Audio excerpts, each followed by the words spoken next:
Gary. Welcome in. I haven't even booted up the game yet. You're before me. You are first.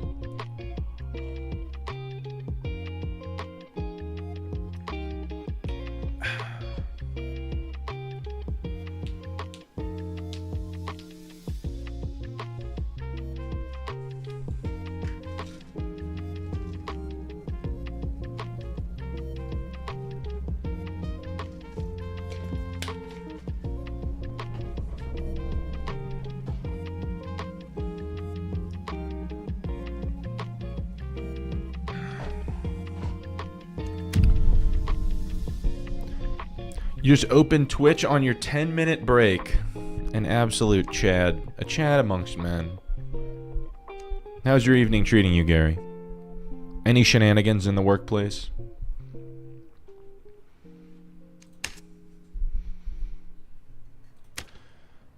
So yesterday, I was like, I don't know if we broke even or not.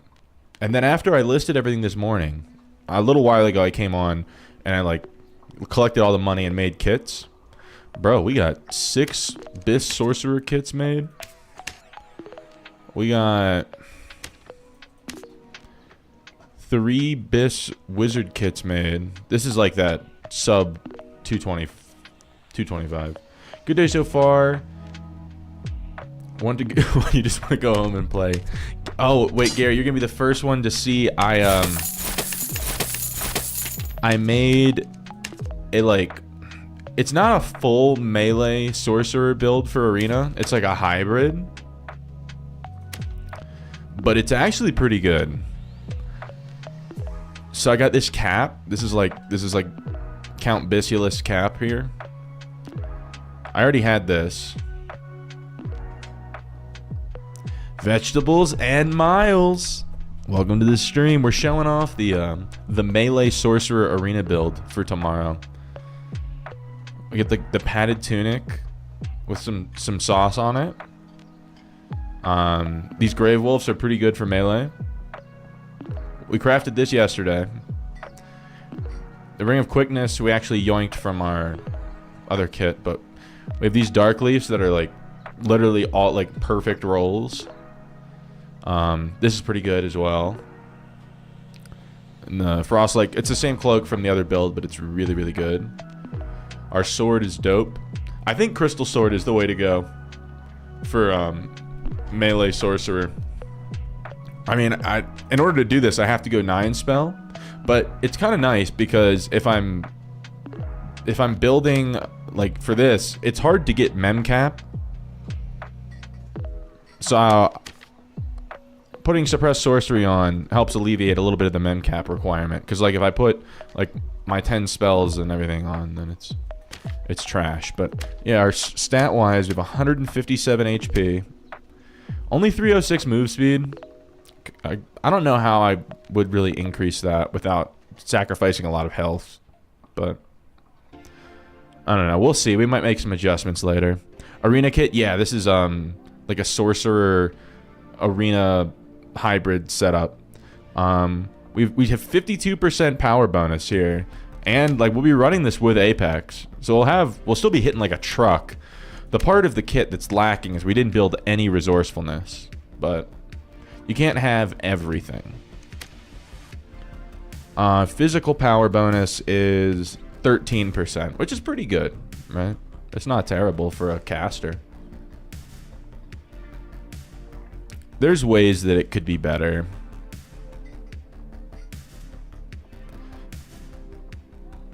But I'm pretty content. I could try to make find some other boots for it or something, but yeah, spell wise, we put glaciate on, of course. Stone skin. Well, we already had stone skin because we determined yesterday that mud shield is the only way to beat a good ranger. Does lightning bolt work with Apex? It does, but you can't move while you cast it, so it's not great. Casting lightning bolt by itself isn't great. You rarely use it on Apex by itself. It's almost always just part of the teleport. On Apex, you're primarily doing your elemental bolt, wind blast, Flame Strike, and Eruption. But I didn't have a spot for Eruption on this, so.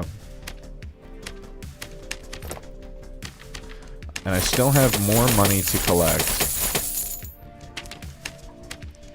But yes, Lightning Bolt does work with Apex. It adds 50% damage, but it also it speeds up like the tick rate. Oh my god, we have so much gold. Oh my god, it's overflowing. Okay. Crazy story. So a small streamer bought your ranger character name Paralyzed for 10 skull keys? Gary, I don't believe you.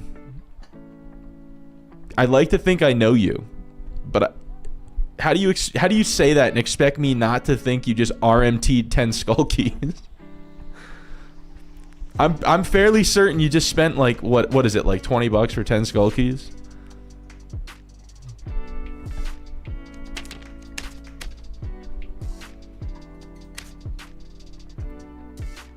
It was crazy. How did he like, I guess he just like messaged you in game, because if he saw the name was taken, he's just like, well, I'm gonna message the guy.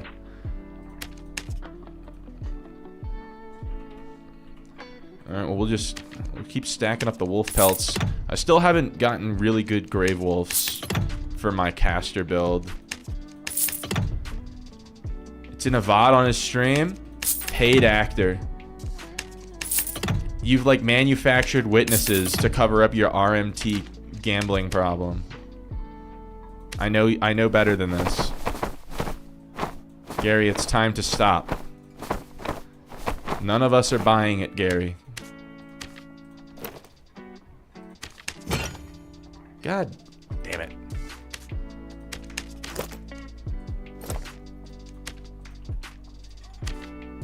Well, at least I made some money back on it.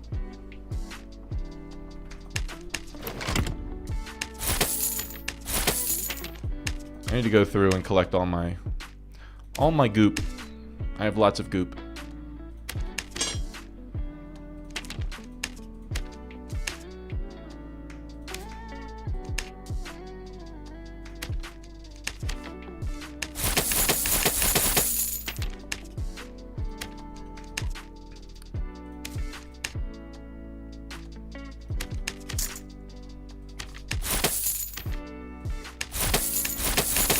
Like, what did I do to deserve all of this goop? Alright, what else do we want? You know, let's get some gold. Because I need to make some, like, better pants for my wizard. What stats are you searching for on Grave Wolves? For Sorcerer, you want 2 resourcefulness. Can you get 3 magic power? Hold up.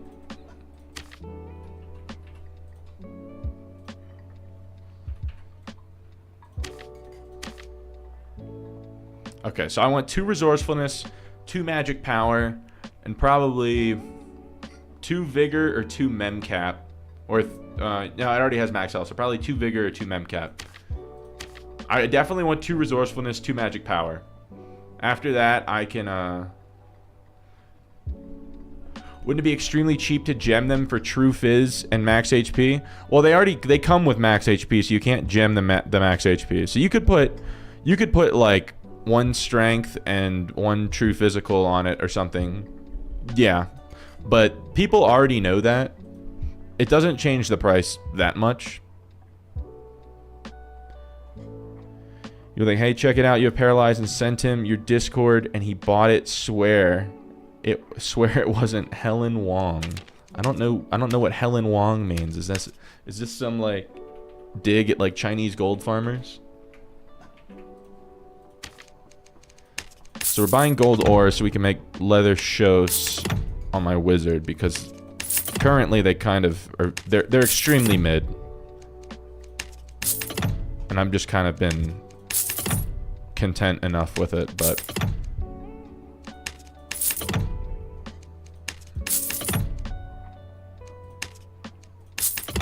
so now we've successfully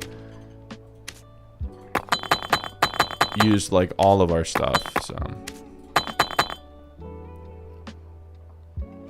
Alright.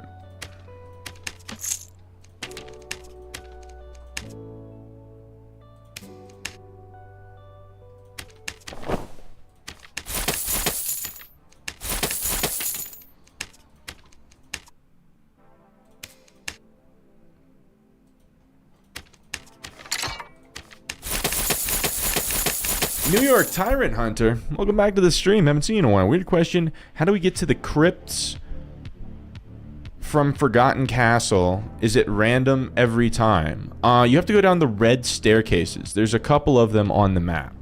I'm gonna be in ruins and crypts in a few moments. I'm just getting all of my economic stuff out of the way. And I'll open up the map and show you where the staircases are that can take you down into the crypts. They are in the same place every time because ruins is not randomized. Now, it might be randomized after this next patch, so take it with a grain of salt. But I'll show you on the map where they are right now. Artificially inflating gold prices. There's so many gold ore farmers. They're like replacing them faster than I can buy them. I don't think I'm having that kind of effect on the economy.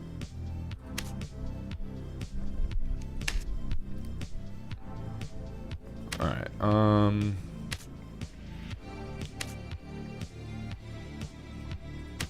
so now we need the pants themselves.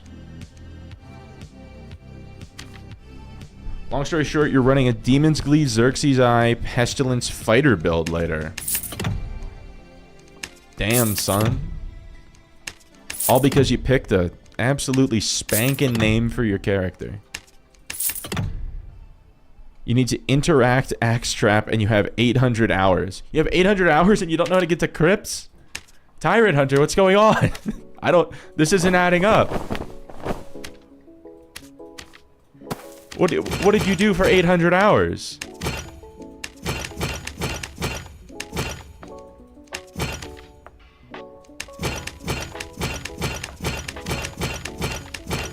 Unbelievable indeed. Your story is unbelievable. Tyrant not knowing how to get the crypts, also unbelievable.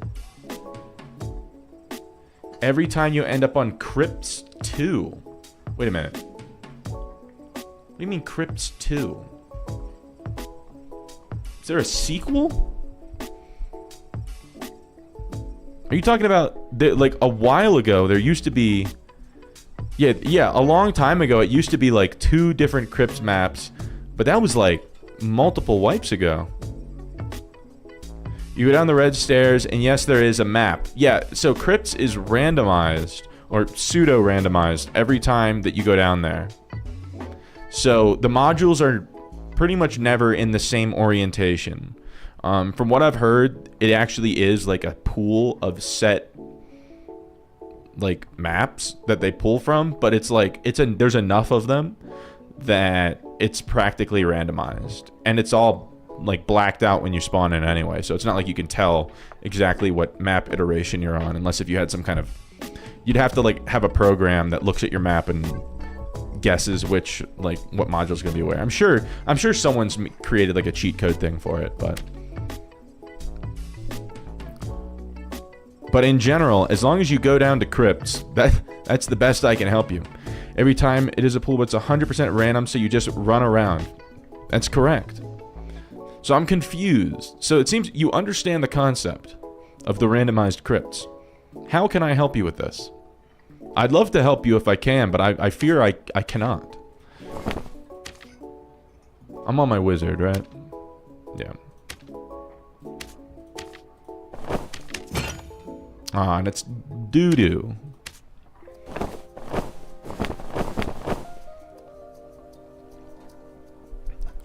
Sparky has anti-fog of war cheats.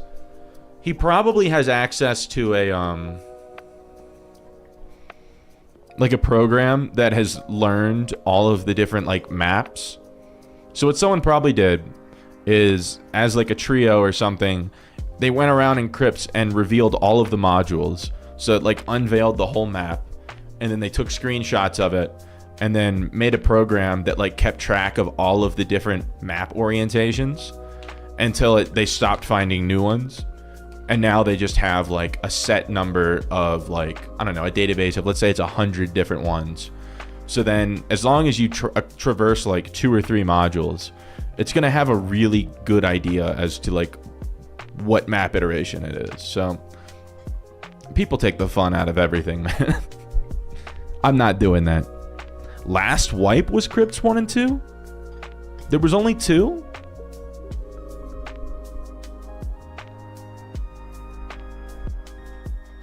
Sparky shared what he has, and it's kind of close to that. Yeah, I mean, I just, bro, how much do you have to suck the fun out of the game? Like, unless if they were like making a product and trying to sell it, sure. I don't agree with it, but at least there's a reason. It's like the reason people sell cheats. It's like, I don't like it, but at least I understand, like, there's money to be made. But with this, it's just like, bro, do you, like, is it really giving you that much an advantage that you needed to spend probably like 10 hours of development time putting this together? He considers it cheating and condemns it. Well, I mean, it's giving you an unintended, unfair advantage. To be fair, though, they're not doing anything that's like,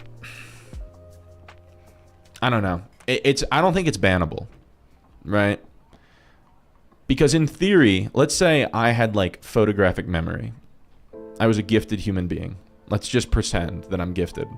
And I can remember all of the different map iterations that I've seen. And I can just pull that knowledge out. I don't know. I think this is on Iron Mace to actually randomize the setup. It has to be actually randomized. Because right now, it's been proven that it's like pseudo-random. It's placebo random.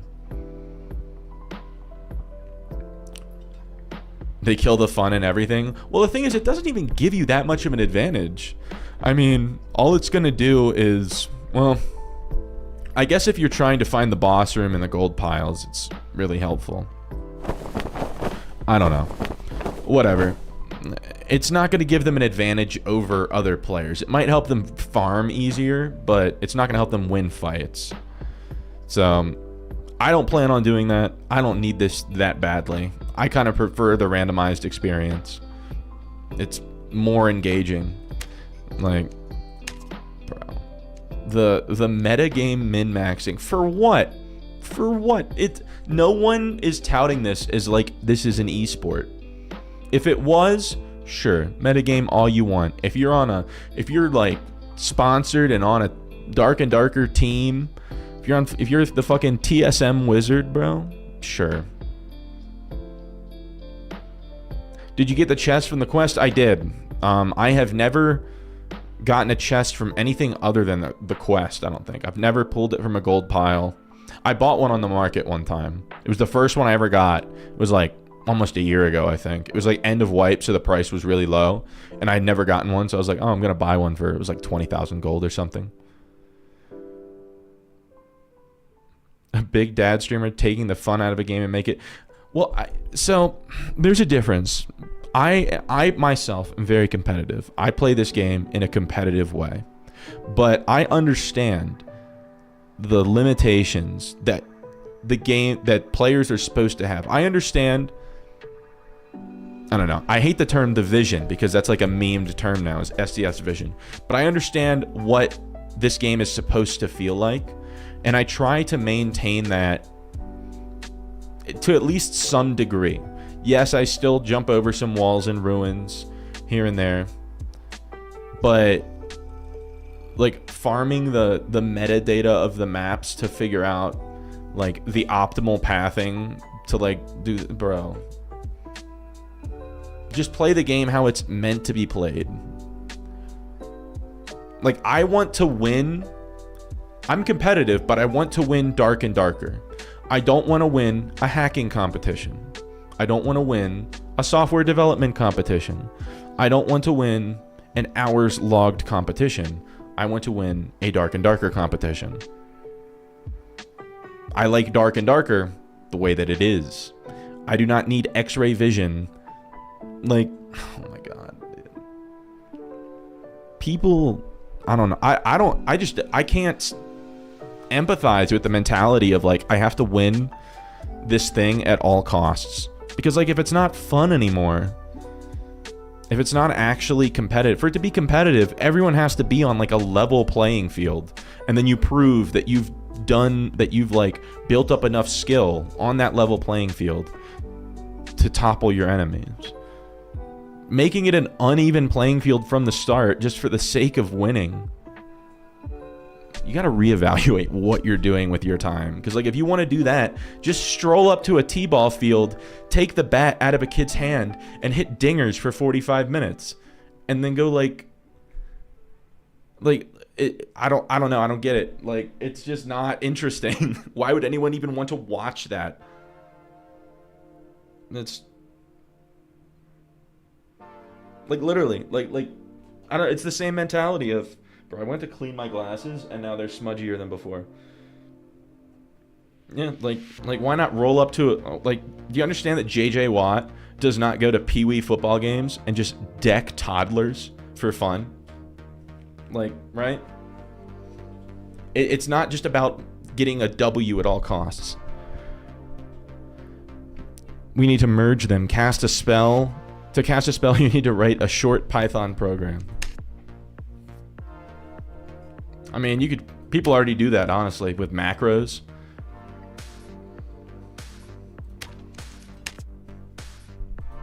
All right, enough of the lollygagging. Do you think the term lollygagging actually comes from, like, gagging on a lollipop?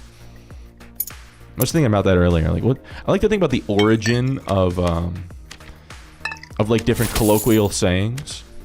Like, I looked up the origin of Bob's your uncle the other day. And it was like this early 1900s British political thing where it was like some guy named Bob was in Parliament and he had this like nephew that could get away with anything. It was like he was like the super privileged guy. He could get away with anything because his uncle was like a Parliament member. It's not congressman, but you know. And then it was like, well, why can he do that? Well, Bob's his uncle. It's like he's in the clear. Bob's his uncle. It's kind of nuts.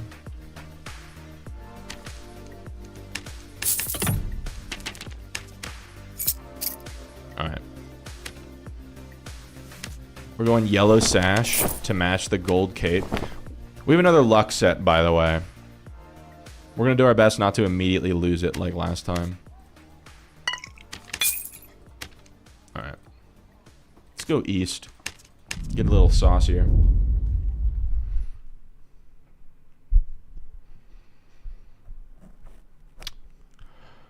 Oh, man. Ooh, a late spawn. We'll just jump straight into crypts.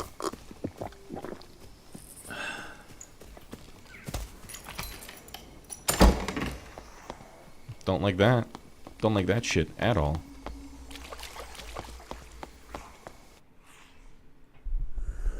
Mr. White, welcome back to the stream. I'm so glad that my YouTube chat is working today. I looked into it, and what happened was, so I use this external, like, I don't know, it's like an API thing that, oh, we got a wheel spawn too, so we don't even have to go anywhere.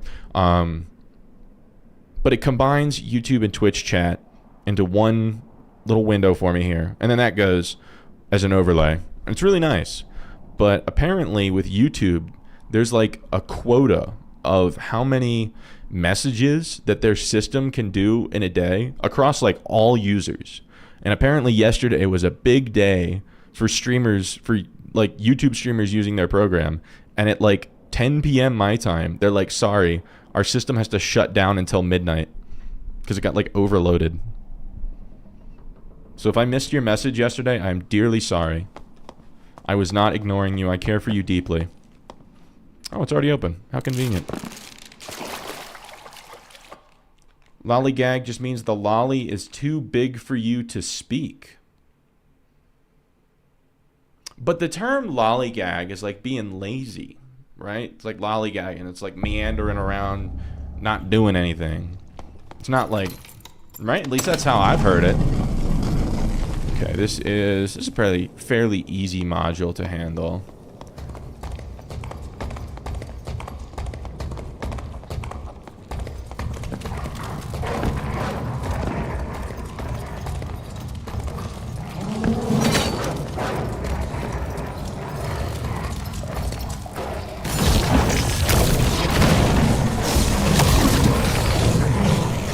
Ah, shit.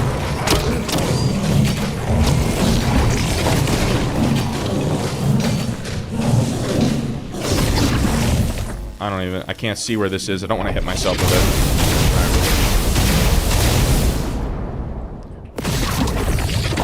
it. You were too hyped for the Frank stream? Well, from what I understand, it wasn't you guys that were saying too many messages. It's like their system as a whole. All streamers that were using this combined yesterday exceeded the quota. So it was not your guys' fault. I'd love to think that we were the big stream that took down the servers. Yeah, we broke the camel's back.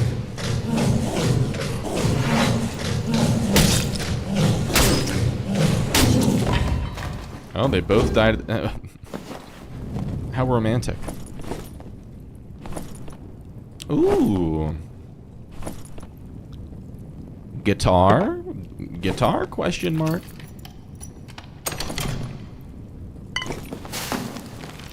Waste time, dilly-dally. 1862 American English, a variant of lollygag. Related lollygagging. Thank you, Sirius. And Sirius, welcome to the stream. I'm glad to see you. I meant to say it's good to see you, and I'm glad to see you. So I said it's glad to see you. It was almost another big boy moment. Oh, those are almost good. We'll take them. I mean, better than an empty inventory, right? Nothing ever works. It's always something. I don't know. It's what's the term? Confirmation bias or whatever. It's like reverse confirmation bias, where it's like you always remember when something doesn't work because it's inconvenient, and you never appreciate when something does work because it's always expected to. Has Aiden come back? Aiden has not come. I fear Aiden has gone Amish. He got off the internet for good. Dude, just one of these times it's going to be an all attributes ring, man. One of these times. It's not a bad falchion for the arena set. I think I have a similar one already, but we'll hold on to it for now. I need to get up there. Lay cheese spot. Hey, let me in. What the fuck? I think I was doing lightning vortex instead of electric dash.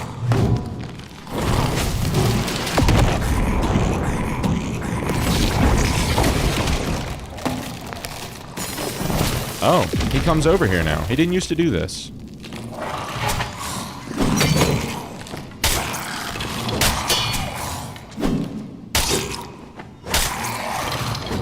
Alright.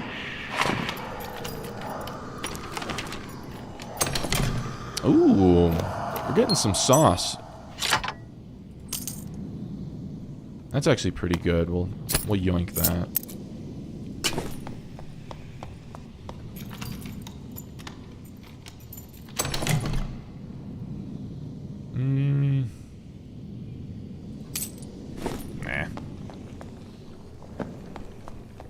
This room is so easy to clear, and it's got pretty good loot.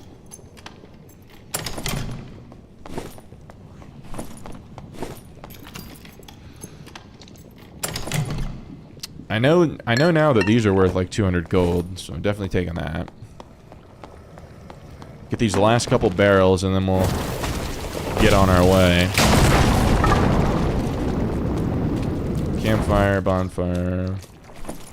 Blue riveteds, are they bis? They are piss. And it's all terrible. And they all live terribly ever after. Snow the Beast, what do you think they're gonna do to Wiz? Oh, you're referring to the stream title. So the hope. I have two things that I desire for Wizard. I want a larger variety of spells. I'd like five shiny new spells to add to the arsenal. And I'd also like to not have to sit down to gain spells. I'm okay with sitting down to gain spells or to like get them back faster, but there needs to be a mechanic to get spells back where I don't have to sit down at all. It can be slow. It just needs to exist. Damn, 5? Well, I mean, they churned out like legit like 20 sorcerer spells. And Wizard is supposed to be like, the big variety... Ow. The variety caster, right? The one that has, like, insane amounts of knowledge that can handle every situation. And it's like, well, how come literally every caster has better utility than wizard? And it's because wizard's, like, the oldest one, right? It's, like, one of the first classes, and they haven't changed much. Well, wizard and cleric. They haven't hardly changed anything to them. And it's just... I'd like to see that changed. Oh, shit.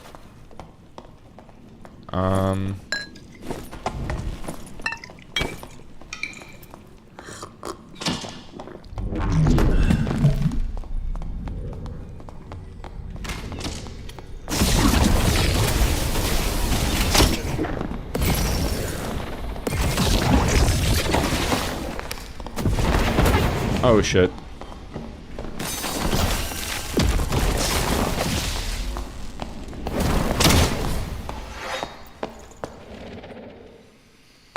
Oh, I misplayed that terribly. That's my own fault. Holy shit, has so much strength.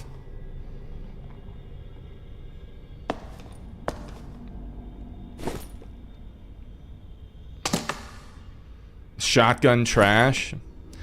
It's just, crossbow's just insane. I mean, it also sucks that... So there's two things I did wrong there. There's two things. I didn't use Mud Shield. I needed to use Mud Shield because he was playing like a ranger. And I just didn't hit my spells enough. I probably shouldn't have used an elemental bolt. I should have saved the two separate ones for when he got close. That's more on me. It is crazy that he two-shot me with the crossbow. But...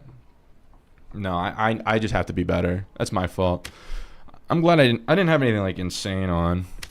I mean, my kit was good, but I hadn't like found anything insane, right?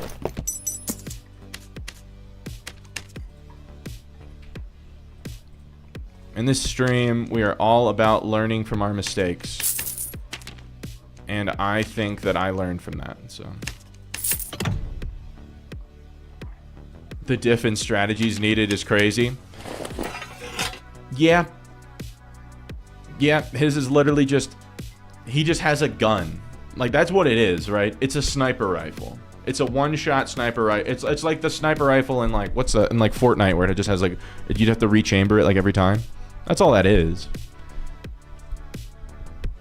But, like, I missed the wind blast. I didn't use vortex. I missed everything. Like, that's on me. Now, fighting someone in open space like that is hard.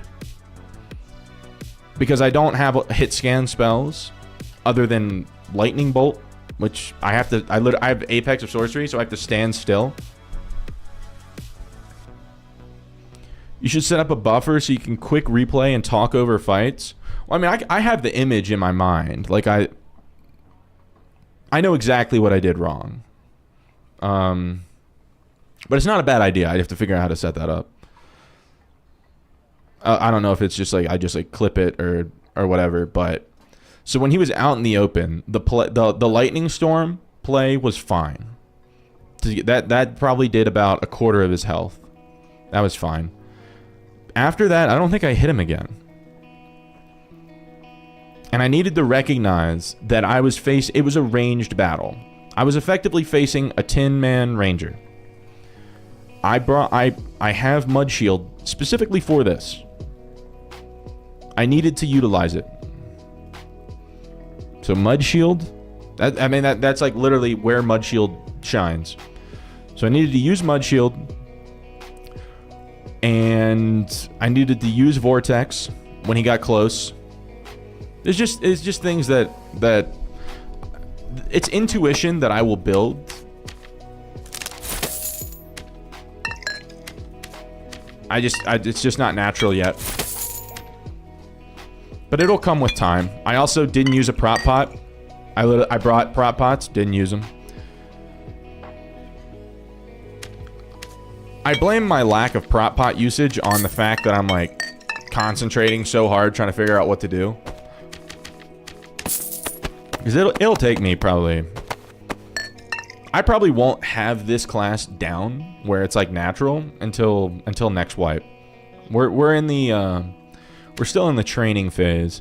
All right, what color sash on the frock? And if you guys say teal, I want one of these. Your options: white, black, violet, indigo, blue, green, yellow, orange, red. These are the colors available to you. Vegetables, that doesn't exist.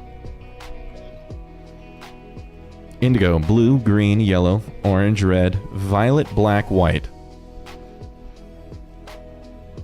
Miles wants the white. Miles, what's with the white supremacy?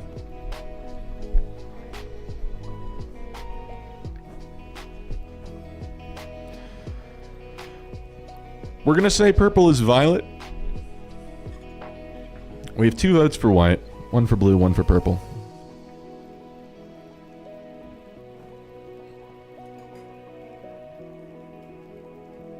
The spell casting class is punished for casting too much. Yeah, that's just how wizard is. It's just so bleh. Dude, I was thinking earlier that I'm gonna give you guys like 1 more minute to get your last votes in while I chat about this idea that I had. So, like I said, I grew up listening to country music. I listen to all different varieties of music now, but growing up, I came from a somewhat rural area on the East Coast. And so like early 2000s country music is what was on the radio in the car. So I listened to some Toby Keith growing up. So the song Red Solo Cup has a special place in my heart. And it played on my phone when I was driving to the grocery store earlier. And I, instead of saying Red Solo Cup, I started singing Buff Solo Whiz. Buff Solo Whiz, ba-dum, boom. And I'm thinking, you guys don't know this about me. I played guitar for 12 years. I sang, not like professionally, but just like in like different like little groups and bands and stuff for like 5 years. And up until like through college. I kind of want to make like a parody song called Buff Solo Whiz. You're Philly? Where are you from? The East Coast? Southern Maryland, close to Virginia. So it's like, it's not like crazy. It's not like I'm from like the deep south. Fucking do it. Ola, welcome to the stream. Ola. Yeah, just thought of that myself. Something of a thinking man myself. Fucking do it. I haven't played guitar in like 2 years though. I don't know. I lost passion for it. But okay, so we have 2 votes for white. We got brutal. But yeah, I'm thinking about doing it. I have to like record it all and everything, all the parts, and then post it like if they ever actually give Wiz a meaningful buff. Or I guess it could be like a song asking for a buff. All right.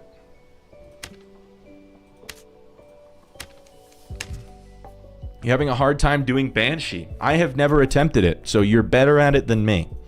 From what I've seen, if you're looking for advice, how I would / am going to tackle the Banshee boss eventually is I'm going to do Rondel Crystal Ball, and I'm going to kill it like a rogue would. I'm going to do it the rogue style, because there's way more rogue bossing videos than solo wizard videos.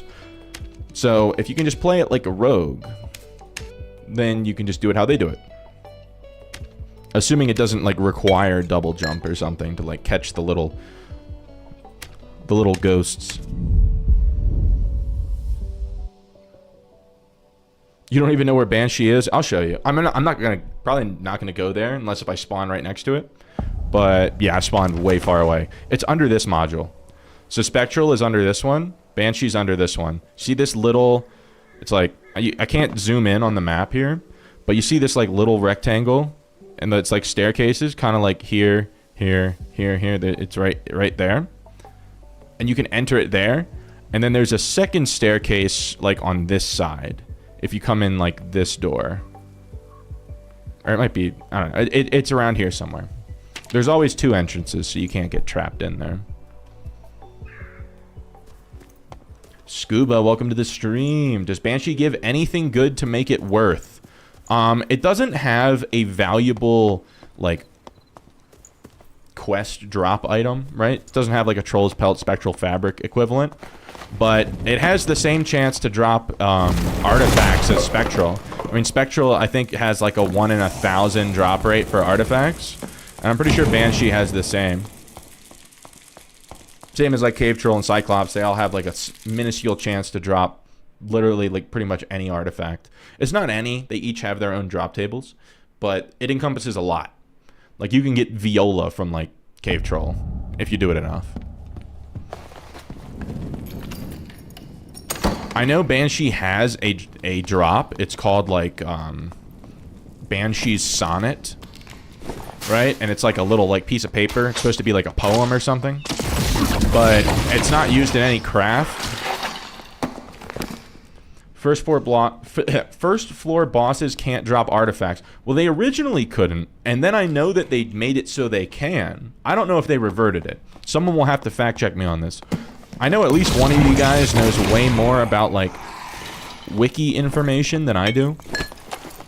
But I know that, like, sometime in the past 3 months, they were dropping artifacts.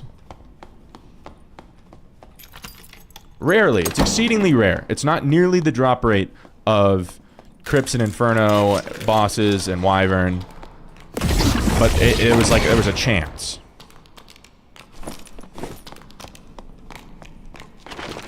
I don't remember where the red is in relation to this.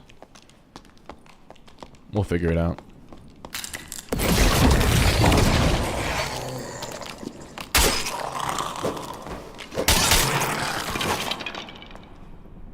Is luck real? My gut tells me no. So, at the beginning of this wipe, the people that run the wiki said that they have definitive evidence proving that it does not. Not that it has never worked, but that it currently does nothing. And there has been no statement from Iron Mace or them, or the wiki people since then, that I am aware of. So there's nothing in my brain that tells me that it works. But I kind of, I don't know. I've played this game enough that I know how to farm gold really easily. And I have legit, like, a... Okay, hold up. Time to game. Lock in, gamers. I think it's a Sork, from what it is.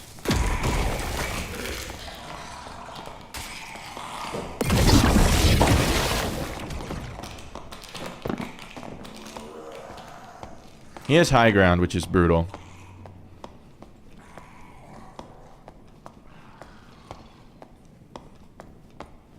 I don't know if he wants to... He doesn't look eager to fight.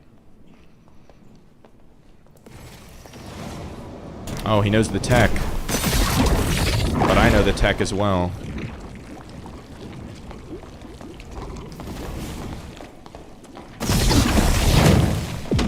Ah, shit.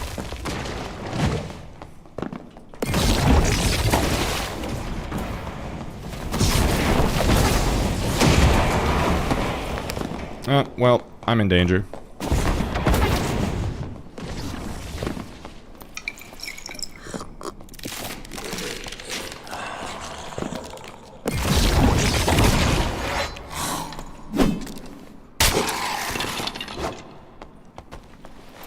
So I whiffed, like, all of my casts there.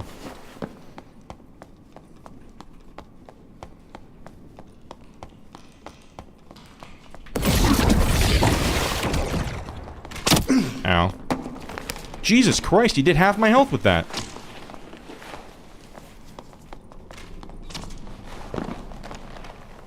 Is this like Majora? Is he like the crossbow only drum throwing Chad or something? That shit hurt.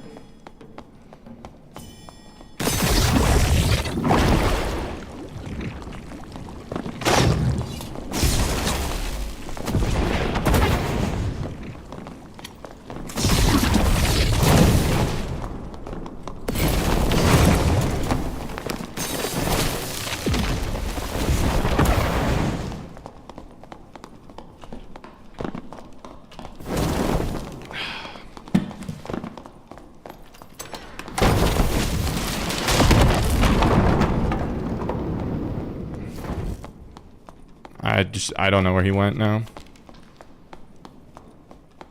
Did the merge not work on the lightning storm? No, it didn't. Oh, the Sork is still alive.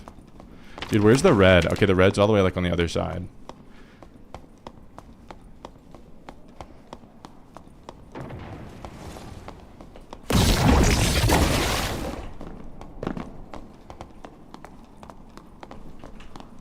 I need to get my mud shield up.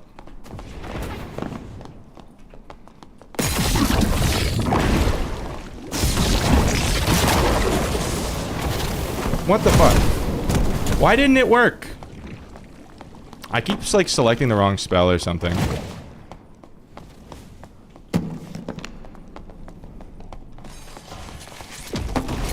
Oh my god, he's dead.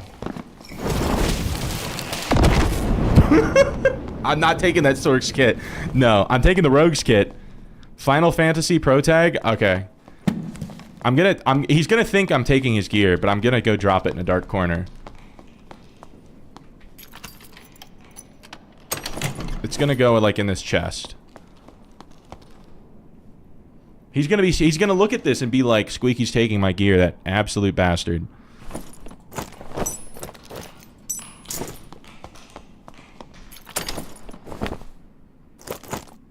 No, I'm trying to, like, quickly put it away. No one's ever gonna check an open chest. I'm not even, like, fucking looking at it.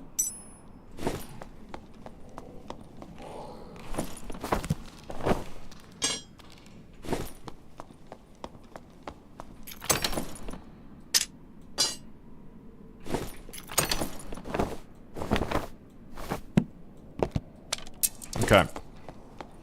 And now we take the we full strip the rogue. I will take this stuff because he's not getting that back, so. He had invis pots. What a psycho. Oh, this guy's like, this guy killed me earlier today. Nah, this guy's kit is gone. Your kit is mine, trash can.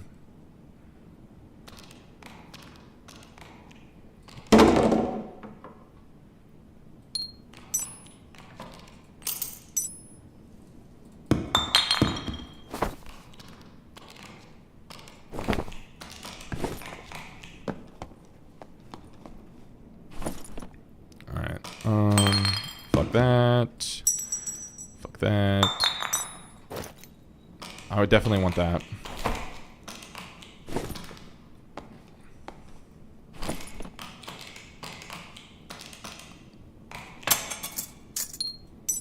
Where is it? Where is it? Where is it? This. Okay.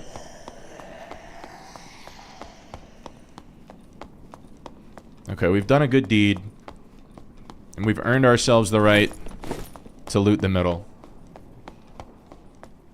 Is my chat not working again? Buff Solo is, it's kind of shit. What's... Hold up. What's arcane knowledge? Casted too many spells. Now I must sit, meditate on a ledge. Test. Okay, Jordan Jones, I can see. Okay, so you guys just didn't... You guys didn't gas me up at all for saving that sorcerer's gear? Fake fans, man. Not noble to the cause. Hotfix 75. Unique grade weapons will no longer drop from first floor bosses. Oh. Holy shit.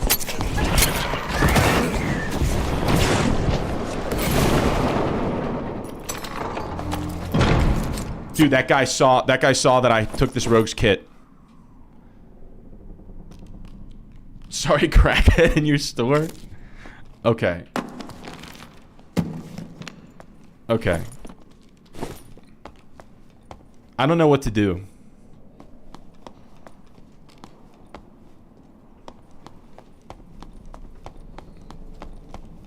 I don't know if we just keep clearing this area. Because, like, he could just be... He's a hide rogue. And he has weak point. He can kill me real fast.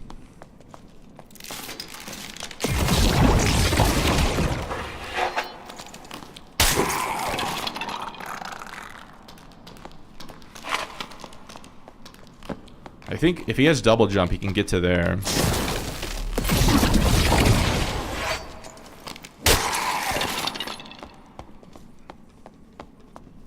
Hop out of blue. I haven't passed any, and I kind of want to take a red. And then depending on what module I spawn in, I might just take the first blue I find. But there's also a pile here to hit.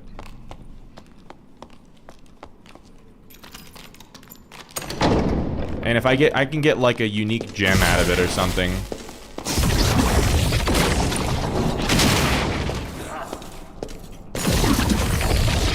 I'm safe up here. The rogues can't hurt me. I think I'll hit myself if I do that.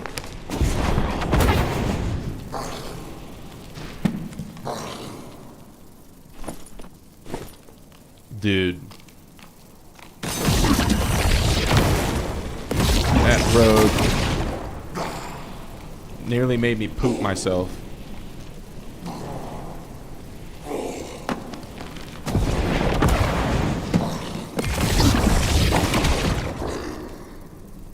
Man, we're not gonna have time to actually hit the pile.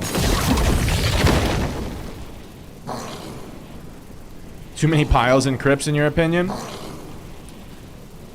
They should probably limit it so that only 2 of the pile modules can be in any given map. Alright, now we have to...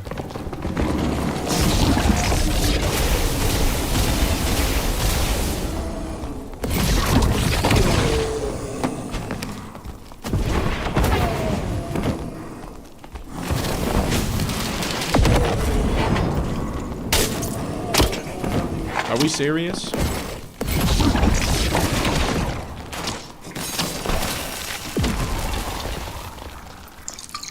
Okay, I think we're good. I think we're good to loot. Luckily, all of the, like, pretty much all of the stuff I have is large, so I don't have to manage it, really. James Parker subbed. I appreciate it, big dog, and I am glad you're enjoying the content and the streams. I'm humbled.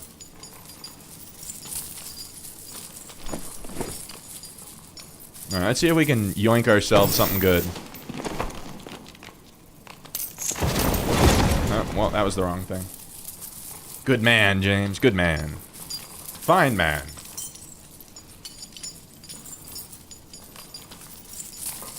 How do I only have 922 subs? There's not that many wizard players, would be my, that's probably not even worth holding. Would be my guess. It doesn't matter how, like... It doesn't matter the quality of your content if no one's really looking for it, right? Because my videos always have good click-through rates. It's just the visibility itself isn't great. And it's just because people aren't looking for solo Wiz stuff, I think. So, it is what it is. You found me from the tourney. Yeah, Jack...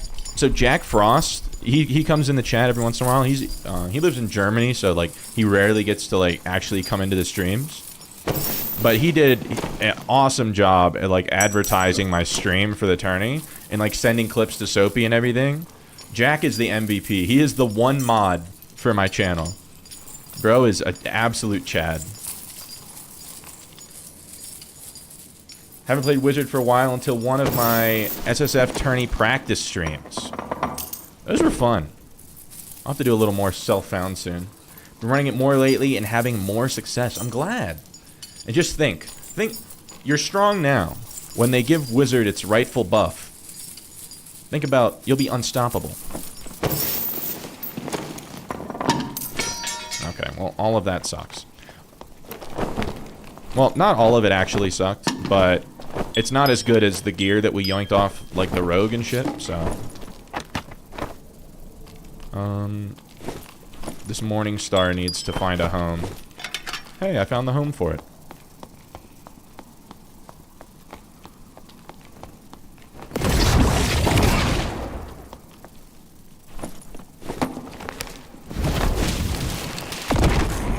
Gods of magic when we're actually allowed to cast. Yeah, when you can use spells for clearing mobs. Just imagine.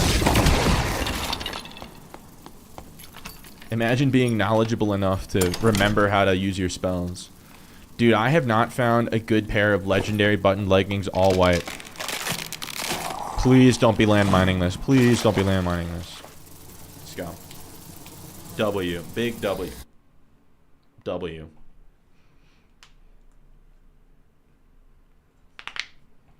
You guys knuckle crackers? Always been a knuckle cracker. I probably shouldn't say cracker. Same spawn. Interesting. What does it mean? Okay. Oh, fuck. It didn't work. Okay, we're okay.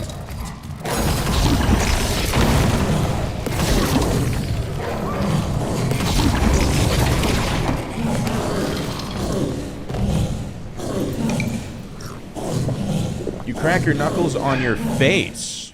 Interesting. I don't know that I can relate to that. But I'm proud of you. Ow, you bitch.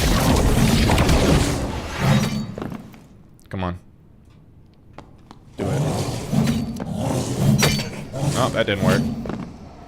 Oh shit, Ghost King's right next door, and someone is doing it. We have an opportunity for a little bit of countering. We are supremely low on heals. It's an opportunity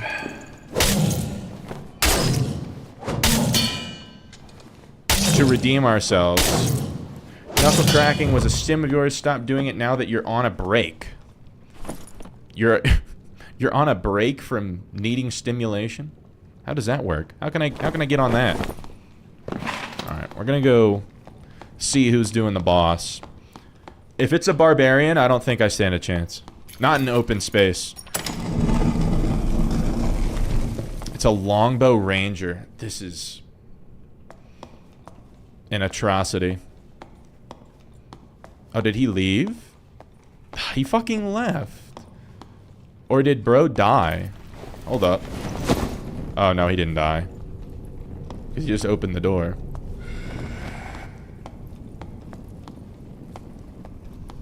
And there's someone over there, too. There's too much shenanigans going on. We'll mind our own beeswax for now.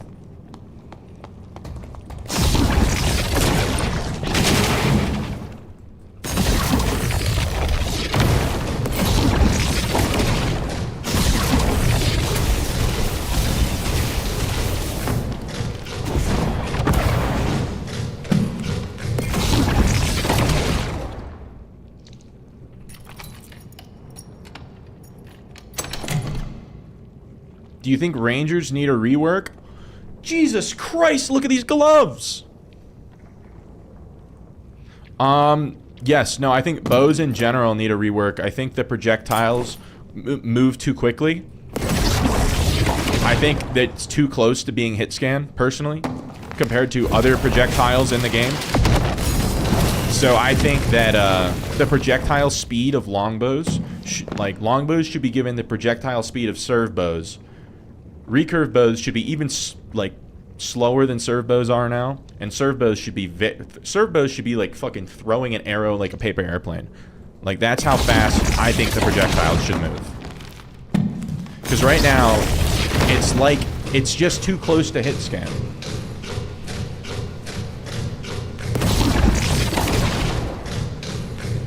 Projectile speed should be a stat? No, I just think it should be tied to the weapon and overall be slower. I don't know if that's worth taking. I'm gonna say no. I'm gonna say it's not.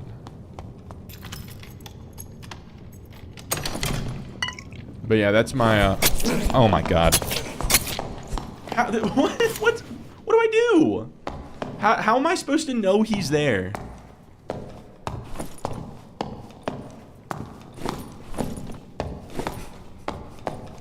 Dude.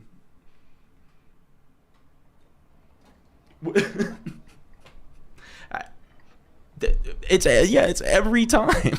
It's just like there's no sound and no visual. How do you have complete stealth? Complete stealth in a low TTK game. I didn't have a chance to get a spell off because he has the ability to prevent me from casting anything. It's just, he just walked it. Here's what he did. He hired someone to come to my house and unplug my computer. And now he gets my loot. I am not even mad. It's just part of the experience. What could I feasibly have done there? There was no sound. Nothing.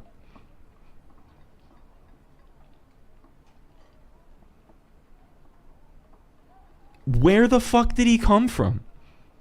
He didn't jump down. So what? He creep walked through the Ghost King room, somehow making no noise, and walked down the stairs and came. Like, what?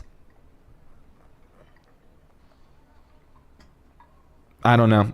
I don't think I did anything wrong. Hope they'll add the revealing, but that's not gonna solve anything.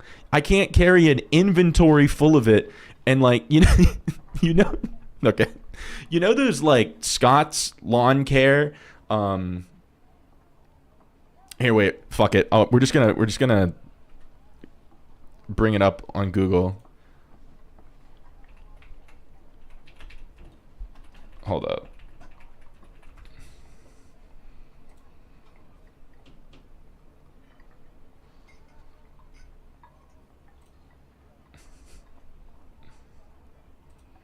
Hold up, guys.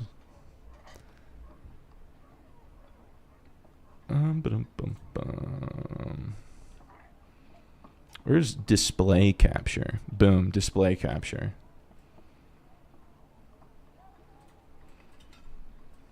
Hold up. I gotta move it over. You're telling me I have to carry one of these things around? With the revealing powder? With just an inventory full of it. And just everywhere I go. Like, how am I going to know to use it? How am I going to know when to use the revealing powder?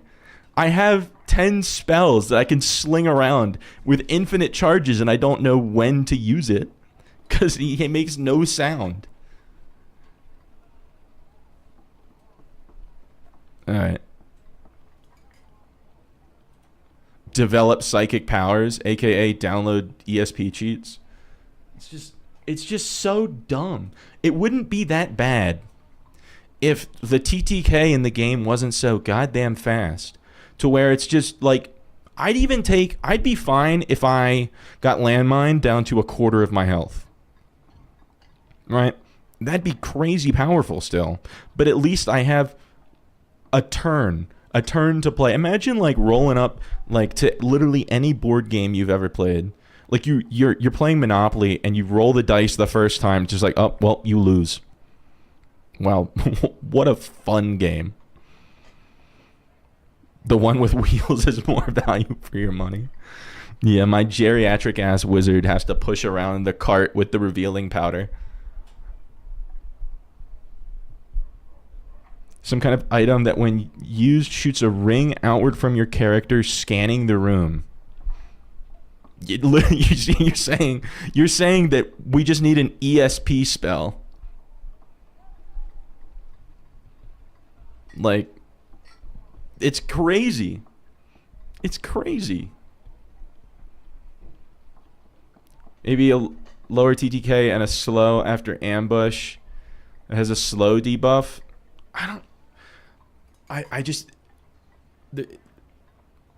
There's nothing I can do. There's no way to know that he's there. Even if I closed all the doors in the room, he can open a door on the other side of the room and I will not see it. Because I have to, you're saying I'm not allowed to look at anything other than the doors the entire game? Just remove Rogue from the game? I think that they need to rework the identity of Rogue to be more like the pickpocket little thief thing versus the assassin thing. Because the pickpocket little thief thing is cool.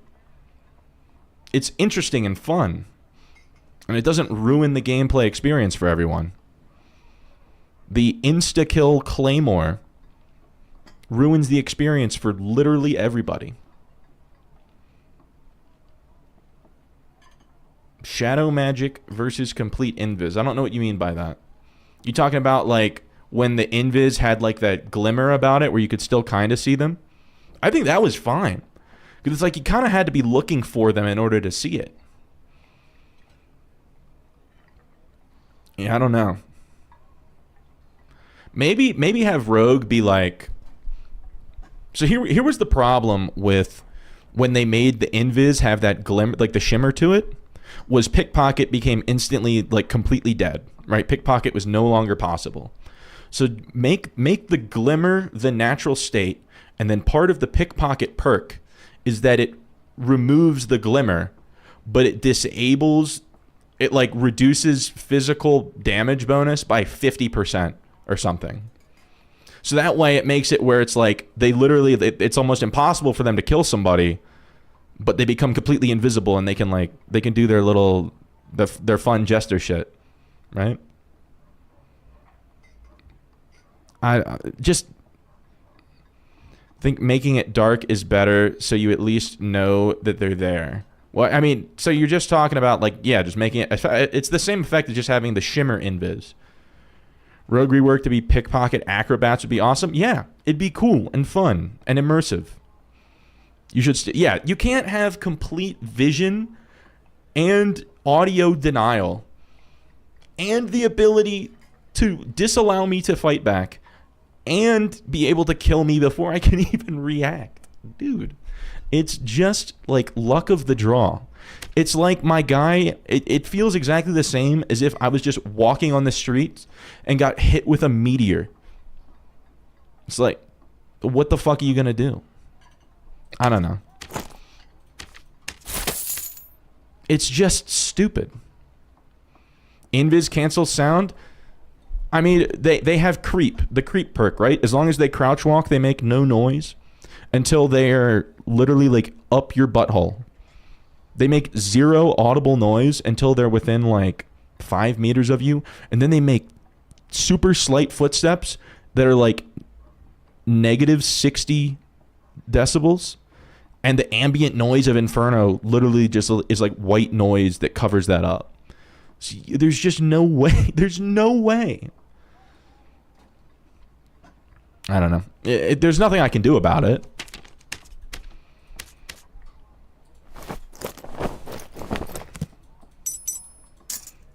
I don't know. Yeah, if I was Supreme Dictator at Iron Mace, I would make Rogue way more into the troublemaker, like pickpocket thief class, and a lot less the insta kill assassin.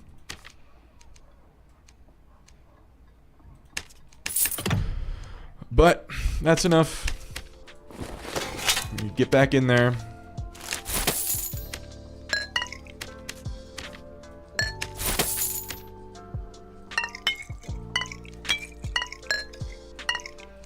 There's nothing I could have done, so is what it is.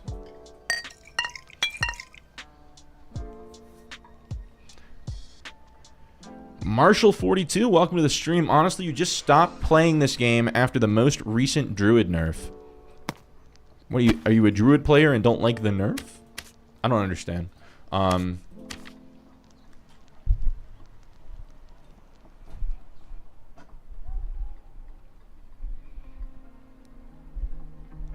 Little blessings, little bit of karma for saving that other sorcerer's kit. For me, it is for me. He probably died to Ghost King or got countered. A decent rogue? No, there's no chance. He was stripping my body when we left the game. Like, and it clearly was not like I'm going to take his gear and put it in a dark corner. He was stripping my jewelry first. When they go jewelry first, they're going for money. Wait a minute. Where's my cape?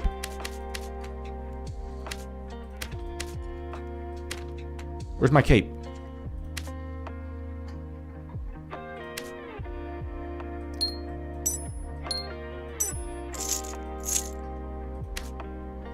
Was this the cape I was wearing? Hold up.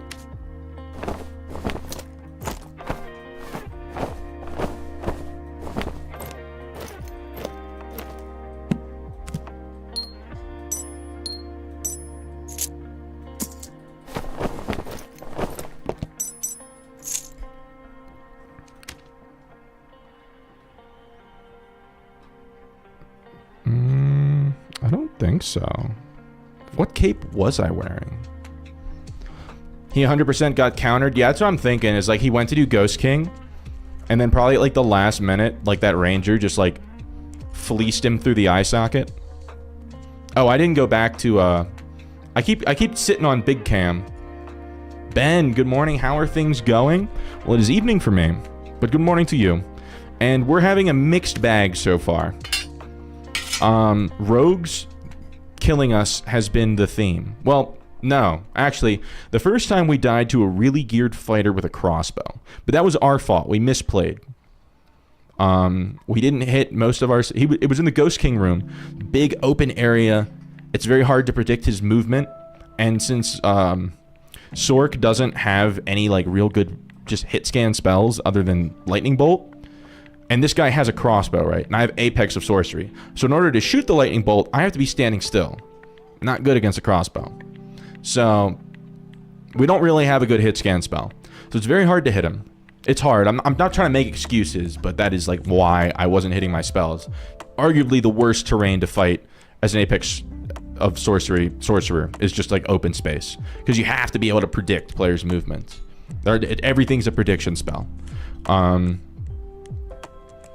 But he two-shot us with the crossbow. We didn't use Mud Shield. We should have. That was a problem. So, anyways, flash forward to next game.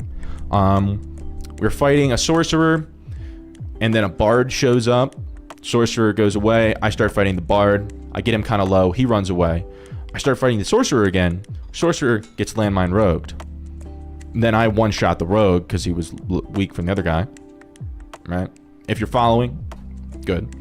I take the Sorcerer's kit, I put it in a chest that's already open to make sure no one takes his gear. He didn't deserve to die. He got landmine rogued. Fuck that rogue. We took the rogue's entire kit. We go to Inferno.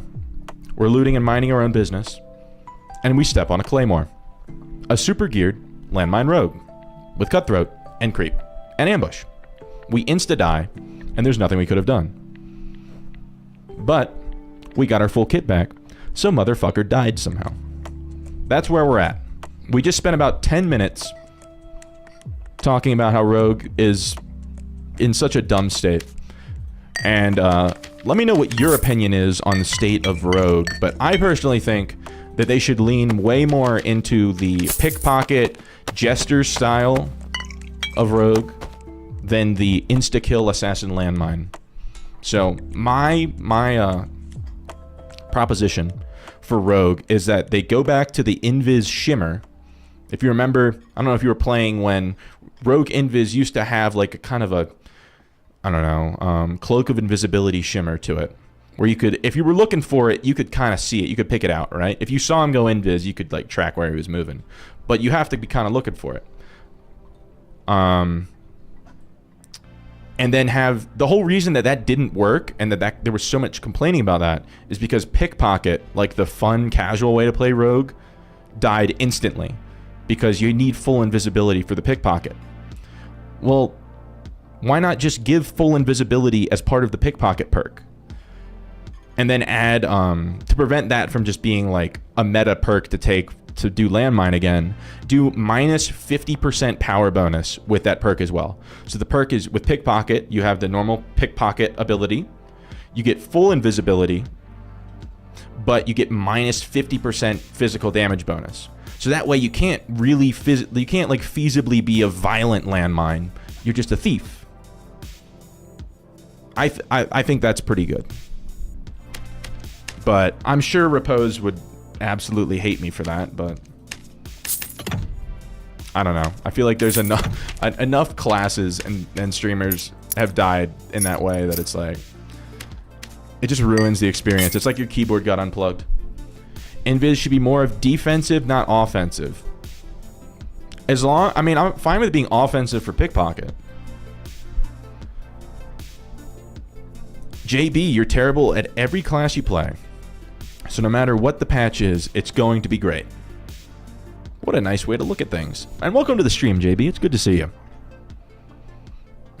You're always dying to that shit. You can feel the cutthroat landmine. It's just I don't even you know the feeling of like when you're having like, I don't know. You like walk past a door where it has like a handle instead of a knob and your belt loop catches on the handle in just the most perfect way that it fucking like nearly like rips your pants off. That's what it feels like dying to a rogue. Like that same feeling of like, what the how does this happen? What is the physics on this? That same emotion is what happens when I die to a rogue. It's just like, what the fuck just happened? Okay, we have an apostrophe. Welcome to the stream, Mr. Apostrophe. What about less physical damage for a period after leaving invis?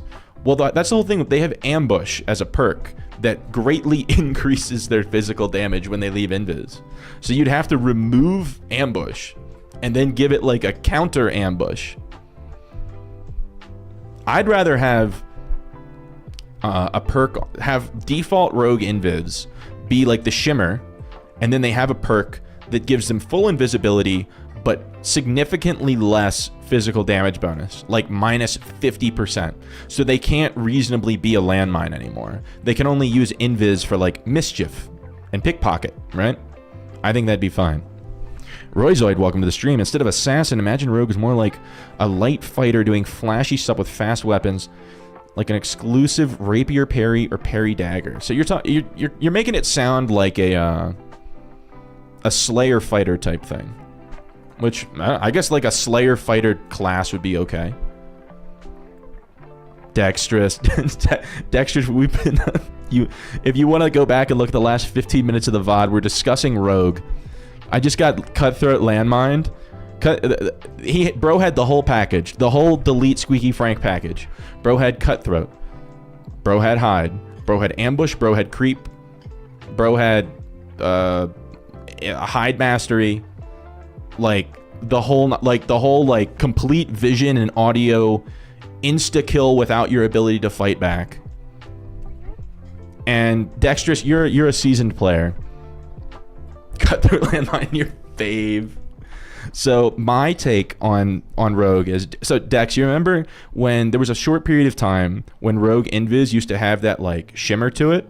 Everyone else in chat has heard me talking about this for the last 15 minutes, but where it used to have that shimmer, but then all the rogues got real pissed because they're like, pickpocket's not viable anymore. They all use the pickpocket argument as if they play pickpocket rogue. No, they just want to keep their landmine.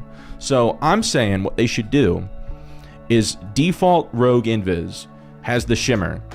If you apply pickpocket, it removes the shimmer. So pickpocket remains viable, but part of that perk is a drawback where they have significant negative physical damage bonus, like minus 50%, to where you can't even like outgear it and like become viable, right? So if you want complete invis, you have to do it in like a mischievous smoke pot pickpocket way. You can't, it gets rid of the landmine while maintaining pickpocket. That's my, if I was SDF for a day, if I could Freaky Friday with SDF, it sounds fair. I'm sure Repose would make another video of like how to play rogue and sitting in the shadows playing Terraria because I don't know, because his followers think that's great. Gotta vendor some rogue kits. I was going to. I wanted to. Alright. Enough complaining. Let's get back in there. Holy cow. But Dex, we got the kit back. Apparently, I think he probably, we were right next to the Ghost King module. He probably went to do Ghost King and got countered. And then whoever like killed him didn't go loot him and take my gear. So at the end of the day, all we lost was like some heals and some lockpicks and I guess some stuff we could have sold, but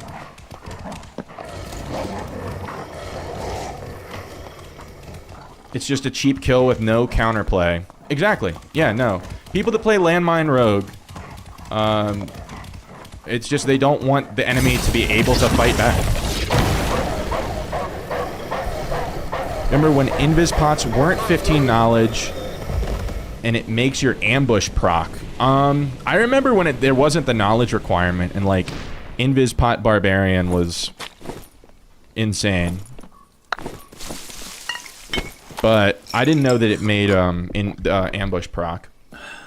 Off topic from the rogue stuff, used to play the kiting warlock back in the day. Now it seems like anything can catch up to warlock, or are you just playing it wrong? You might be building it wrong, because warlock is heavily reliant on move speed. Similar to sorcerer. If you go into high roller on warlock with less than 315 move speed, you're trolling. You just want to disarm on wizard sword because every melee gets a silence. Dex, I have made Reddit posts about this. Where is my, like, cutthroat spell that disables the ability to use melee weapons? And, like, half the people were like, I get it because cutthroat exists. And the other people were like, that would be so broken and unfair. I wouldn't be able to fight back. I wouldn't be able to fight back with my 170 base HP. It's like, bro, try doing it on 80 base HP. And let me know how it goes. Yeah, build more move speed. Yeah, that's just the... you have to have really good move speed to competitively play Warlock.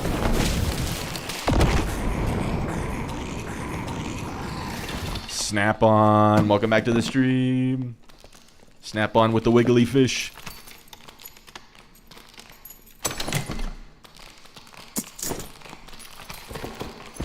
Oh shit.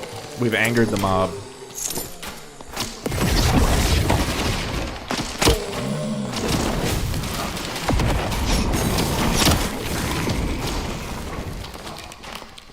I'm in danger. Uh-oh. Why are there so many of them? Okay.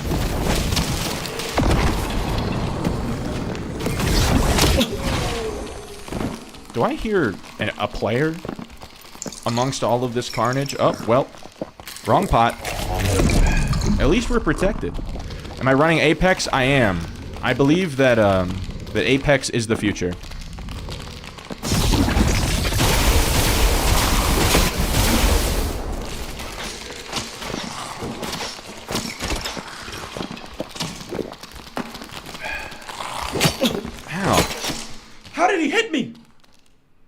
Okay, that's my fault. That's a skill diff. I got outskilled. Holiest being. Holiest... Bro is... Oh, no. Oh. Oh, no.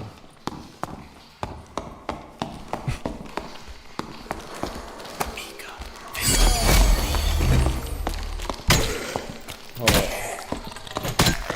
No! Slash W, get some God. Please, no.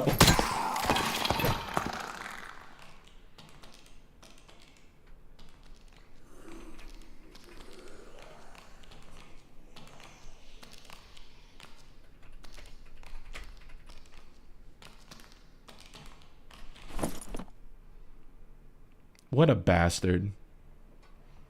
Oh well. He's playing solo cleric, and he was running legit, like, trash stuff. I'd rather him get it than someone else, so I can't be too upset. Free stuff. Oh well. You know what? It wasn't my gear. It wasn't my gear to begin with. I was supposed to... When that rogue... Here's my theory. That gear was supposed to go to that cleric. I was supposed to die that game, and that cleric was supposed to get that gear. That cleric, gift from God, he was having a trash day. A bad day. His dog got hit by a school bus. His wife left him for his younger brother. His parents disowned him. With no other option to turn to. He goes to the corner of his room, presses the power button on his PC, and boots up Dark and Darker. Just wants to feel something. And as he's warming up, a landmine rogue takes what's rightfully his. And then God stepped in. And God said, not fucking today. He works in mysterious ways. And one of those ways is the Goblin dungeon recovery system.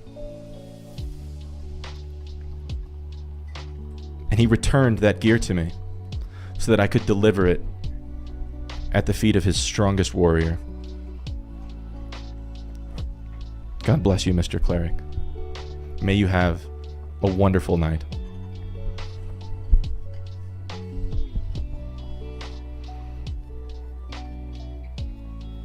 Not the dog. You know, it could have been worse. That gear could have gone to someone else that didn't deserve it. I'm not saying he deserved it, but he deserved it more than any rogue ever has. The gear wasn't mine. I was only holding on to it for him.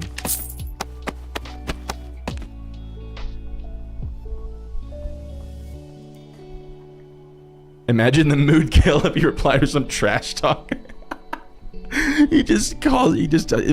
My gear now is shitter.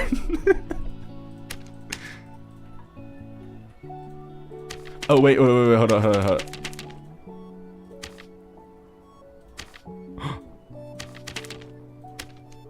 I had to turn it back on, but I think I had it turned off, but I think it would show up if he had said anything. It's okay.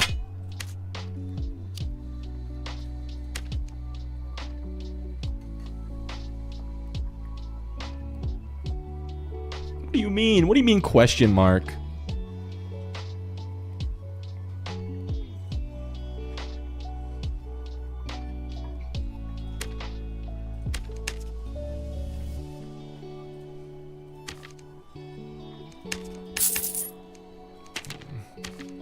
Buy this one.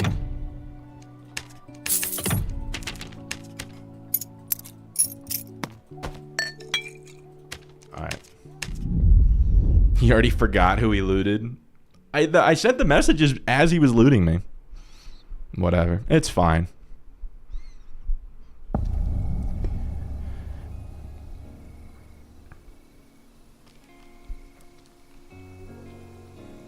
Dude was about to pull the trigger and you blessed him up. I gave him a reason to live.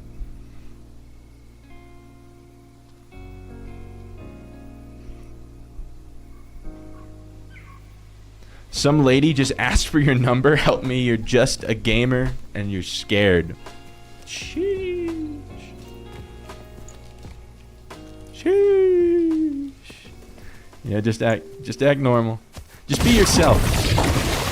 Scuba, are you also interested in this lady? Or is this like, is she not your type and you're like, help me reject her, like, what's the 411? Did she have no teeth? I mean, yeah, Scuba, you are always saying that, like, it's exclusively crackheads in your store.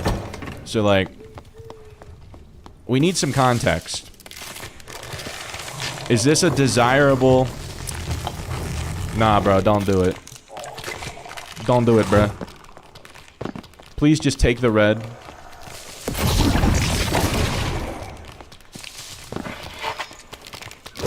I can't... It looked kind of like a sork.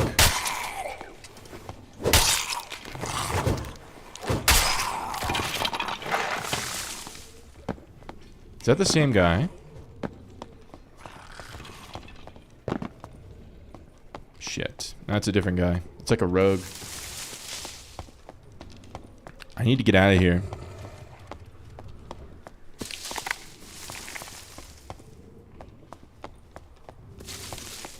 Judging by the fact that where's my point? That archer has not aggroed him, I think he's maneuvering this way.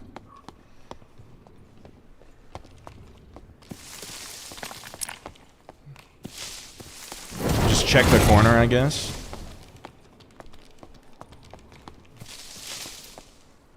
I heard a step.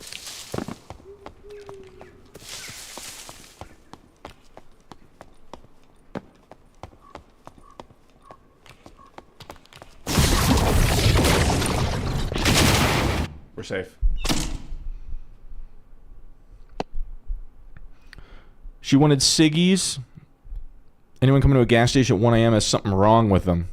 I've been to a gas station at 1 a.m. Maybe they're on a road trip.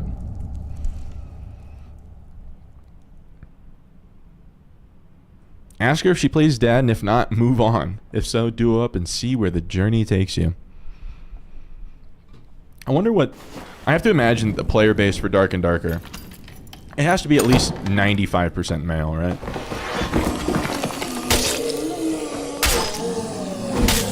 Even that's probably not high enough to be accurate.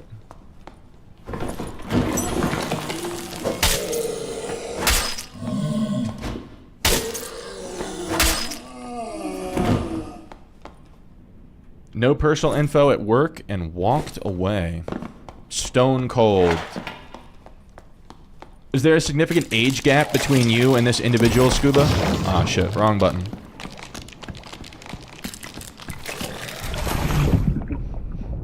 Like, I'm imagining you're like 19 and this person is like 54 years old.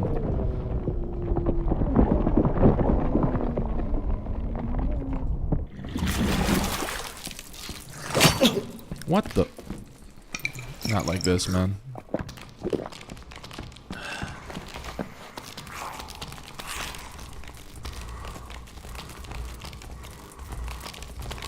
You're bringing up the ratio by 0.0001%. Vegetables, are you I'm confused about what you mean. Are you my one female viewer?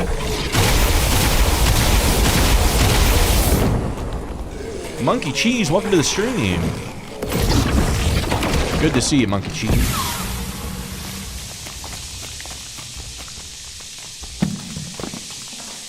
Vegetables. You diva, you. I assumed your gender. What does this guy want?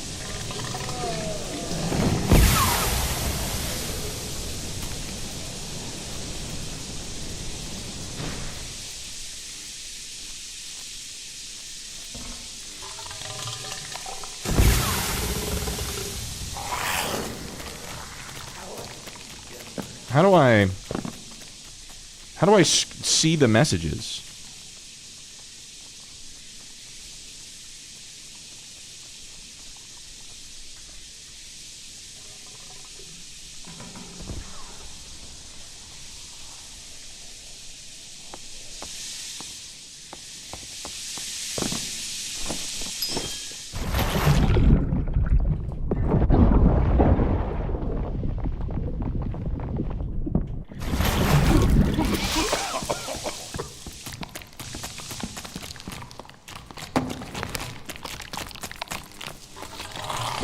I hear something. I don't like it. I'm trying to hold a conversation with this cleric, and these guys are cucking me. Synopsy, this isn't a whiz. We're saving ourselves for whiz marriage.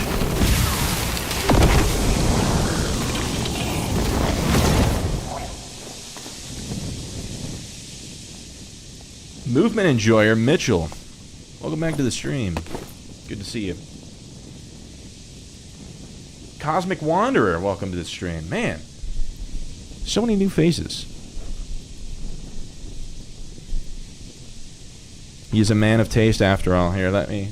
Now that I have a moment.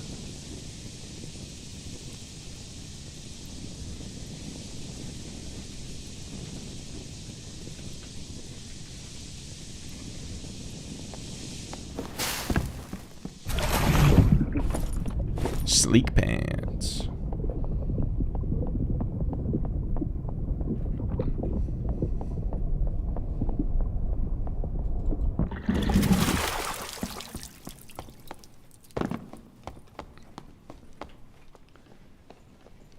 Hold up, I gotta see.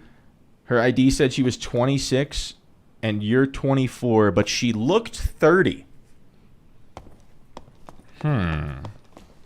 What an interesting conundrum. Alright, wait, hold on. Why is that door open? What's going on here? Mr. Lincoln, will there be whiz today? Yeah, I think so. I'm thinking we might do a little bit of 124 gear score whiz. We haven't done that yet. Uh-oh. Gaming is occurring.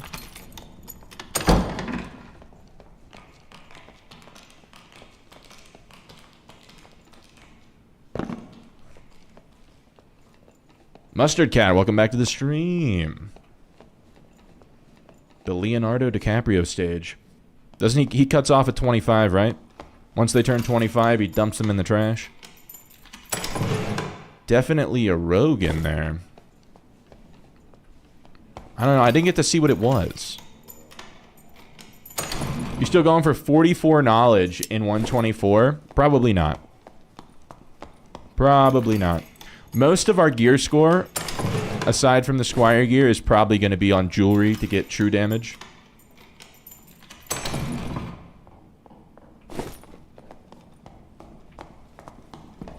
Oh, shit.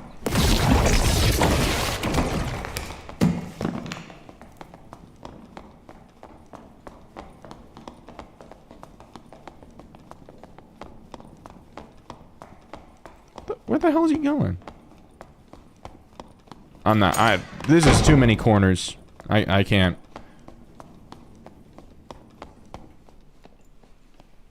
What's good? Oh, we're just doing. Yeah, we're doing a little bit of sorcerer. Always trying to improve. Okay, we got a good module. Some guy told me about a hot... Scuba, where do you live? Oh, it's always the crackheads and now the hostage situations. Scuba, are you okay? Scuba, are you okay? Are you okay, Scuba?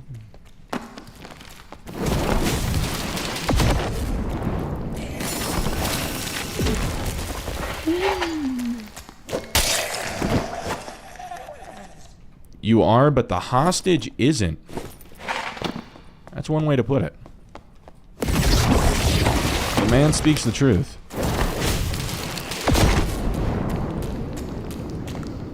Mr. the Dreadnought, welcome to the stream. Everyone say hi, Mr. Dreadnought. Hi, Mr. Dreadnought. You live in Maine? Crackhead Central. You don't hear that about Maine. You don't hear a lot about Maine. You hear, like... lobsters. And that's all you hear. Lobsters and, like... cold. Gee. Maine is still a state. Canada gave them back. They didn't want them. Because of Scuba. They said, we can't handle this guy. He has no control over the crackhead population. Beautiful state. Awful people. There's awful people everywhere. Everyone, the thing that annoys me is everyone's always like, insert state, and then like, drivers are so terrible. So it'd be like, I don't know, Virginia drivers are so bad. Nevada drivers are so bad. California drivers. Bro, drivers suck everywhere. There's good drivers and bad drivers in every state. And the ratio is probably the same in just about every state.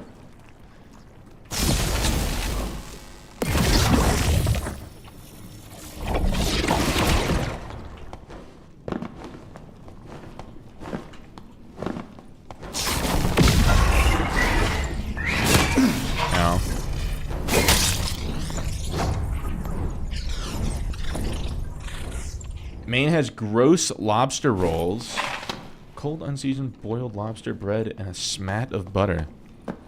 I don't mind. I enjoy lobster rolls, but generally I don't find them to be worth the price. I guess, well, any place that I've gone that has lobster rolls is like kind of a ritzy place. That's probably why they're so expensive.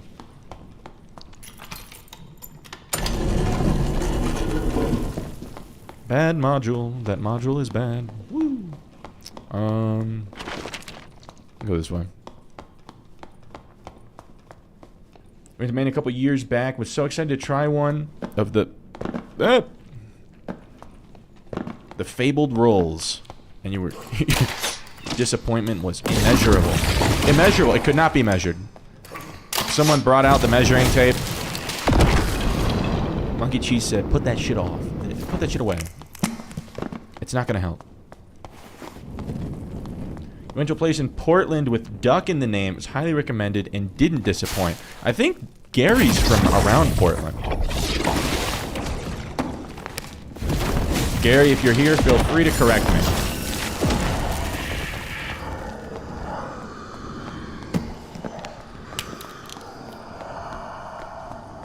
New Jersey, main road to Atlantic City. Speed limit's like 50 and people do 100.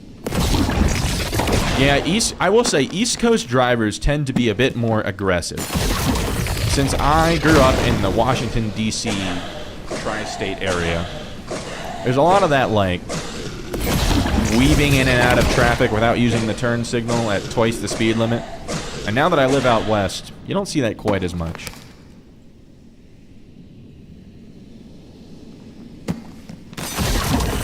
Wiz should have a clarity pot in base kit. I mean, the thing is, like, a gray clarity pot probably wouldn't do that much, right? Can you die yet? Why is it taking so long, man?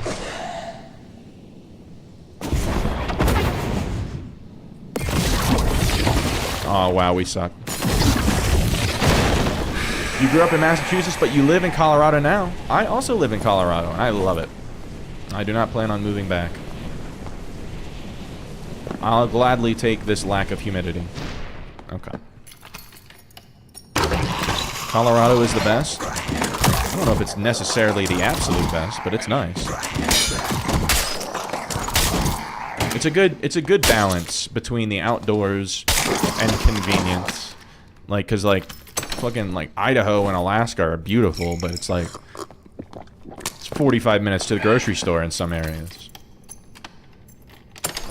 Great, you've been there for 5 years. I've been in Colorado for coming up on 4 years.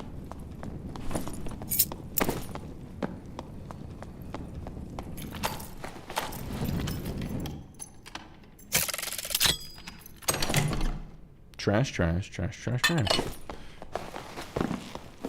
Alright, I gotta lock in.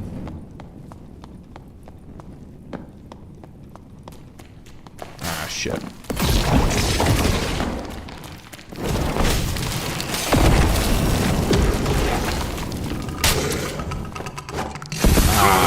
Motherfucker. I missed.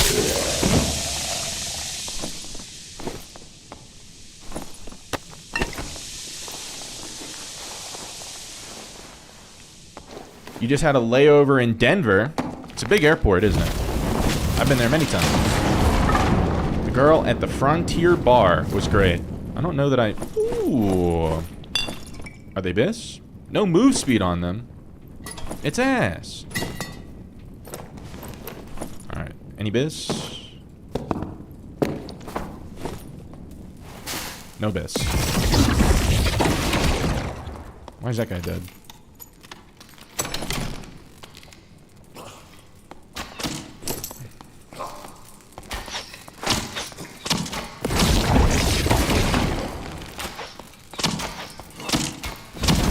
Somebody about 20 hours in this game, would it be better for you to just run Squire gear and look for fights, or should your focus be on PvEing? I would say learn the PvE first, because if you don't, it's gonna interrupt every single fight you get in, and it's gonna take you a long time to deal with it, and it's gonna be unenjoyable. So what you could do is you could go on the test servers. Oh, fuck. You can go on the test servers, where you're unlikely to run into any other human players.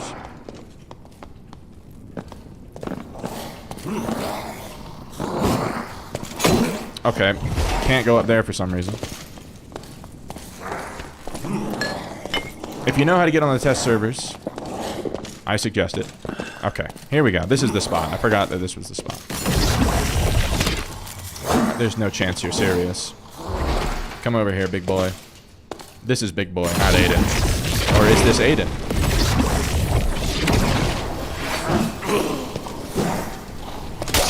Ow.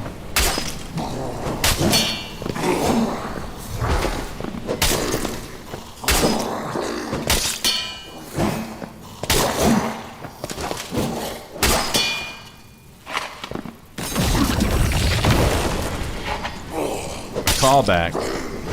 Oh yeah. Yeah. I got jokes. We need to find a blue. I just realized that we have been diddle-daddling for a little bit too long here.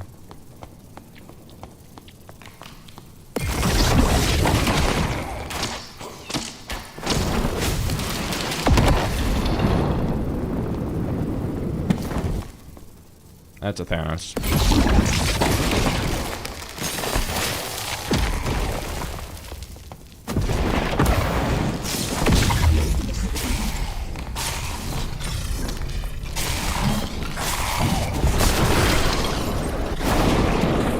Alright, I have to lock in here for a minute, guys, so I can actually extract, but then we'll reconvene.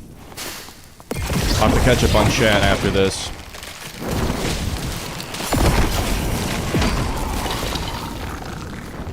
Please have a blue here.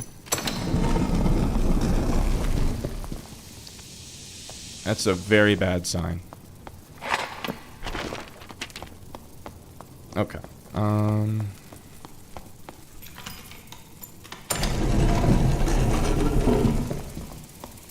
Okay, looks like he went this way.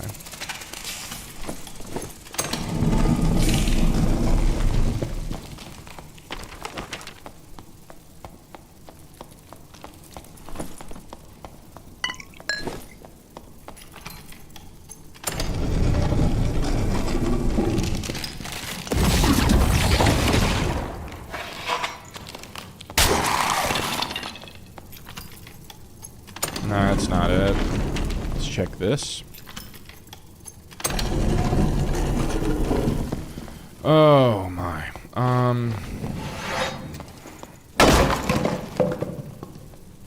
I mean, at least if we die, we get our kit back. But it's just like we're gonna lose the crazy turn shoes.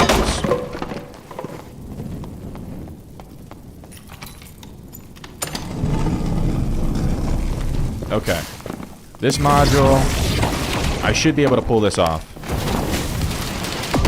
We don't have a ton of time, but I only have to clear... Oh my god. There's a whiz right there.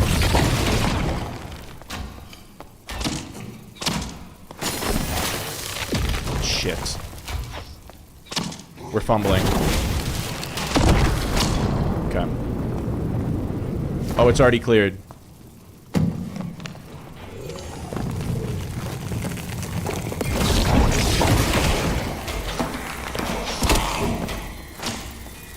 No scope. Alright. Alright. Let's catch up with you gamers. But Mr. Dreadnought, so my suggestion to you is, if you know how, go on the test server. I don't have specific instructions. I can't remember how I got there. Excuse me. But you should be able to figure it out.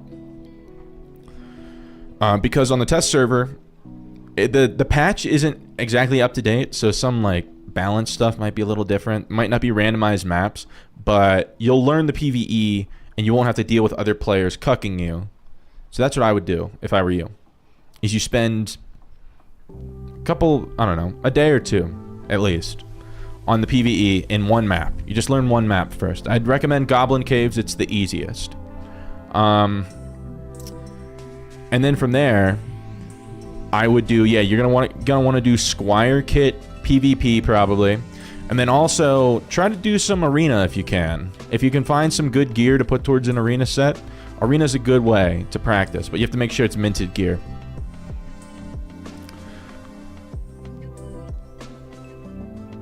$200 hours in and still run Squire gear. You have 25k gold. Yeah, I mean, it's fun because you don't have to worry about anything, right? It's just kind of like a nice relaxing game mode.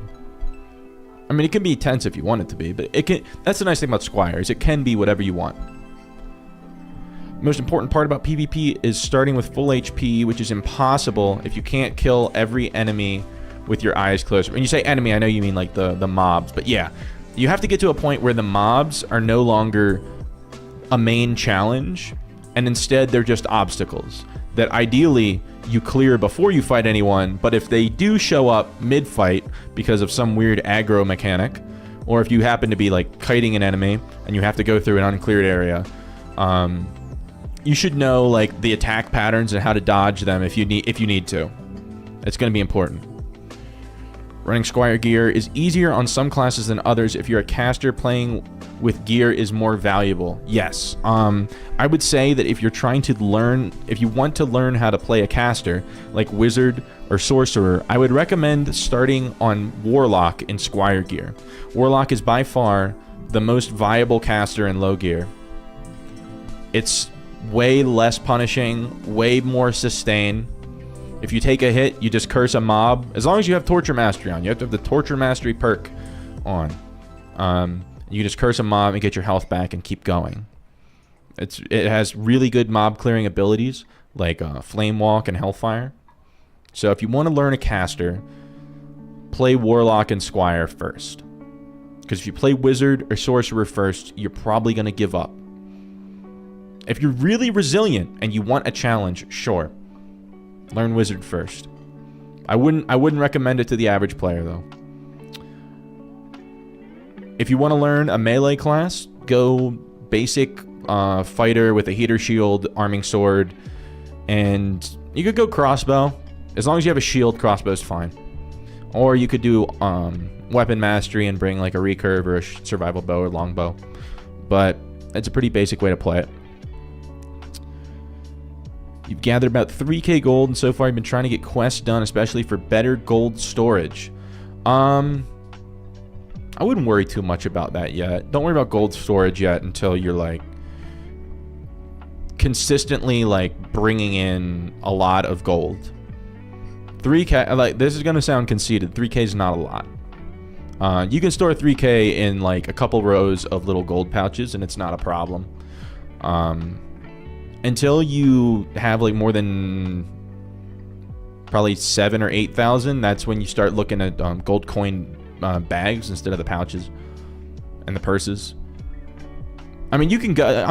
Don't let me like dissuade you from pursuing your dreams of having bags and chests, but I would say it's not the most important part of the game for you to learn right now.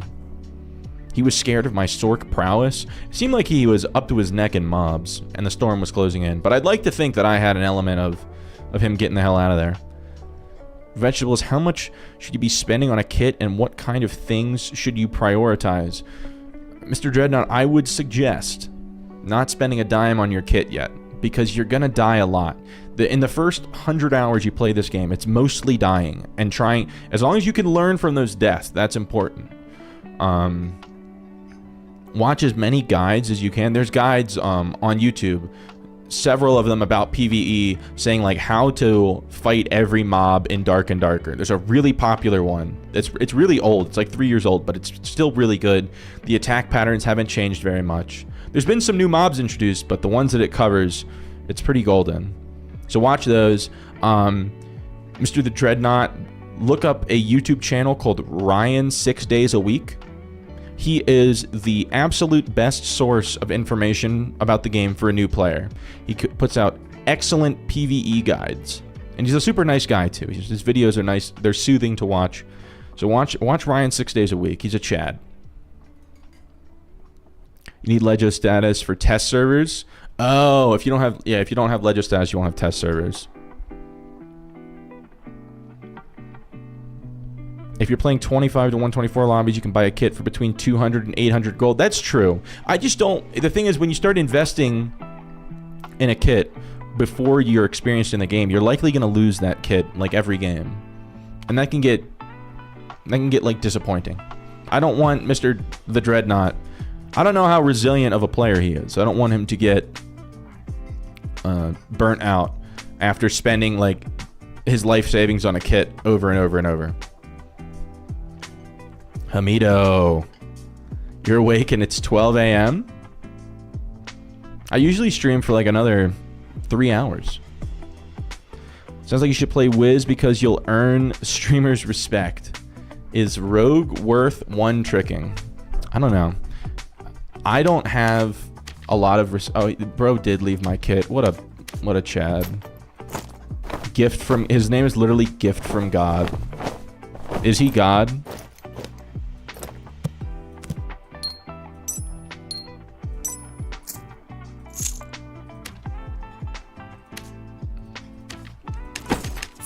Alright.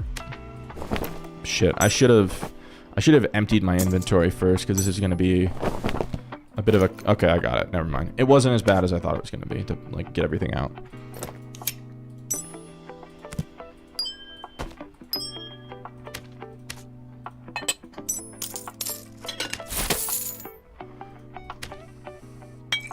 Alright.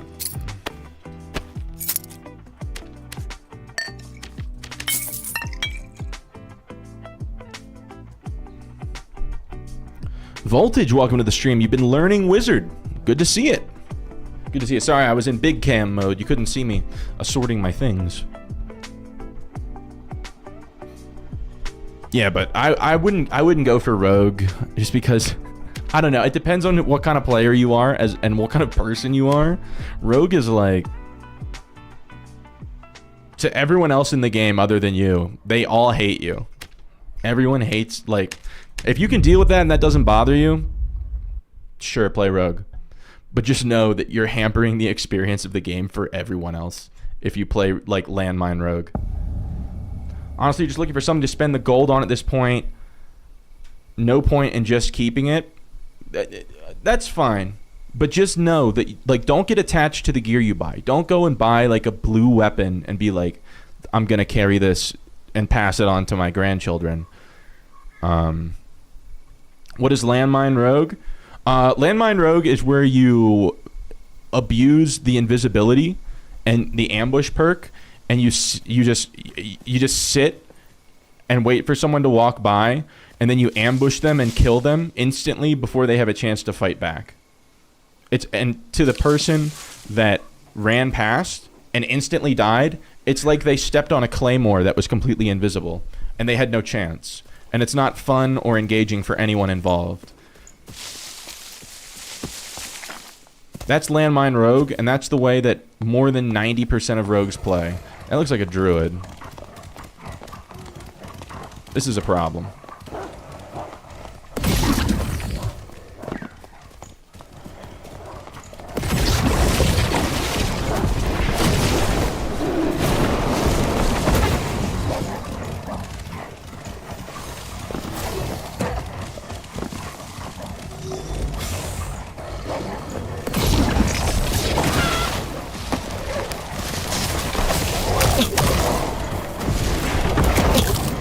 Okay, I'm not having fun anymore.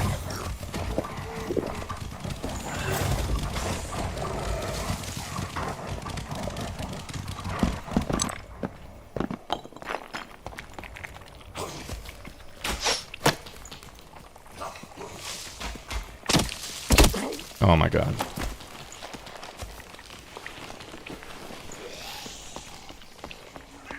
Let's get the flock out of here. Is Landmine Rogue a playstyle? Yes, Landmine Rogue is a playstyle. It is where you build a ton of dexterity and true physical damage, and you just sit and hide.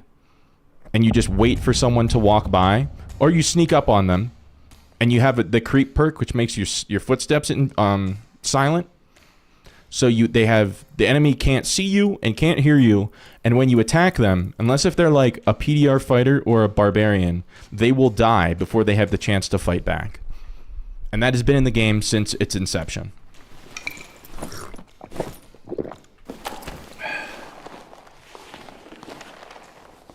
If you want to be respectable, play no invis with rupture and weak point. That is the most respectable way to play it.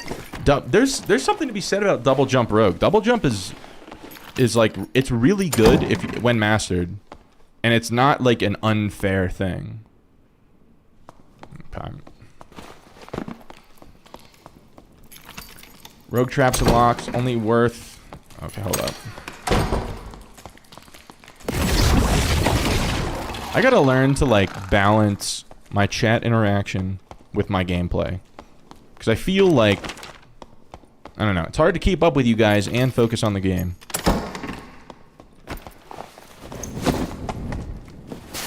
Thanos alert.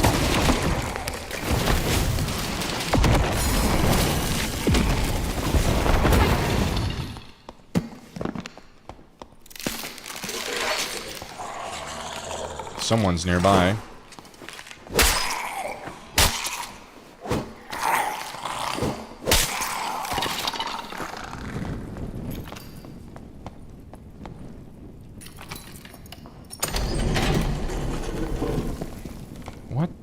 How do I open that one? There's clearly a door here. I can see the little opening. How do I get there?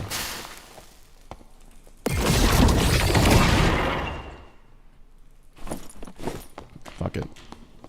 I don't feel like going that way. I'm doing great. I appreciate it. Oh my god, there's another guy.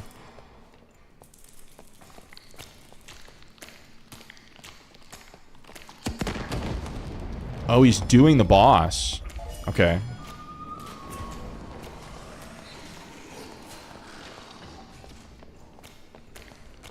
Alright, let me catch up real quick while I wait for this guy. Rogue Traps and Locks is only worth if you play on the deepest levels in dungeons and only start up with Squire gear and market or merchant any gear you get and get back there again with Squire gear. I guess so.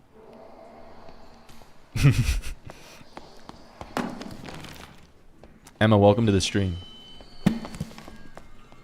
Welcome to the stream, Emma.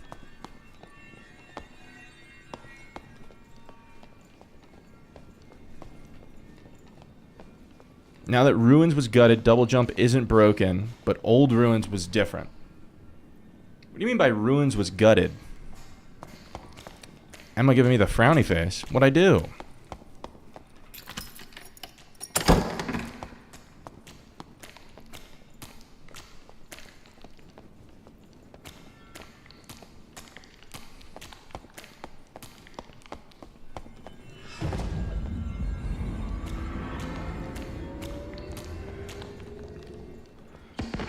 If you're honest, you're chasing the high you got once by winning back-to-back fights against a fighter and a barb on Wiz by just chucking fireballs and zaps.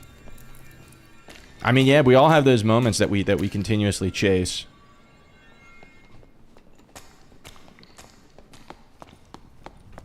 Did he die? What happened? He died. I'm not gonna be able to loot him though. I probably I don't want to loot him anyway. I don't want to cuck him for trying to, like, learn to boss. Oh, it's Wheel. Wait, this isn't Wheel. I've been lied to. You got slaughtered by a barb almost right after that, but man, you just love fireballs. Fireball is a fun spell. It's definitely the strongest. It's a little too strong, in my opinion. To the point where any wizard fight... or any fight that, like, a wizard gets into, the game plan is just throw fireballs until you're out of fireballs, and then play the rest of your class. It is Wheel. Nice. I think Fireball needs to be reevaluated a little bit. I think it does too much damage. It has a lot of utility to it with the door breaking and the knockback and the AoE. I think that reducing the damage a bit would be fine.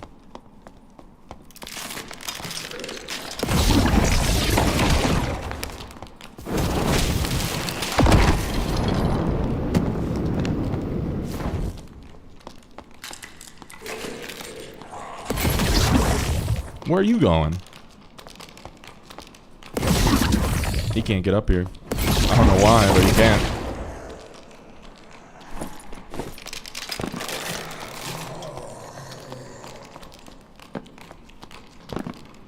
Wizard needs a teleport. If it's not a teleport, it's just some kind of cool movement ability. I'd really like levitate, like some form of levitate on Wiz. I think that'd be really cool. I'd kind of prefer if they made it a skill, though, because if they just make it a spell, it's gonna, I guarantee you it's gonna be kind of weak and underwhelming, like the sorcerer one is. I want it to be like a strong levitate, where you can like stay in the air for a decent duration of time and like control your movement in the air. So if they make it a skill, then I think that'd be like a worthwhile trade-off.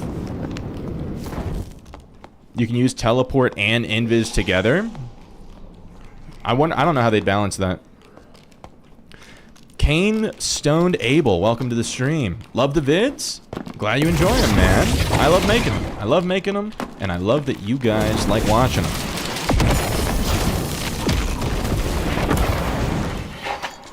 I like juggling them, the mobs, with the eruption into the wind blast. It's kind of fun. Yeah, it would be cooler. Yeah, it just needs... It's just... The current iteration of Levitate is a little underwhelming. To the point that it's almost exclusively used offensively again, like on someone else, versus like as like a form of like a buff on yourself. There's a lot of potential.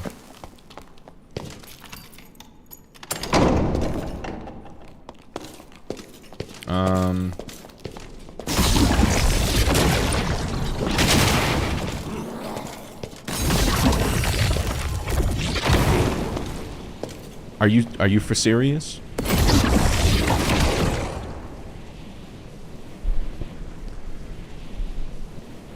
You could jump on top of all the ruins in ruins, but now you can't get over half of them, and the birds attack you. Well, the problem was that rogues were just sitting on top of the walls, and it was like the absolute worst style of landmine possible. Because not only did you have to beware of things that you couldn't see in front of you, there's things you can't see that are out of your FOV. That was dumb. I'm sorry, Scuba, but I have to disagree. I think that the nerf to being able to sit on top of ruins was needed. Gutted wasn't the right term yet. Reworked. Back in the day before druids, rogues were the only class that could get to the tops. Yeah, it was too strong. Oh, you're saying that it was worth... See, usually when someone says something's gutted, it's in a negative connotation. But I guess if you said if you use the wrong term, then that makes sense.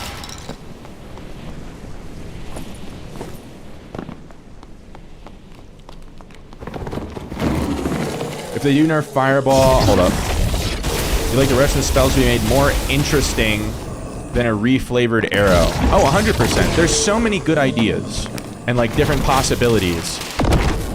And they don't even have to, like, invent them all necessarily. You just go into, like, dungeonsanddragons.com and look at the list of, like, existing spells in the Dungeons and Dragons universe and come up with a good spin on some of them. Mega Indian, welcome to the stream. Crow system in itself is garbage. They need to change it. You should be able to sit on top of the ruins. There's rocks, boxes, and walls. Yeah, no, I do agree with that. What is this? Oh, shit.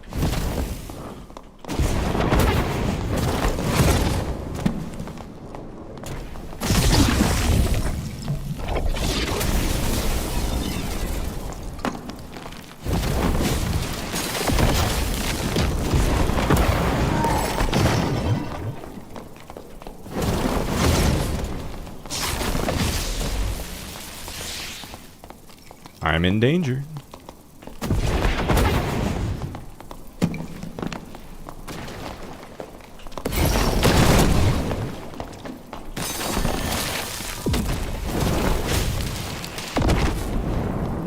Oh, we scared him. Oh, he's a pussy.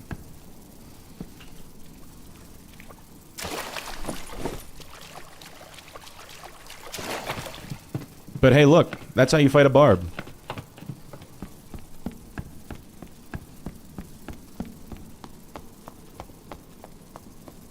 Alright, let me get back to my rifling through the gold pile here.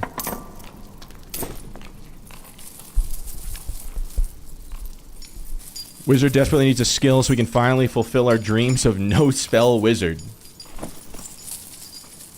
It'd be cool, I guess. I don't know how they do it. You'd have to, like...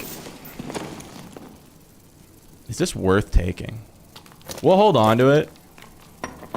It's hard to tell if it's worth taking or not. It's got the double mem cap, which is nice, but I don't know that it's better than what we currently have. The barb runs away. Oh yeah, no, the water bolt fire arrows with apex of sorcery into their face, that shit hurts. That shit does not feel good.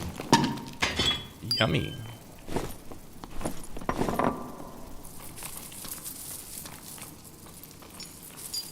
But yeah, Mega Indian, before we were rudely interrupted by that guy, I do agree that the crow system needs to be tuned in a way that it really only affects people that are like trying to abuse things and not people that are literally just like standing on rocks that anyone can access. They need to tune the levels a bit.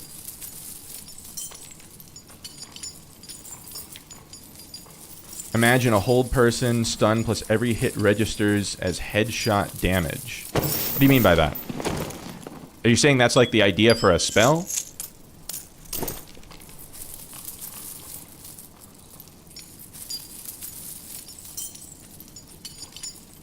Every Dark and Darker player ever. The fight didn't go my way, or I'm not optimally easily going to win.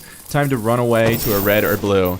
It is the beta cuck way to play right now, and it's the I've talked to several people that have played this game a lot, and they pretty much all agree that something needs to be done about that, about the ability to just instantly step into safety. And I think the general consensus is that every blue or red should require some interaction, like a 5 to 10 second interaction. So think like the you know, like the steering wheel that you have to turn to open the drawbridge, something like that for every set of stairs that has like because it has a gate in front of it that opens, right? So to lift the gate, you turn the wheel for 5 seconds, the gate lifts. It stays open for 10 seconds and then slams back down. It has infinite usage. Every blue and every red should be like that. Infinite usage, requires interaction to open, stays open 10 seconds, then closes. Same with portals. You open portals, you can keep the animation the same, but after 10 seconds, they reclose and have to be opened again. That way, you can't just like open up portals, go find someone, go pick a fight, start losing, and run back to the portals. It's so lame. And the argument against that is, well, then the Timmies are gonna get cucked because they can't easily escape people. If you want to play passively, it should not just be for free, right? Part of the suspense of playing passively is you have to sneak around and make sure the coast is clear, right? That's part of the fun. I just don't see a reason against it. The Timmies need to learn. Indeed they do. Okay, we got... This is a good module. It has blues in it, so I don't have to, like, desperately try to not die to the to the swarm.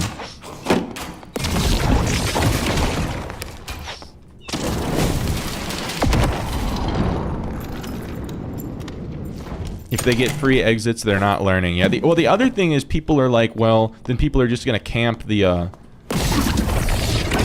extractions and down portals even more because they can just get free kills on people that are interacting with it. But it's just like, just make sure the coast is clear before you do it.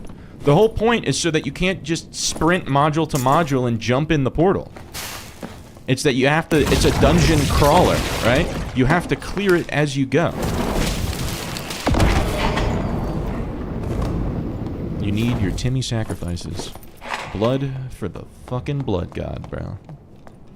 Alright, we're gonna clear down here first. Ah, shit. Thanos is awake.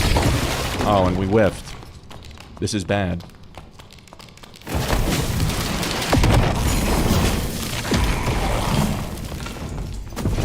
Oh, now we've done it. Is that a second Thanos? No.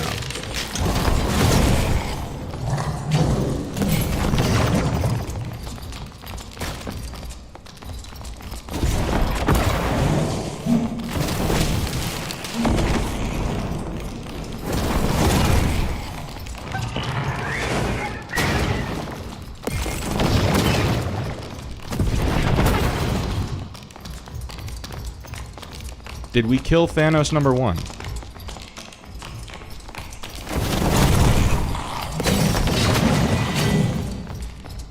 I don't know. I think we did.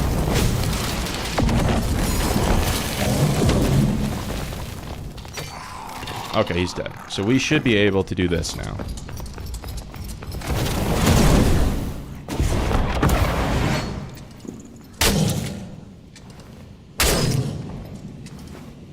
MLY TV, unlimited mana. We're playing Sorcerer. The spells are on cooldowns instead of charges. It's a really cool mechanic that I think all of the spellcasters, other than Warlocks, should employ. Alright, Let's see if we got anything interesting. That's not very good.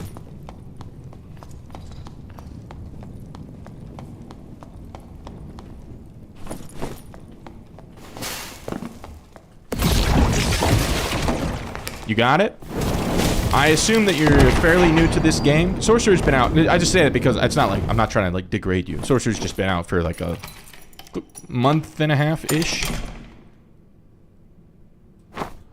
So most people are familiar with it, but I completely understand if you're new. Kind of new. It's like, and the ball is one-handed. It sounds so good on Sorc. The problem with the ball is the move speed penalty is very high, and on Sorc, or it's not very high. It's -15, but that's still higher than the book. And on Sorc, move speed is even more important than it is on Wizard. Plus, the ball is very clunky to use. I'm not a fan of it. But some people enjoy it, so it's not a game breaker for everyone else.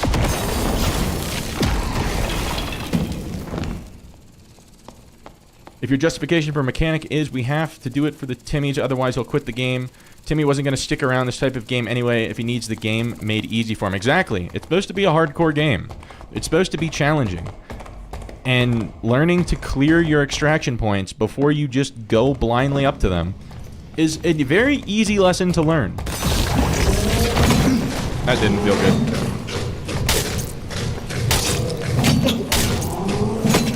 Okay.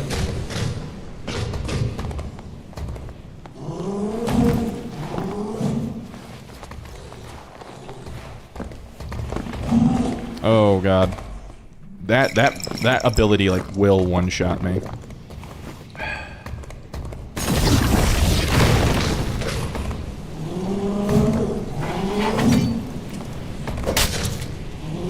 Okay, if I can keep him here.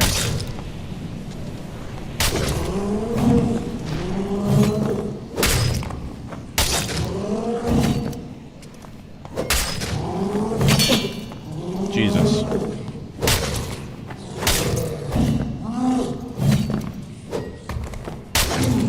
Whew. Okay. What's clunky about the crystal ball? The casting is in the opposite hand. It's just the animation isn't as smooth. And like, I don't know. I think the so clunky is, it's a subjective term, but when you're used to casting with the spellbook, the crystal ball just feels kind of bad. I don't know. I don't like, not everyone feels that way. It's just, it's a personal preference thing.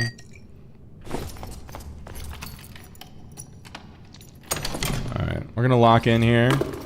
Try to get some good loot, and then I'll have to catch up with you guys afterwards, because we're running out of time, and we still have a lot to clear. Jesus.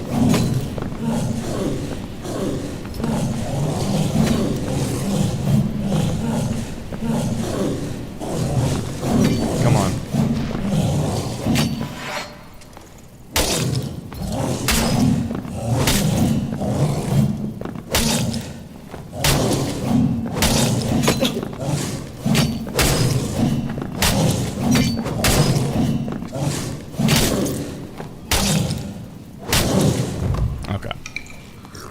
Voltrex, welcome to the stream.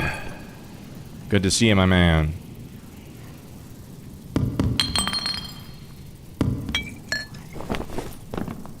Alright.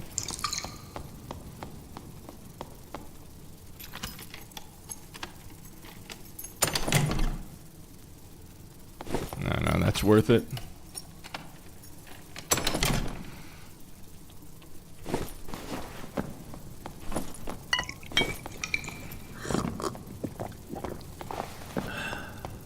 I promise I will catch up with you guys as soon as this. I feel bad for not answering all your stuff right away, but if I do, I'll never play the game.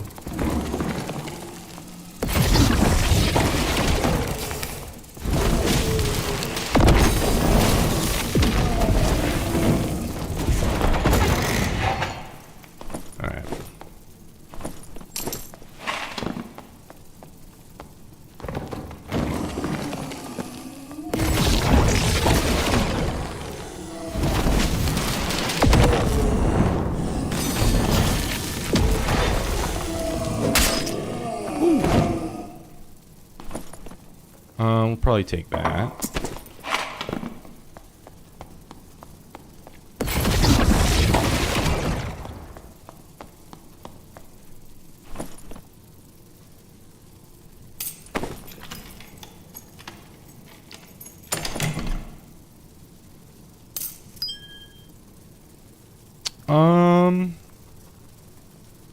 I don't know if that's worth it. We'll gamble and say that it is.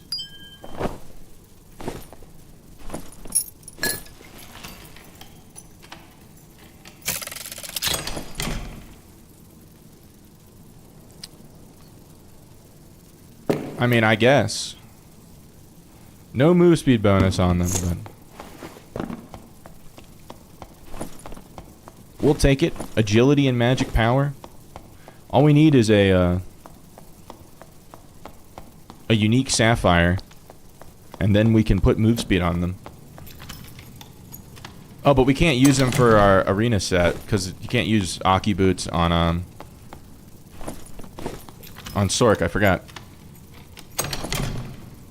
All right. All right, we'll just get out. We have a full inventory.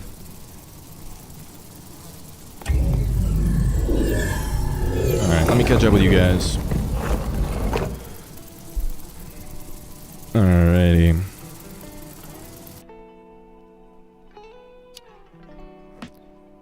Alright, so we're saying that Kane's take on saying that making the game, like, balanced for Timmy's is bad. And he says, it sounds elitist, we need all the players we can while maintaining the game. Maybe in, like, sub-25 lobbies, right? The Timmy lobbies, that mechanic for the reds and blues, like, having to require the interaction, maybe get rid of that for the Timmy lobbies. How about that? It's only, like, a high roller thing. Normals doesn't have it, high roller does. It seems like a good balance, right? Never played this game before, only watch streams and vids. MLY TV, is it like Molly TV? Or is it, should I say MLY? Let me know. Because I know I'm going to be seeing more of you. I want to get your name right. You should play this game. It is more than worth the price tag. Think about every time you've wasted like $30 on something you enjoyed for 2 minutes. Think about the last time you ate out, right? It was a great meal. But an hour later, you'd kind of forgotten about it. I have 3,000 hours in this. I don't know. I'm not going to do the conversion right now of like amount of money that I've spent on this per hour, but it's like you'd have to cut a penny into several pieces. It's not elitist. You played thousands of hours of extraction type games. A player base that sticks around likes the challenge and grind. Timmy that quits was always going to quit. I have to side with Abel a little bit here, but I do like the idea of maintaining rookie lobbies and keeping sub 25 somewhat casual.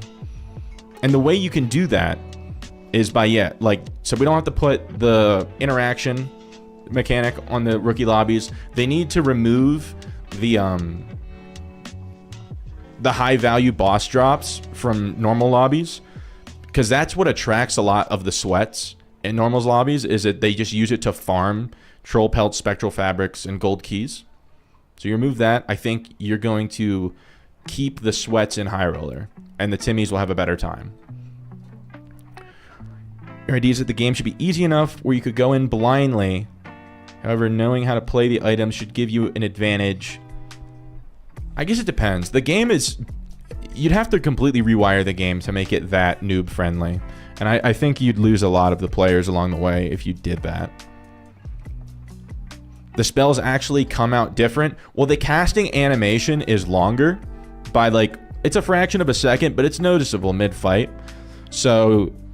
And also you cast with the opposite hand. And since you're casting with something in your hand versus your hand itself, I don't know, to me it feels harder to aim. But that's just a mental thing for me. If you like the crystal ball, use the crystal ball. Manosphere is a really good crafted item, but I just don't like it. People talk about changing the game for different kinds of players. If a greasy burger place changes their burgers for vegan customers, they're servicing a clientele that wasn't going to buy for the trade-off of alienating the original customers. Again, I have to side with I think Abel here is speaking some facts. But again, it's subjective. Everyone has different expectations when they play the game. But That is, I side with Mr. Kane Stone Dable here. Original customers don't want to get rid of their exploiter's edge. Well, you can remove the exploits. It's not like a black and white thing where it's like you keep all of the most hardcore like metagaming stuff. The whole thing is a gray area. You have to pick and choose what's healthy for the game and what's not. The hostage is safe and the guy is arrested. We're all glad to hear it, Scuba. It should be the default. Here you go. Average. Seems like the average build is just the outdated get beat up build. JB, I'm not sure what you're saying. I'm not sure what that means. Is playing Squire Kit Wiz a good way to learn to play the class and get into High Roller later? Yes. Mainly because you won't feel as discouraged when you die. Because there's nothing at stake other than the time that you're putting into it. When you gear up, you're like doubling how much time you lose every time you die. Because you have to put time into getting the gear, and then time into practicing, and then you have to put more time into re-gearing, and then more time. So it's like half as efficient. It's a half efficient way to learn the game, time-wise. So unless if you're like, I mean, if you don't have a bunch of responsibilities and you have a bunch of time and you enjoy farming, sure, farm up gear for every time. But most people don't have that much time and they want to get good as fast as possible. The game at the very least needs the tutorial. Yeah, apparently, I mean, they're working on that like sewer map that's supposed to be noob only. I don't know if it's going to be like a PvE only map. That could be interesting. There's a tutorial on mobile, different dev team. They're just using the Dark and Darker name. As far as I know, Iron Mace has 0 development effort on the mobile game. All that they did is they licensed out the name and like some of like the textures and like the overall like ideas. So the intellectual property, they licensed that to whoever makes the mobile game, and the mobile game is doing their own thing.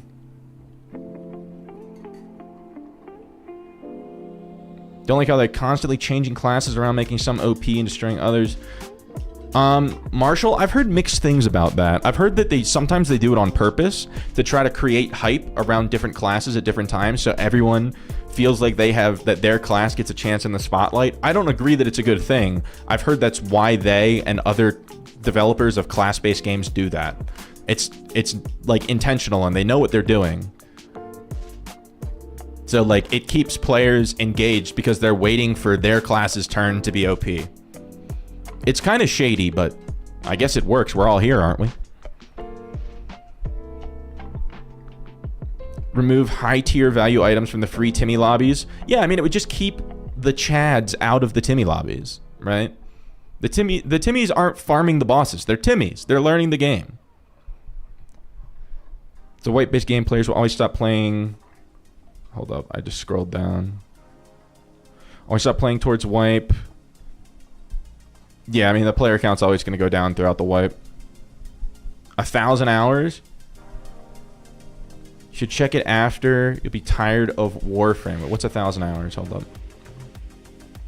Devs of this game are trash overall, and you've quit twice now because of poor updates. It does take some dedication to still stick around. For sure, for sure. You love how powerful the Manosphere is, but why can't we get a crafted spellbook? I'm right there with you. Right there with you. We need a crafted spellbook. Exploiter's Edge or Game Sense Knowledge Experience. How is having those things a bad thing? It's janky, just needs more polish. Not sure when wipe is. It should be late March, I think, if we're going by the calendar. Late March. You deleted that. Even you didn't know what you were saying. I'm glad it was not just me. Remove exploits and bugs by calling good experienced veteran players exploiters because they have experience and are better is weird. Yeah, I think that...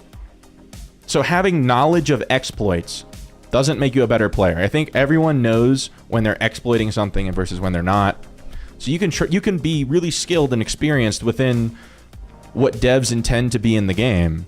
But if you have knowledge of like things that aren't intuitive and aren't supposed to be in the game, and you abuse that, I don't think that that's right. Snap Crackle Paul, welcome to the stream. What is meant by exploiter's edge? Well, they're just saying people with like thousands of hours like myself have seen all of like the unintentional bugs and exploits that are possible in the game, and some of them can give you an advantage. So then newer players that aren't aware of those things, and it's not intuitive because it's clearly a bug and not supposed to be in the game, they're at a disadvantage. Therefore, as a exploiter, you have the edge. Mobile Wiz is better. They have better spells. Damn. I'll have to look at it. You have over 1,000 hours in Druid, and now it's just ruined. I don't know. Like, the Druids that I've come across don't seem to be really phased by the nerfs at all. Druid was disgusting and ruined the game. Gary coming out with the big swings. Yeah, no, Druid was a little busted with, like, how they didn't have to follow the rules the rest of us did in the game. Okay, I'm gonna have to like start cliff noting this. You guys chatty Cathy's today. Snap on, quit it. The first message, the second, your most recent message, good. Quick swapping needs to go. 100% agree. That's so perfect example.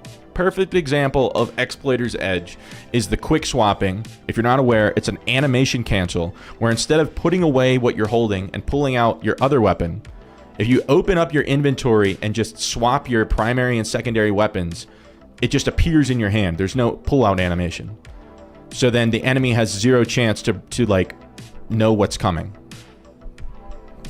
Limehead, welcome to the stream. Yeah, quick swapping is so stupid. And bunny hop, so I also think, I think bunny hopping is stupid. But it's also stupid that it's required for solo casters to survive.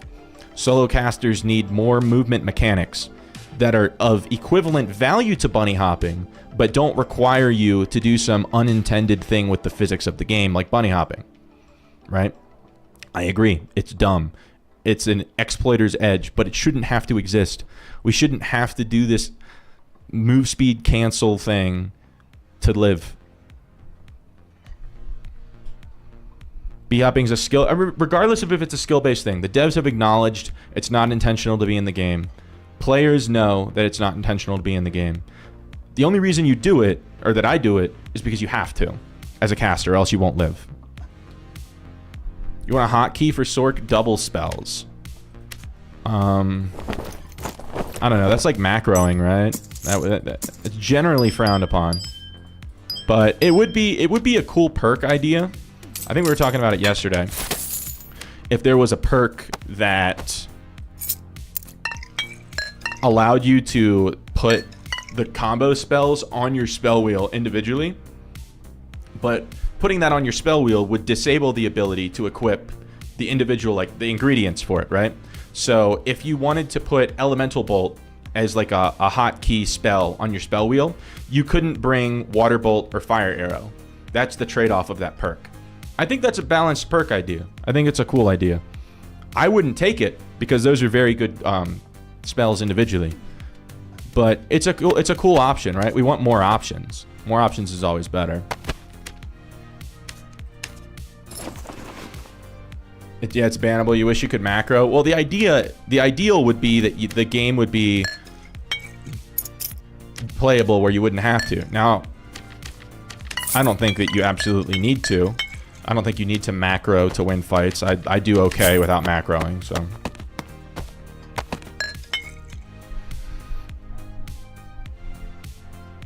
What would they replace it? Oh, what would they replace bunny hopping with? Either straight up movement mechanics, like a low cooldown teleport thing for like a wizard, or they would have to just completely remove the move speed penalty from like spell casting. The book itself, your casting implement already has a move speed penalty. When you go to cast a spell, it's like a huge move speed penalty.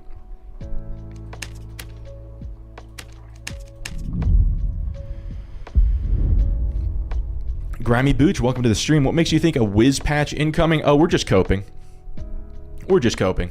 I have no indication. SDF said several moons ago that he had not forgotten about Wizard, and more Wizard spells were on the way, but that was multiple months ago at this point. But we're still holding out hope. Druid was capable of being countered by any class before the nerf. Still somewhat playable with the current changes, just much more difficult, especially against ranged classes. There's only Timmys who got triggered by Druids.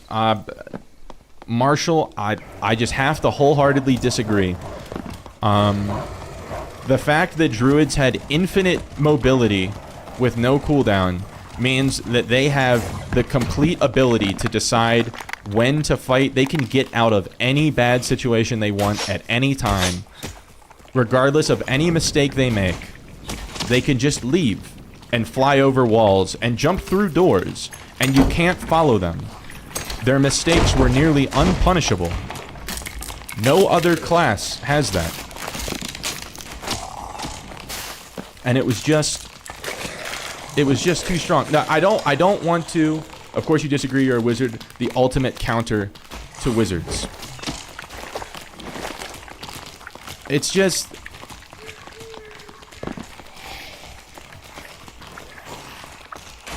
the Panther is one shot. The Panther's not one shot. On a full juiced kit with a legendary crystal sword, I've headshot the Panther 3 times, and he lived and killed me. And the part that makes Panther broken is that its hitbox is like nearly impossible to touch. It's incredibly difficult, and that has nothing to do with skill. It's just the Panther hitbox is insane to touch. Like, it's impossible to hit. A fighter or barb or any melee class one-shots Panther. Well, that's the thing, is if you come up against a fighter or a barb, you can just run away and they'll never catch you. So you can select to only fight in extremely advantageous situations. If you see a barb or a fighter, you just go jump through 4 doors in a row with rat form, and then you're safe. Whereas if a barb is chasing me, I have to fight him. Okay. Okay, that's about enough of that.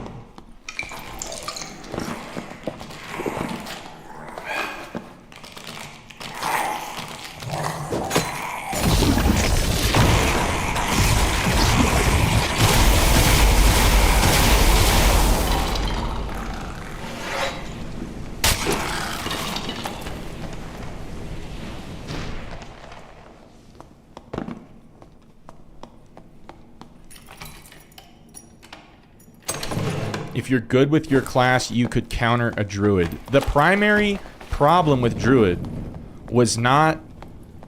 I get that druid had like counters and stuff, right? But the thing is, you got to choose every fight you took. Druid gets... I mean, they still kind of can. You never have to fight at a disadvantage. If you're at a disadvantage, you can leave, and no one, there is no class in the game that will ever catch you.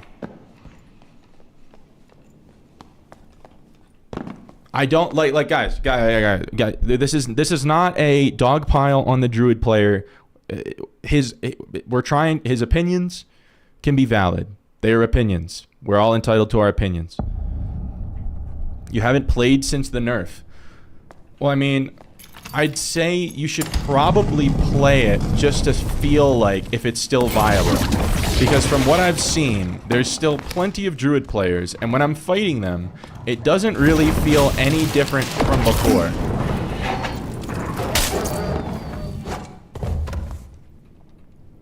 Played a little bit, but not much. I mean, I don't know. I don't want to derail the entire stream talking about druid, but my hard stance is that the main problem with druid was the infinite ability to escape.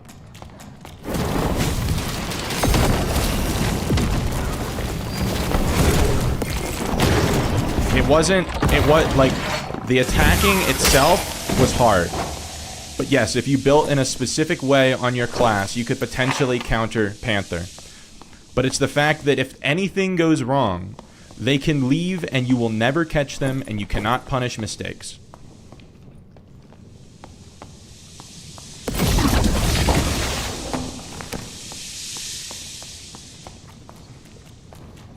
Shit.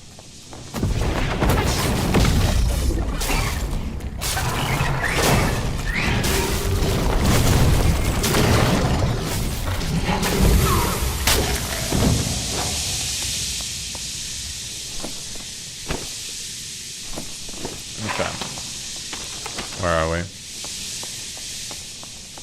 I hate the zombies, man.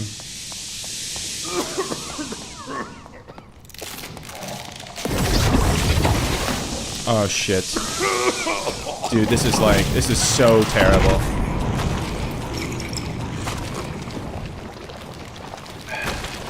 We have the gas clouds, the mage still alive, a Thanos, and a bat on us.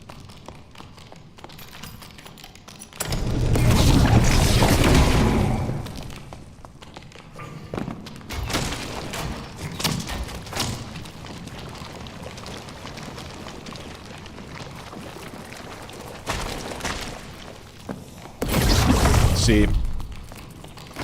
Ah, dude, this is frustrating.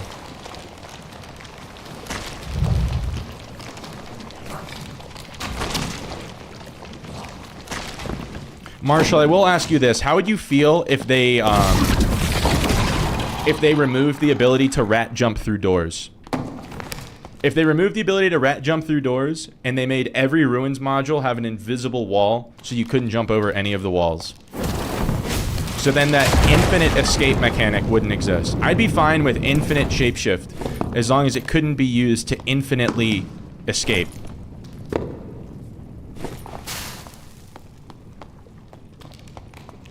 If they just made every wooden door solid, with no... Or they made the window, like, where you can't pass through it. And objects can't pass through it. Because to me, that would be okay.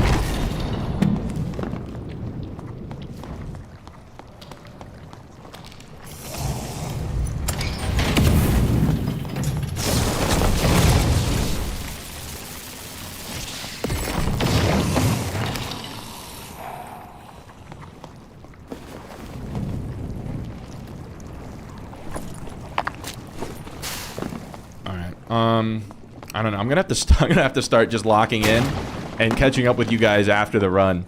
This is hard to keep up with.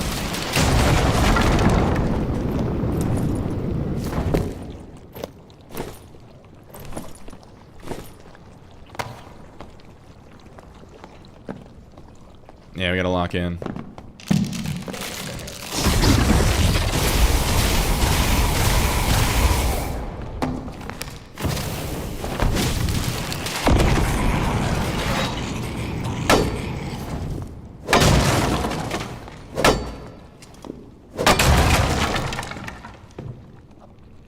I'm fine with you guys debating this stuff in the chat. That's fine. Keep it civilized. Like I said, I'm not able to moderate this entirely. Jack is my only mod, and he's not here. So just please don't be nasty with each other. That's all I ask. We can have fun debate all we want. I'm all for debating. I think it's healthy. Just make sure there's no name calling, no hateful shit.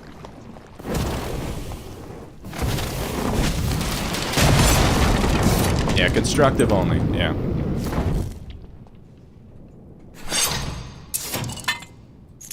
Refrain from the get goods and all that, if possible.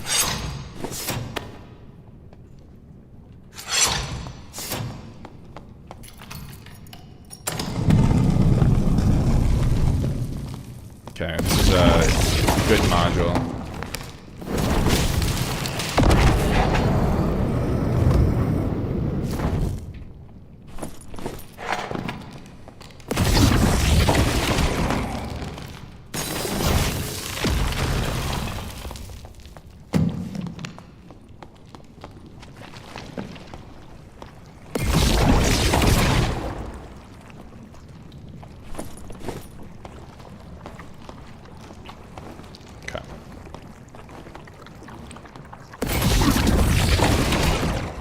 Perfecto.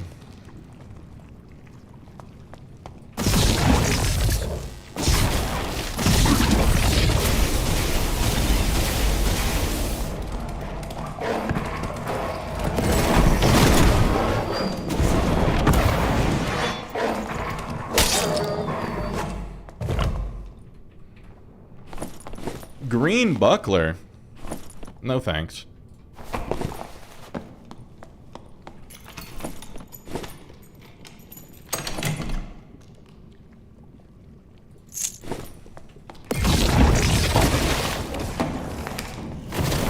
Prediction?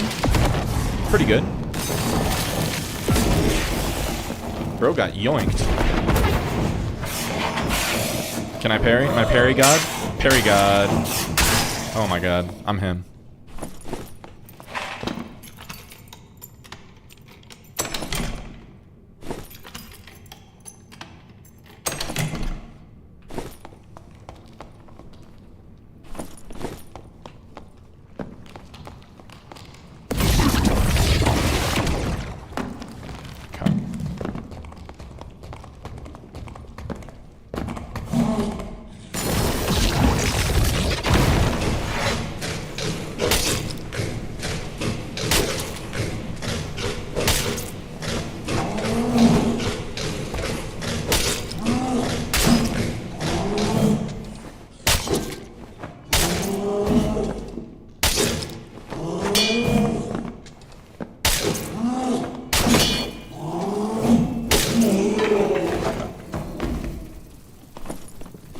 That's all, Dookie.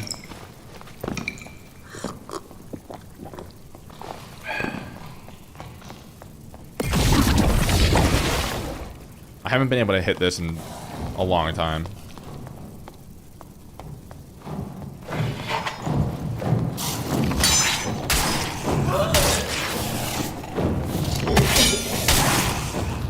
Okay. A little bit of a mixed bag there, but we're all right.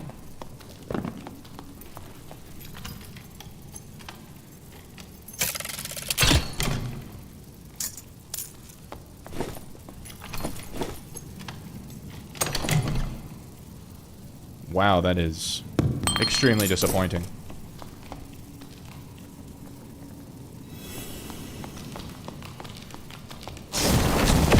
Dude, why do I keep whipping this? My spell selection skills are off.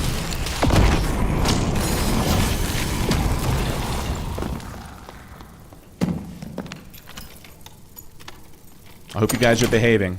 I didn't leave you guys with a babysitter. Ooh. Nom nom nom nom nom nom nom nom nom.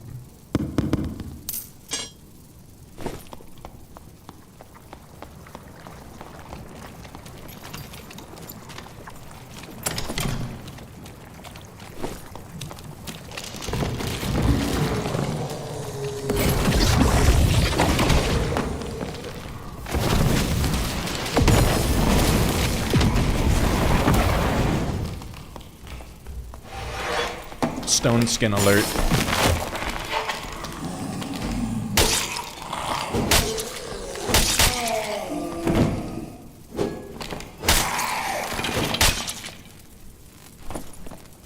Okay, we'll yoink that. Alright, so we'll open our port and we'll go hit the last couple chests.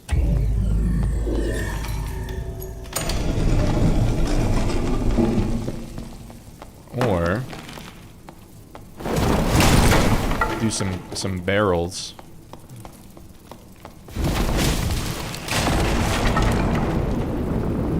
Dark leaves, salad, lantern, rip. Check the turn shoes. Could be this. Ooh, 2 resourcefulness, 1.5% move speed bonus, 2 physical power. Those are actually kind of nice. We'll hold on to those for now. Could be for arena. We'll see.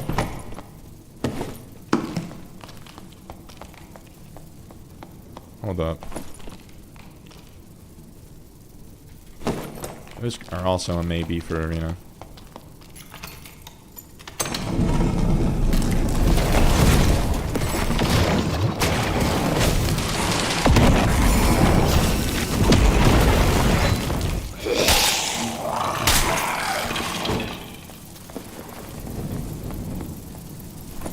Rat pendant alert. Is it Biss? It is not. Fox pendant, choker alert. Alright. Let's get the flock out of here.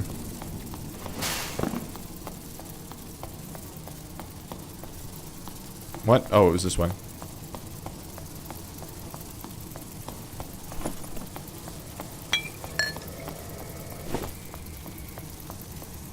Kobe. Alright, gamers. I am not going to be able to go back and go through all this, or else we'll be here until I end the stream. So, we're probably just going to do a quick scroll through. Okay, we're talking about Popcorn Nate. Jumping over the wall thing is intended. Yeah, I don't know. I don't like how easy it is for some classes versus others, but I don't know. I'm kind of up in the air. Okay, so we're saying that Popcorn Nate is a good example of why Druid needs to be nerfed. And Marshall is saying that he's just really good. I agree, he's really good at every class. But the thing is, when you take a player, like the best player like that, I don't know if he's the best player in the game, but he's up there, top 1%. When you put Druid in the hands of that player, the effectiveness ceiling is so much higher than any other class. A lot of classes require skill, but when you employ the same amount of skill on Wizard versus Druid, you're more effective on Druid because it's just has more. The main thing is the escape option. You almost never end up in a battle where you're at a disadvantage because you can just leave and they'll never catch you. All right, I'm going to assume that there's nothing in this wall of text that's not about Druid. So if you have something, if I missed your message and it's not about Druid, I ask that you repost it in the chat. Before you go, I still have like 2 hours left. You have take on which between Wiz, Warlock, and Sork is better in solos. Warlock is the best. Warlock is, well, I think that, okay, when at the highest skill level, I think Wizard is the most effective of those three. But for the average player, Warlock is the easiest, and it has the lowest skill floor. You can be very, very effective on Warlock. So, Mr. Tate Brule, first, welcome to the stream. And, yeah, my answer is Warlock on that.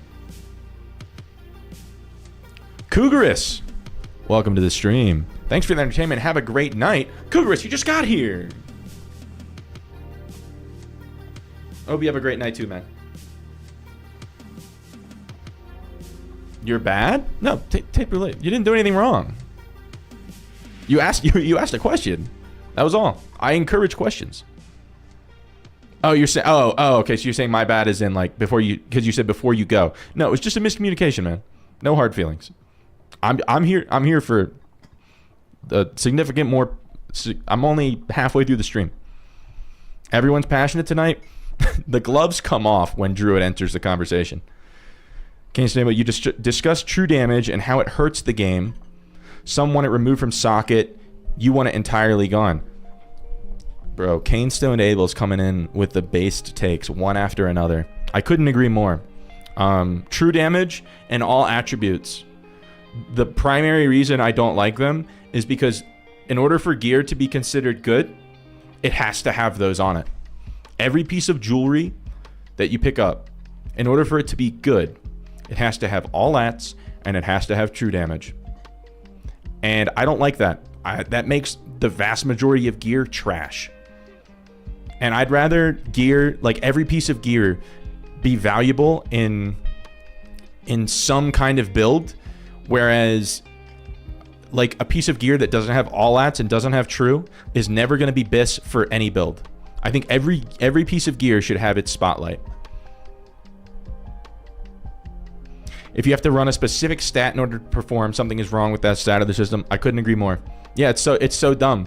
They should remove true, but then they have to buff armor pen and magic pen, especially Magic Pen. Armor Pen, there's already a lot of it out there, and it's pretty effective. There's a lot of skills around Armor Pen. I don't think there's a single skill related to Magic Pen.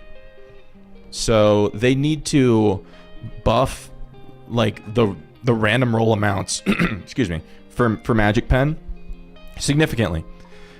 Like, because right now you get like 1% Magic Pen on a roll. It needs to be 5 to 10 in order for it to like work effectively, in my opinion.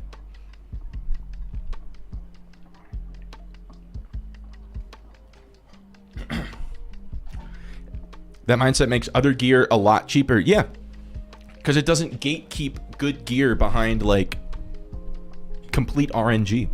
It's like every piece of gear should have its spotlight in some value. Because well, then you'd say like, well, a legendary piece is always better than a rare piece. So what's your answer to that, Mr. Frank?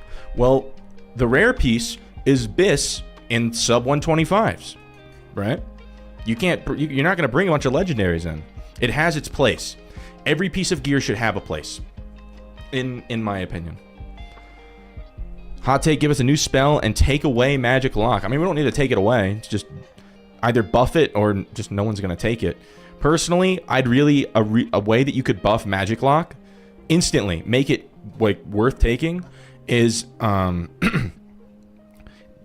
give the ability to lock doors in the open position. So people can't just like door close on you. First of all, when they nerfed it so that the range on it is like zap range, that like killed it, right? Because the whole appeal of it is if someone's running away from you and they're out of zap range, so you can't damage them, the one thing you could do when it was like 15 meters is you could lock the door and prevent them from leaving. It had value. Now, if you're in zap range, just use a zap. You're not going to lock the, like, it's not worth it. There's no point in using it. I want to thank you for the Squire Kit vid. Learned a lot. Made you come back to the game after a long break. I'm glad. I plan on probably tomorrow, I'm going to record a 125 gear score video where we are shamelessly going to min-max 125 and show like how to best play with 125s as Wizard. We're not going to take anyone's gear though, because in Squire gear, there's no incentive to take anyone's gear. But now, since I'm going to be min-maxing, I'm not going to take a single piece of gear off anybody. The only thing I'll take is like heals and campfires, because they wouldn't get those back. It was an amazing video. I appreciate it. I went with like a much more minimalistic editing. Why does Magic Lock apply to containers? I guess it's to like prevent people from ratting loot, but like you can just hit them with stuff to prevent them from taking your loot. Like, I don't know. Yeah, it's not an incredibly thought out spell. So they just need to buff it. They need to buff the range, and they need to make it so you can lock doors in the open position. And then we'll talk. Oh yeah, and it should make doors indestructible. I agree. It, like, the fact that half the classes in the game can just instantly break wooden doors and 99% of doors are wooden, bro, there's no point to take the thing anymore. Yes, it should 100% make the door indestructible while it has the arcane lock on it. Jack, oh my god, Jack, you're a legend. Okay. So Jack, I don't know if you can scroll up and see, well, you're on Twitch, but a lot of the YouTube chat, there was a huge druid debate. You gotta catch up. Jack has pretty base takes. So.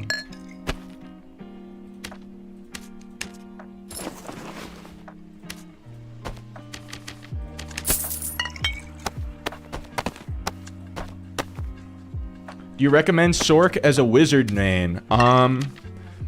So when Sork was first announced and displayed, everyone thought it was going to just be a better wizard, because it's like wizard but without ever having to sit down, and that is not the case.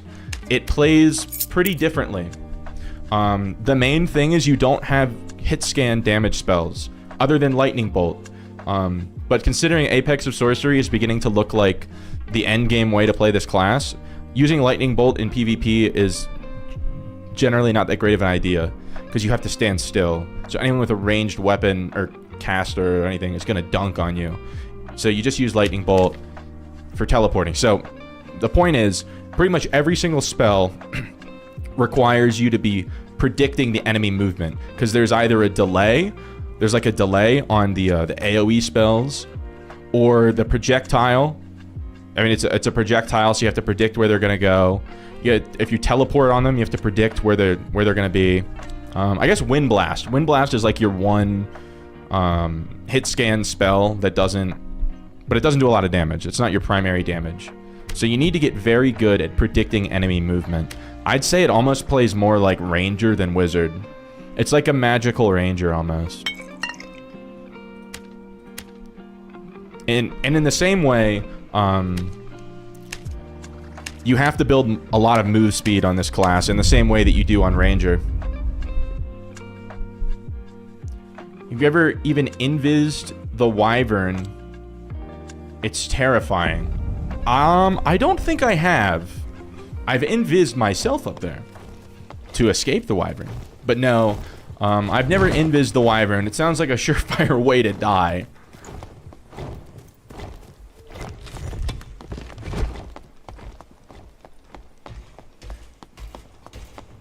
You have to take the +1 all people. Oh, yeah. No, I meant to make that a caveat.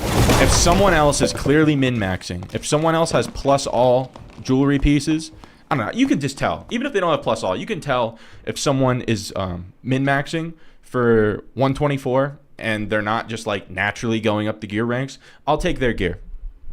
I will take their gear because to me that's an even playing field. We're both min-maxing. But I will not take Timmy, like... I won't take Timmy's stuff.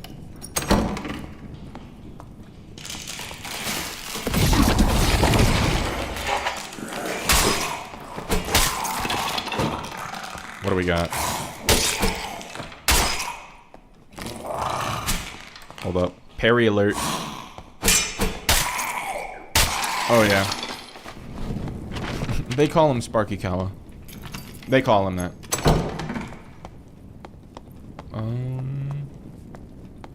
Is it just me, or is... Yeah, there is someone over there. I was gonna say, this is not all the bats. What is that? I don't want to pull the bats. But I don't want to give away my position either. I don't know what that is.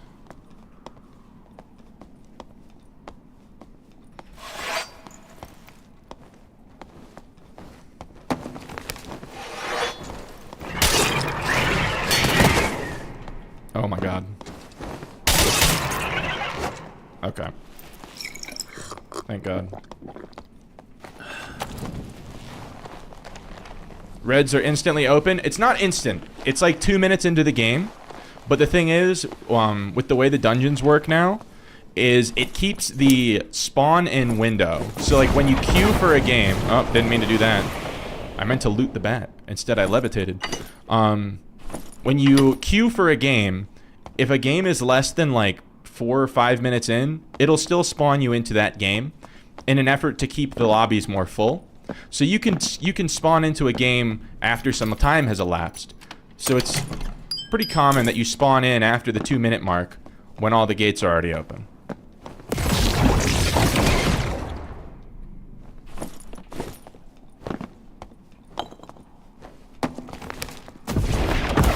So after the wind blast, it should be one shot. How can I tell someone's a disgusting min-maxer? You can just see if they're running like meta stuff or not. +1 all, true damage on everything. It's generally a good way to tell.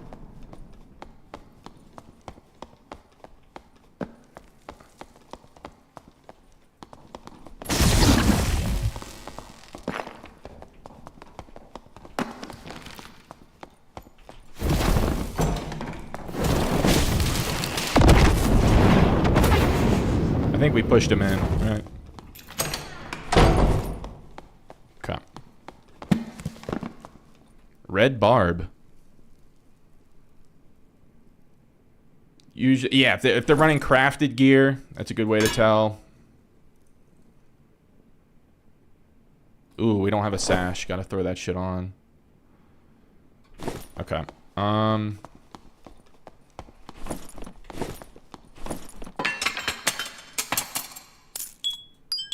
fuck that. We don't need that or that.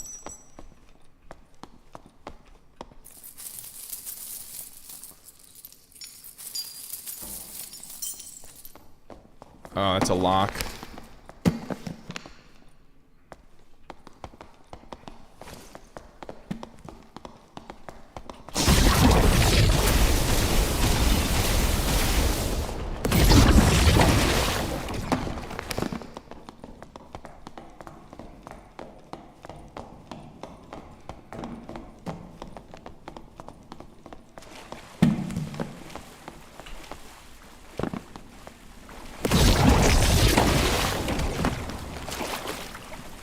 He failed that one.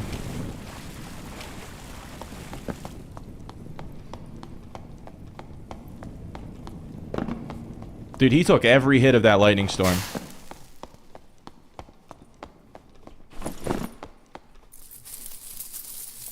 Running away, eh? Yeah, no, I mean, there's just no chance I'd hit him. He was too smart. This rogue thinks I don't see him.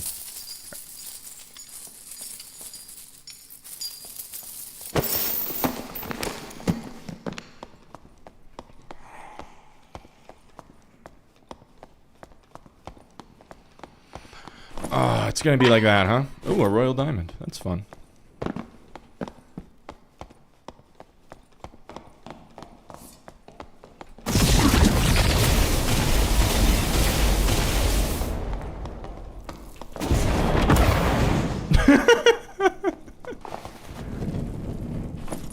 Oh my god.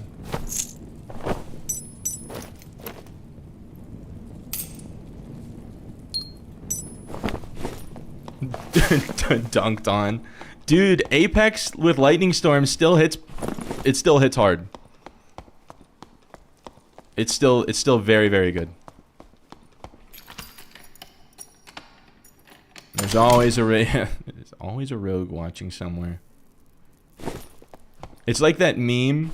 I don't know. It was like it was a meme on, like, I don't know, Facebook or something that I saw where it's like, it's a specific fear. It's like a fear that no matter where you are, there's like somewhere a duck is watching you. And it's got like some, like, one of those oobala boobala phobia things. Giving you PTSD with the lightning storm. It's really strong. But I mean, to be fair, I'm in complete BIS and running Apex of Sorcery. And he also chose to, instead of leaving the lightning storm, he decided to run across the entire diameter of it. He was on one edge, and instead of just stepping out of it, he ran across the whole thing.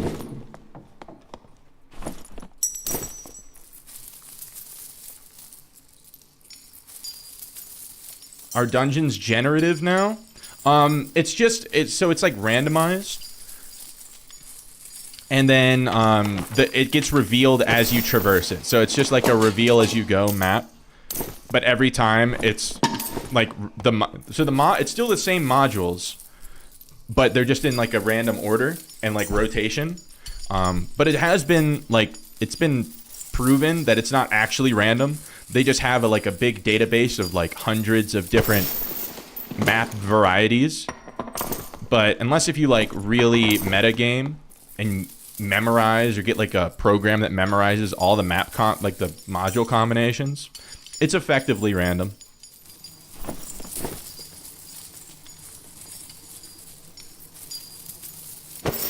Bo R, welcome to the stream. It's a diamond, so it's like the least valuable one, but we take those.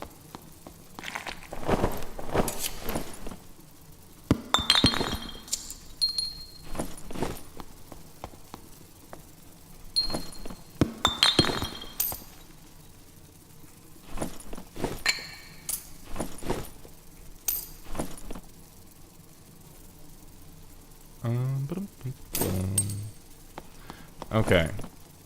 We successfully have no heals left. So the question is, do we try to go find a blue, or do we just take the red and take our chances? It's not a blue there. We haven't passed a blue. Oh wait, no, I know where. There's a blue in here. Hold up. Blue? Yeah. 6K min for the diamond. It just sucks that it's a diamond because like the all the other ones are like literally like at least 20,000 gold. I think the emerald's like 45K. Do I have to go that way or can I go this way?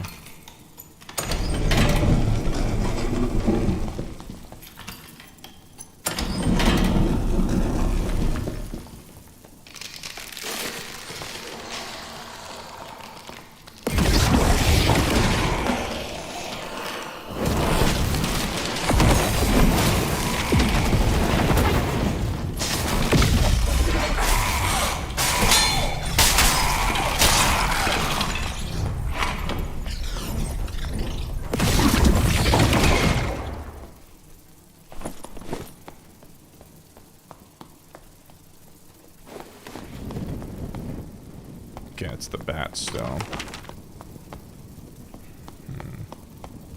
It's not looking good for my, I know where the blue is theory.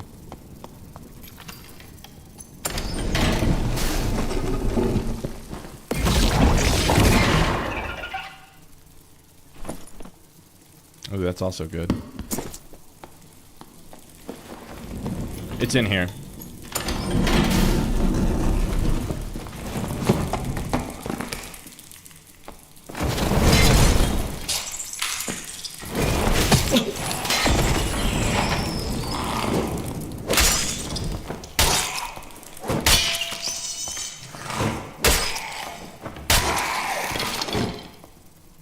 Aren't throwing at knives and axes worth selling?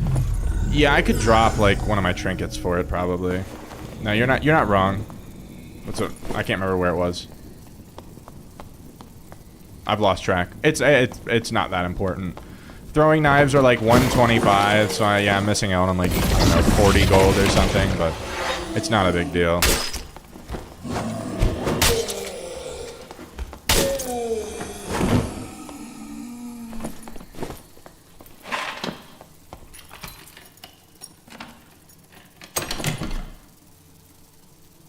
Okay.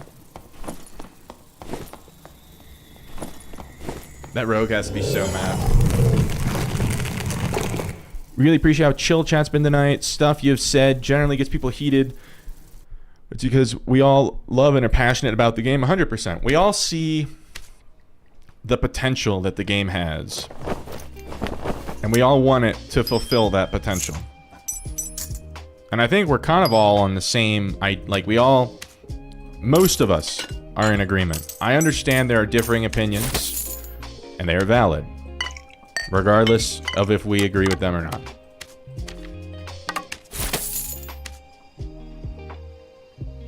Want every class to be diverse and have depth. Also, mechanics to make players interact and move and skill their way through the game are positive. Yes, I once again wholeheartedly agree. I think that this game has far too many skills, and when I say skills, I mean like the literal skills that your class has. Far too many of them are just press button for temporary stat boost. That is not engaging or exciting in any way.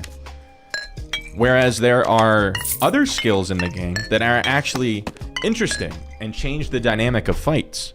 For instance, all of the casters, all of the spells are different.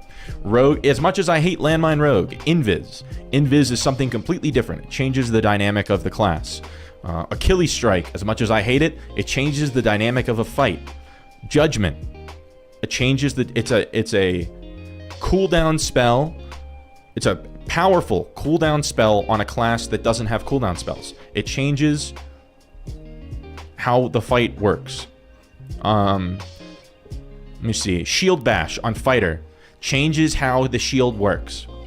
Whereas Sprint, Second Wind, Rage,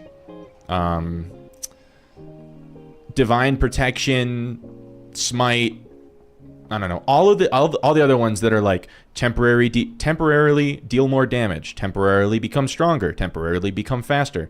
That's lame. and it's not that cool. And they should honestly be replaced with cooler things.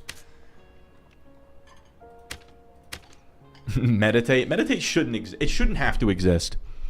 That'd be like if a physical class had a stamina bar and one of their skills is regain the ability to swing your sword for like another 30 seconds by sitting on the ground. It's like, bro, that's so lame.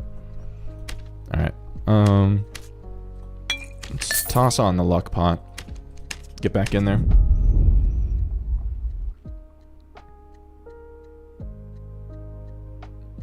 Thoughts on steel and sorcery? Is that a game? I'm not familiar. Elijah, you got to give me the 411 on steel and sorcery.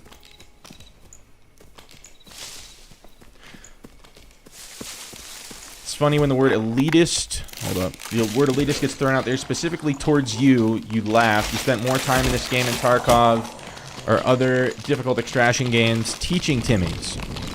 Yeah, no, I mean, you have to be careful with how you word things.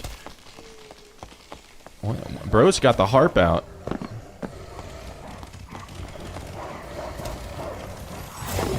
Bro, no, he's a pickpocket. Don't take my stuff. Alright, the red should be... Yeah, there he is. Fuck it. Fuck it, we ball. Fuck it, we ball. Fuck it, we ball. Please don't be in here. Thank you. He's still sitting there. Release date for the alpha is February 12th. Okay, I'm just not familiar. I assume it's an extraction game. Steel and sorcery. It sounds like maybe a Dark and Darker competitor. New fighter ability: sit and eat a meal. How invigorating. Dad needs some marketing to get its player count up. It's already dropped to the same numbers from before last wipe. I agree. There needs to be a bit of a marketing push. I think that, so there was a period, there was like a wipe that Summit 1G was playing Dark and Darker. I feel like it was, I don't know if it was ever announced if that was like a sponsored like contract streaming deal. Because like after that wipe he just like stopped playing. But I mean if that was the case, maybe they should do that again. And like pay like, I don't know, fucking like Shroud to play the game for a wipe or something. Or like who are like the popular Tarkov streamers? Like I know Dr. Lupo plays Tarkov a lot. I think he'd have fun on this game. He's like competitive but also kind of casual friendly. Summit will not be coming back. I never like really watched him, so I don't know. I just know that he did stream the game for a little bit. What the fuck? Why did I have that selected?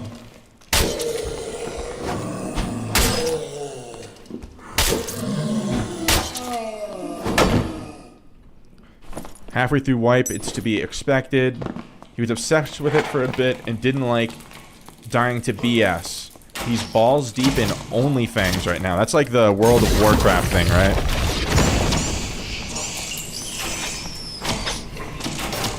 He didn't enjoy his time on Dad. Then why'd he play it so much? I don't get that. Because he played it for a while. Oh my god, this is so annoying. Bro is behind the door. Okay, fuck this.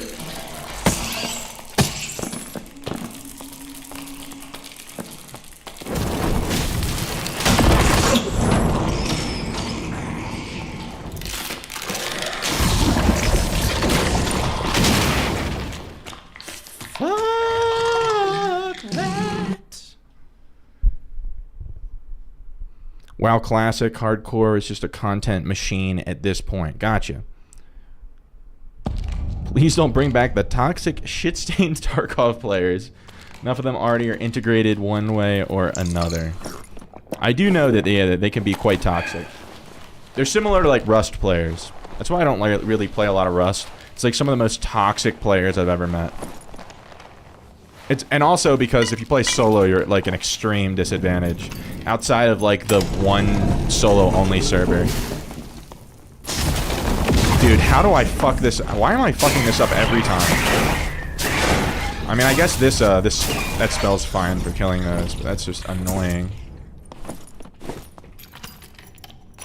TP through iron bars. Yeah, it's some nice tech to know.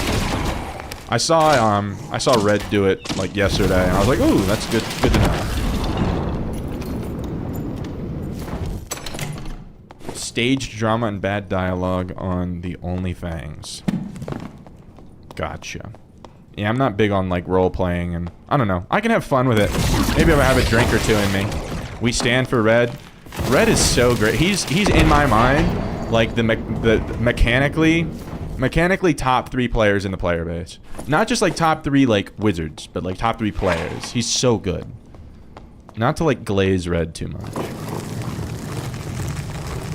Yeah, the problem with Red is he tilts so easily.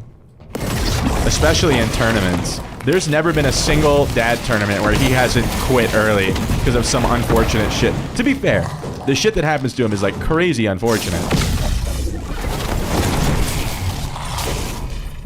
But it's just like, bro, try not to maul during the tournament challenge. Level impossible.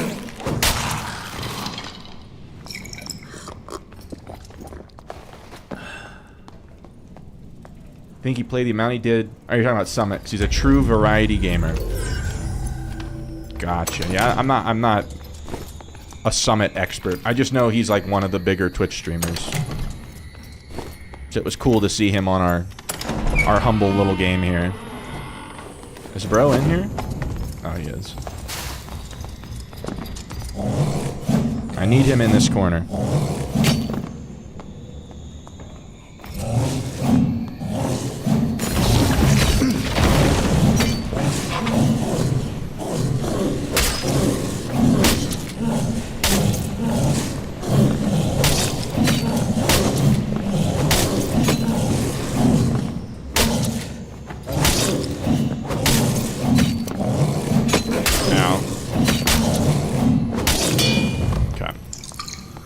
Red comes from Val. Yeah, I knew him from Valorant. So like when I saw he played Dark and Darker, I was like, is this the same guy? There's no chance because they're such different games. But yeah, he plays with Ziptie all the time, who's also from Valorant. But it's only natural. He's got the Valorant accent.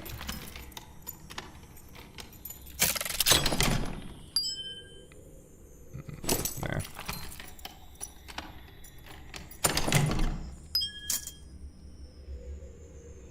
This might be worth. I'll hold on to them for now. But he keeps dragging you back to play. I haven't played Val in like over a year. I got burnt out on just like team-based competitive games. I don't like the fate of like my elo being in the hands of other players, let alone strangers.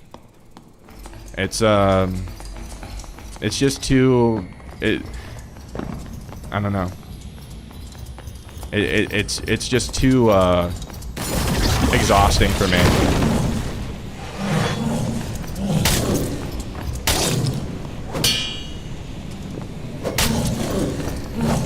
What is this guy doing, man?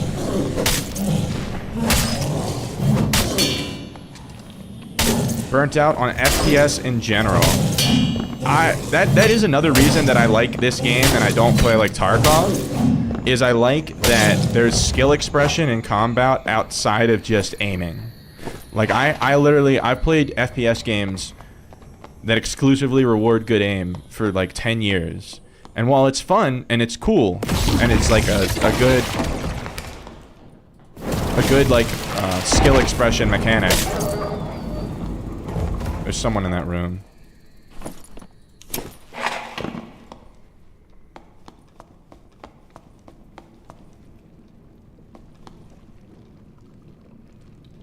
What room is that? Is that the Skull Key room? FPS is a young person's thing? Not necessarily. There's like Counter-Strike and Valorant pros that are in their mid-30s and they do just fine. It's because it's a very mechanically intensive thing, and generally, adult gamers don't have the time to practice. Big brown clock, don't open.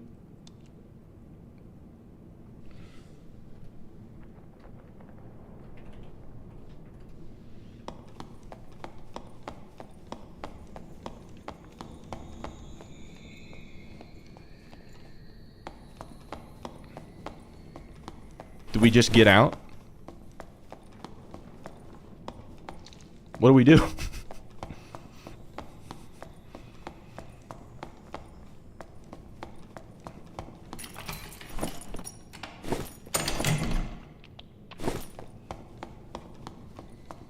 I don't want to leave, but I'm scared. I'm also scared about making too much noise, and then a rogue opens the door and I'm cooked. Because I didn't hear him.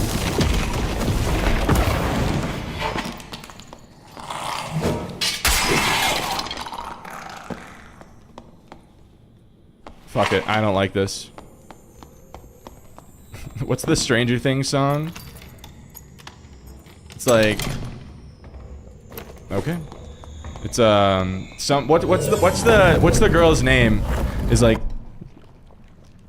wake up, I don't like this.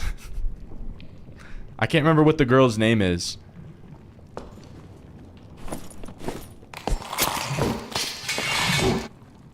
Dude, it is literally just two rogues. And, oh my god, he's in sauce.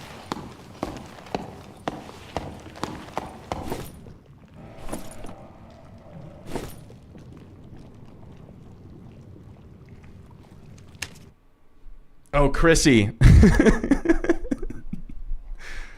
Squeaky, wake up.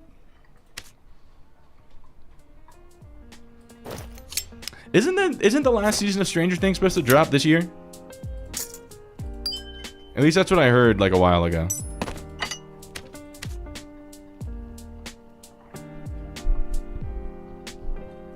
Innuendo. Finally a real class. Oh, that was death cam.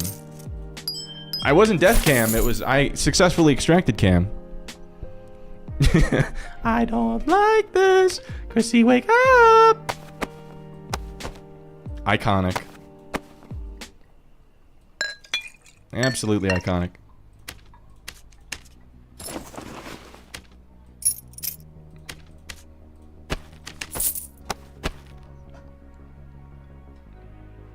But Innuendo, welcome back to the stream. Good to see you. Good to see you. We're having some fun on the Sork. A dork on Sork. Ooh, that's gonna be the next stream title. Dork on Sork. How brain rot is it that we all spammed that? Nah, we're just all on the same wavelength. It's a good show, and it's a good remix song. You can't deny it.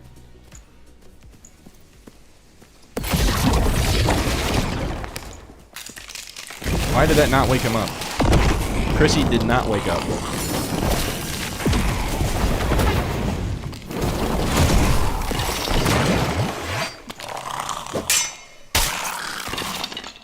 Caught him.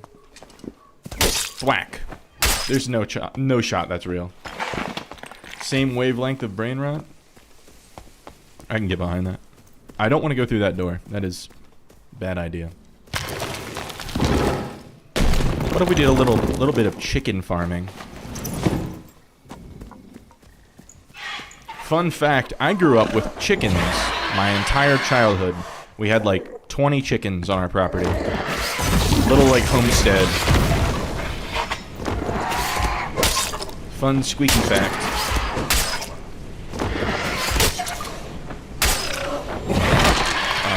Whiffed. Heard it non-stop, non-stop for 2 straight months. It was definitely heavy in the culture.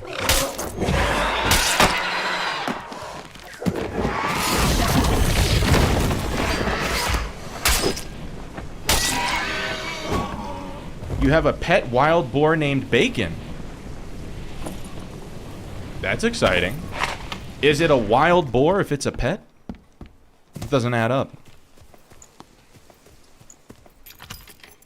Had. Did you eat bacon? There's our torch.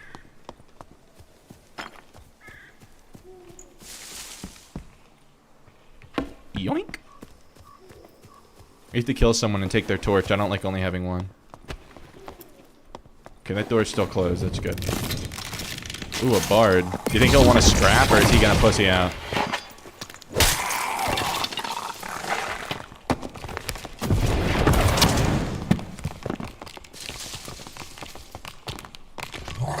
Are you serious? How is this a thing?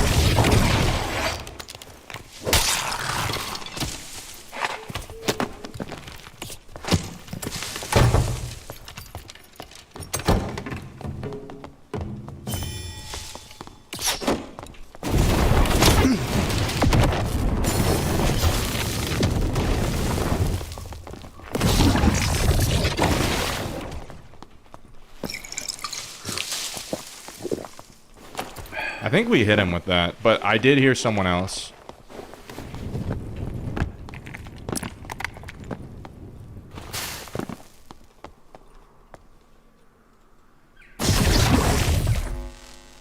Alright. We're gonna have to game on him here. Hold up.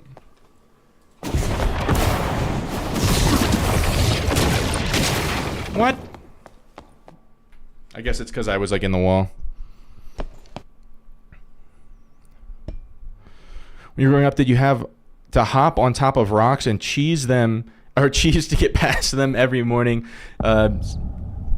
Unfortunately, no, I did not learn my cheese mechanics from my childhood. The chickens were much smaller, and they were in an enclosure.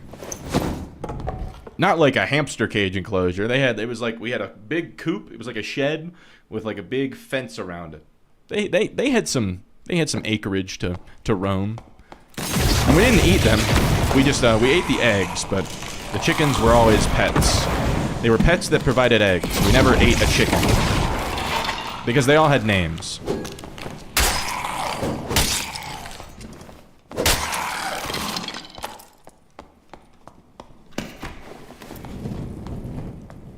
I have so many stories from my childhood about, like, because one time there was like a skunk in the chicken coop, and we were, like, it's so hard to get a skunk out of your chicken coop when it wants to be there, because like if you shoot it, it's gonna stink up the place as like it's like final like martyrdom. You know, like the Call of Duty perk, the old like Modern Warfare 2 perk called martyrdom. It was like that, except it's just a fucking stink bomb for 3 months. So we were like we were trying to like scare it out, but really gently, so it wouldn't stink up. So we just kind of like, we'd like shake the side of the coop to make it like think it was like an earthquake or something. It didn't work. It fucking stank up the place, and we had to like power wash the inside of the chicken coop. It was terrible.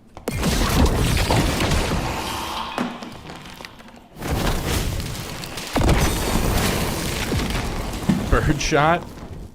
That's just gonna piss it off. Sleep dart. I don't know if tranquilizer darts are available to the consumers in America. Never looked into it, but I assume you have to have some kind of accreditation to get access to tranq darts.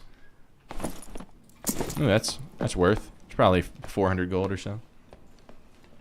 Your store is flooding. Scuba, what's go? Scuba, you need a different job. This is out of hand. I think he's lying. There's no way bro gets crackhead, hostage situation, and flood in the same night. I don't believe you. What animal was the pest? Oh, a skunk. Skunks are cute, and they're not harmful. It wasn't eating our chickens. It was just it just like tried to start living in there.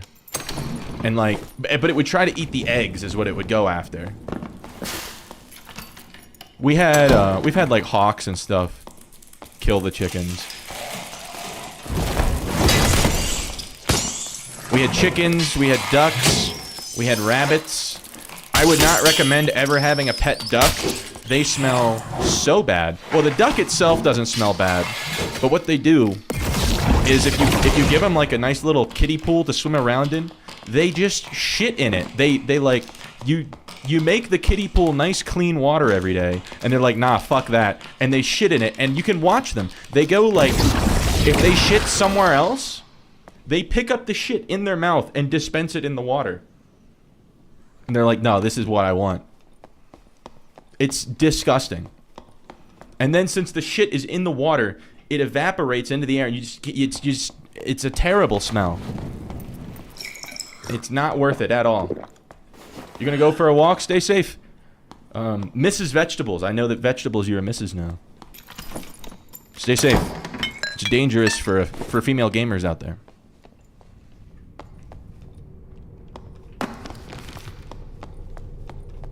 What is this? Dude, what the fuck? That just scared the shit out of me. I thought I was getting landmined.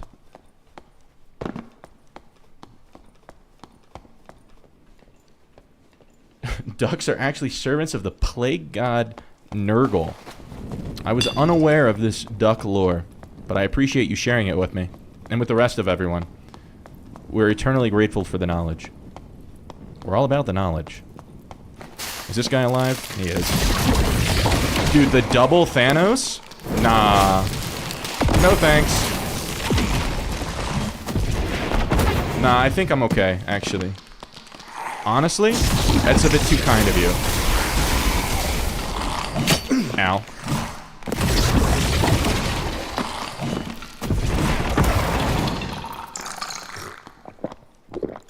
Duck shits where it lives and wants to live where it shits. Yeah, they get mad at you for like we go and like refresh the water every day, and within 10 seconds they go shit somewhere. They either jump in the water and shit in it and stir it up, or they shit somewhere else, pick up a big lump of mud with their shit and put it in the water.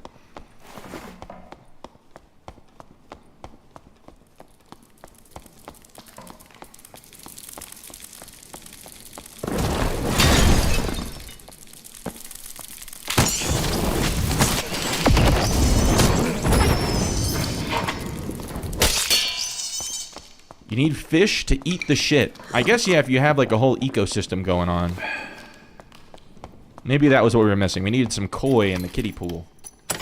Catfish are the way. You ever ate catfish before? Where I grew up in Maryland, there's like a lot of rivers. It's like it's a very aquatic state. There's like water, it's peninsulas everywhere.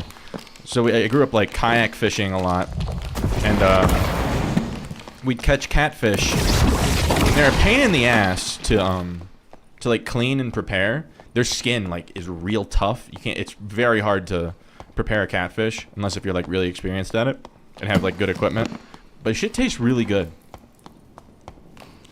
Sork looks like a breeze to go through PvE. If you build significant damage, it's definitely easier. But it's not. It's actually like not that great.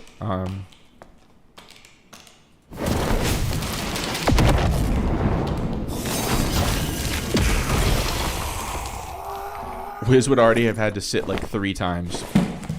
Yeah, but the trade-off is with Wiz you get... I don't know if this guy's landmining right here. Oh, he's not. He's over. It's a rogue and he's over there.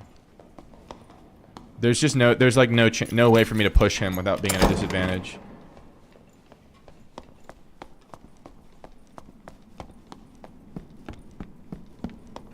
As if you didn't shit in the kiddie pool? Not after the age of like 2. Actually, I don't know that I ever shit in a kiddie pool. But I assume that toddlers under the age of 2 are exempt from their potty accidents. We're just gonna go red here. Please don't be landmining the door. He's mining you, mining him. Miles, welcome back to the stream. And Wink181, welcome back to the stream. Good until you accidentally hit the mud sack when you're filleting it. Oh, you're talking about catfish. Yeah.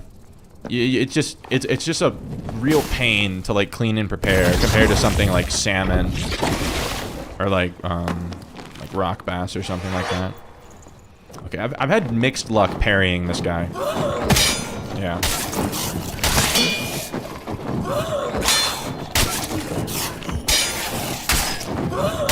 Dude, why'd it take like 5 parries?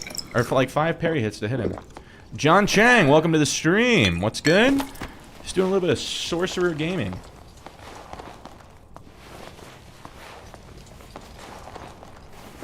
Jack, I don't even know what that is. Looks like some anime.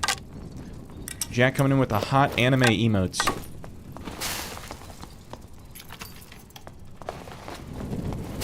Almost. Not anime. Format failed. Rip. Come on, little bug. You can do it. You can do it. What? How is it alive?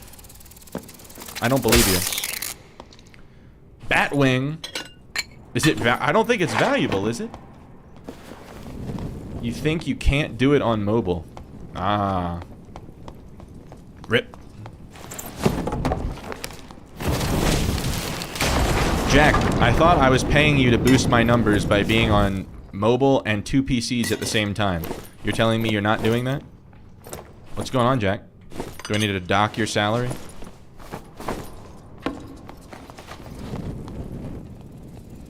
How is 225 in solos? It's pretty good. I mean, it's a challenge, but I was able to hold my own when we were playing 225 the other day. A lot of warlocks and a lot of barbarians, so you got to get used to using explosion on the warlocks, ice bolt on the barbarians.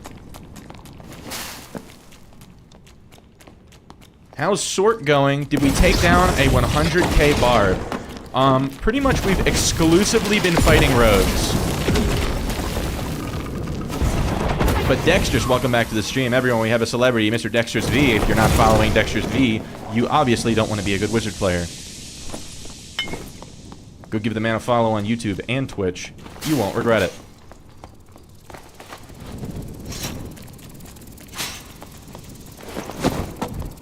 Oh, fuck. Didn't mean to come down here.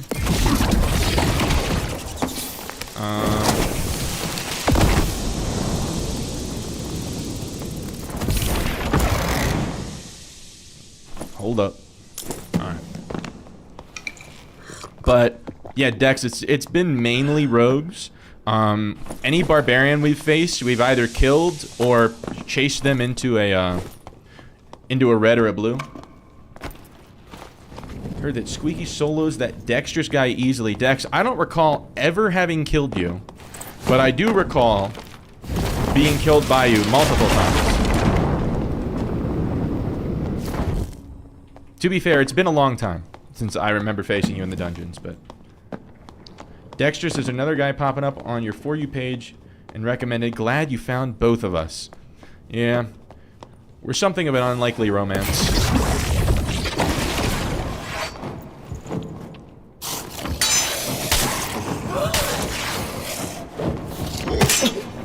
What the fuck? No, no, no, no, no, no, no, no, no, no, no, thanks. I'm okay. Ah!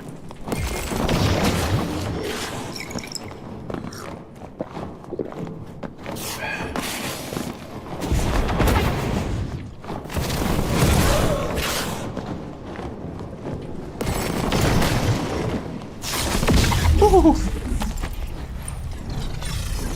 Catfish skinning date later? Where at? Just give me the... drop the location.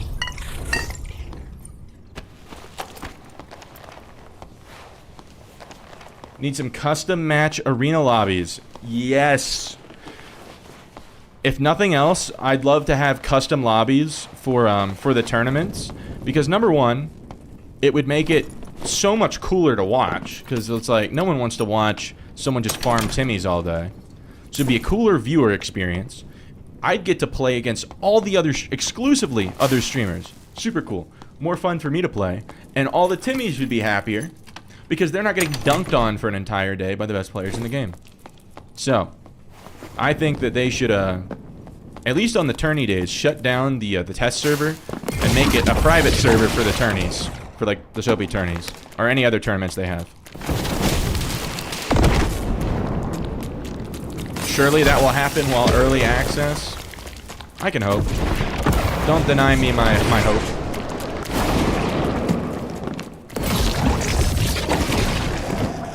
Pro tip for someone that eats a lot of catfish: meet someone that is good at it and feed them in exchange. I'm confused. So you're saying meet someone that's good at catching catfish and then give them food? Ooh, hold up. Might be new sort bis for the physical build. It's possible.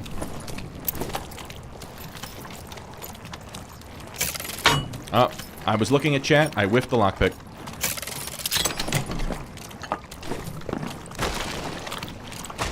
Ah! Wait a minute. I don't take damage down here? I could have sworn. I thought you take damage down there. Do you still get this bug where you clearly select a spell on your spell wheel, but then it stays on a previous spell? Something similar. I've had where I like close my spell wheel too early, and I'm like dragging my my cursor around a bit much, and I like select the wrong spell by just a frame.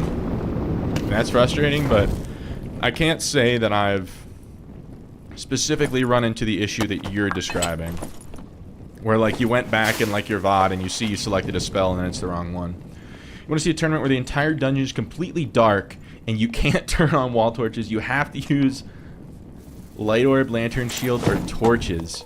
I feel like, as cool as that would be, we agree that some classes would be at a complete advantage. Like what the hell would cleric do?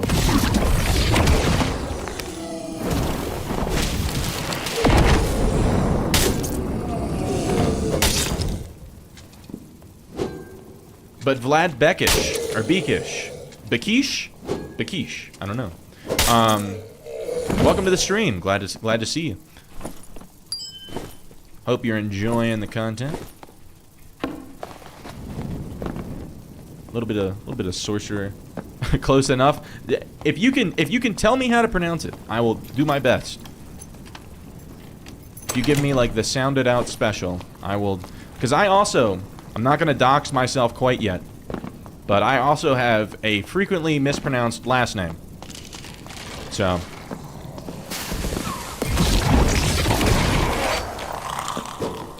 Jared, welcome to the stream. What's up, gamer? We're just doing a little bit of sorcerer. We're feeling pretty good on it, actually. We're starting to feel not as good as we do on wizard, but comparable. We're starting to feel in control of our fights, which is a good feeling.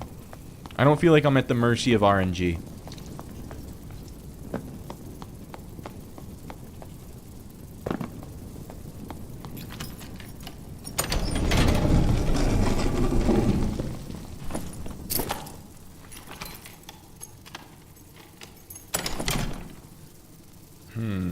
Okay.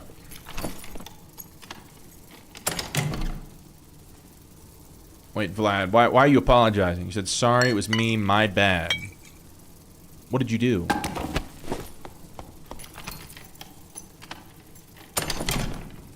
First name Squeaky, last name Frank, middle name.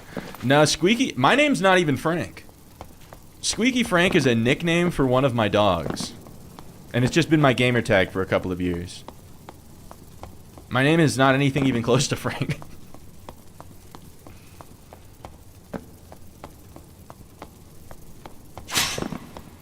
You're off now, sub? Glad you're enjoying the stream enough to hit the sub button.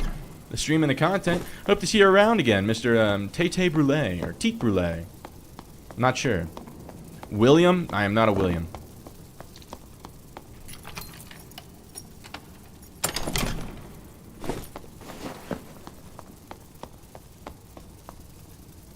Jack, what is it? What is that emote?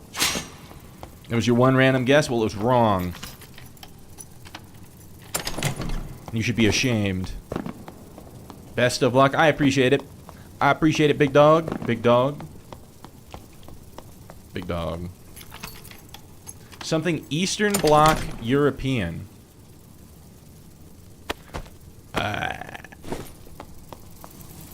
Maybe. Maybe not. I have a fairly regular first name. Unorthodox last name. His real name is... Jesus Christ. That's Jason Bourne. What's your favorite type of food? I'm a big Italian food enjoyer. I also love Mexican food, but if I had to say like absolute favorite, like my favorite food of all time is lasagna. I'm like Garfield when it comes to lasagna. But I absolutely, me and my fiance, we have this burrito place in town that we go to every single Monday night and get takeout from. And life would not be the same without it. That being said, as white as I am, I don't go for the hella spicy stuff. I like a little zing in there. But, I don't know. In the area, since I live in Colorado, there's a very large, very prominent Hispanic population. So, at the first job that I had in Colorado, I had a lot of Hispanic coworkers who were very fond of very spicy food. And every Friday, we'd go out to lunch together to just some local place, and we'd switch turns of who got to choose where we went and everything.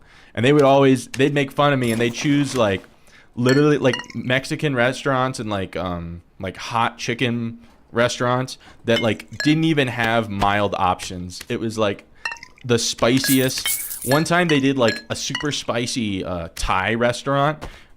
And I ordered, like, I literally asked the server, I was like, can I have the most mild thing here? Bro, I couldn't eat it. Like, I couldn't handle it. Crushing the chips and salsa? I'm not huge on salsa. I am a chips and queso enjoyer. I don't know. It's just my style.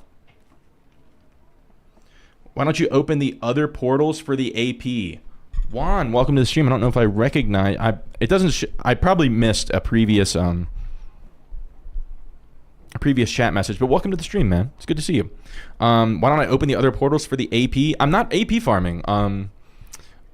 Not to flex, but I am in Demigod. I am number 5, and I don't go for AP.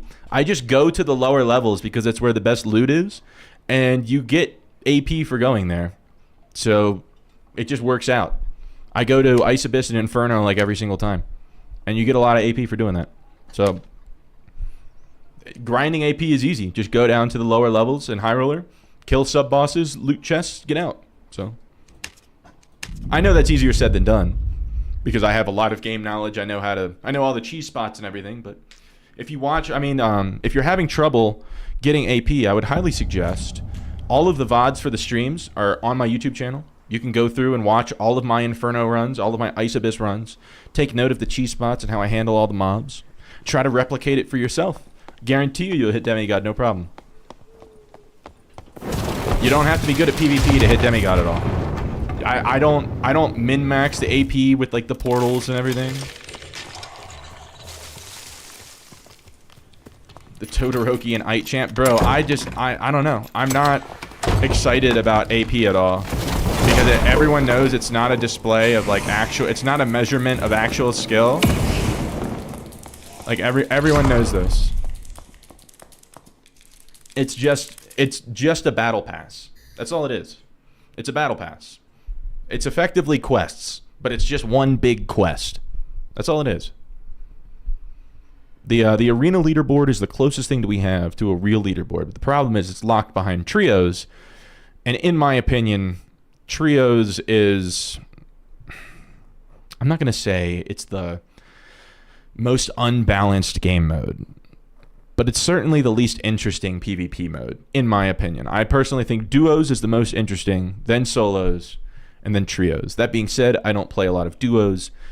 For the same reason I said before, is I don't like...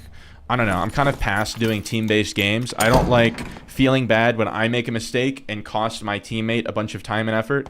And it feels terrible when they make a mistake and I die and lose my stuff.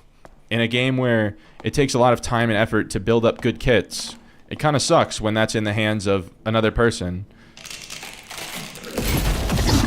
So, I just prefer to play solo. It's also, in my opinion, it's a better streaming experience to play solo. I already struggle to like keep up with you guys and play the game adequately. I don't know how I play the game adequately, calm to my teammate, and keep up with you guys. You guys would just be like third wheeling on my... like I wouldn't even be able to look at chat at all. It wouldn't be good. Who is other than the top 6 or so? I don't know. I don't know. Re-downloaded Timmy mode activate. Ooh, this is a bis room for me. All these coffins have like the highest drop rate of chest pieces and pants, and that's like where my arena kits are the weakest. We need some legendary arcane garb and some legendary buttoned leggings. That's what we're going for. You wouldn't watch a duo stream? Yeah, fuck. We fell off. It's not interesting for the same reason that I was just talking about, where it's like, you're just like third wheeling. Oh shit.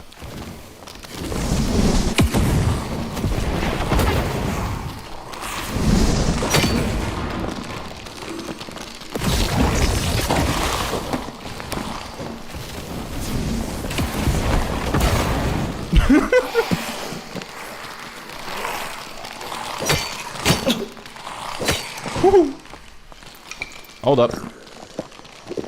Hold up.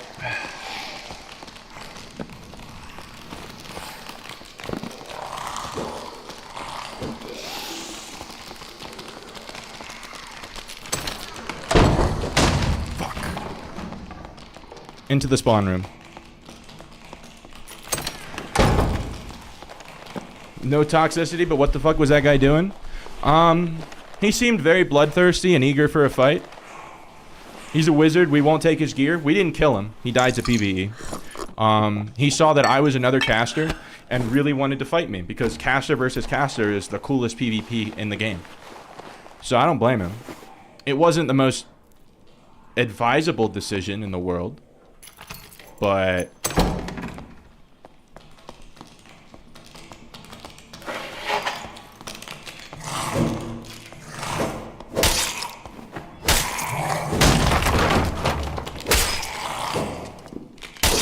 I will check out his gear.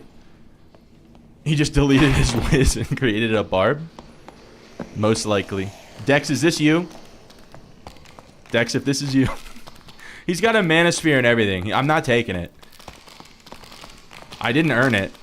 And he tried to fight, like, I don't know. I wouldn't say it was necessarily honorable, but I don't want to dissuade players from playing wizard. I want to encourage it.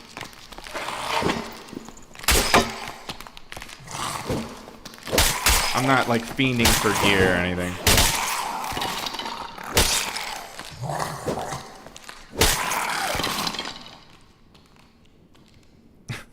I should take his gear just because of his name. We'll see. We'll check it out. It wasn't you, Dex? Hold up. It's pretty good gear. My guesstimation. This is a, I don't know, 4 or 5K kit. We will take the wolf pelt and his heals, but he'll keep everything else.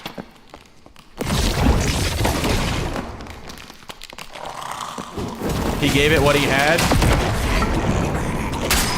He just got a little overzealous is all. It's not like I outskilled him. He just overreached and died to mobs. It's like, I mean, I did that like twice today already, so. And I got blessed by that cleric who gave me my kit back, so. If you were to make a Sork or Wiz, what would you recommend for the aspiring Timmy? Serious, do you have experience on casters in this game before you took a break from it?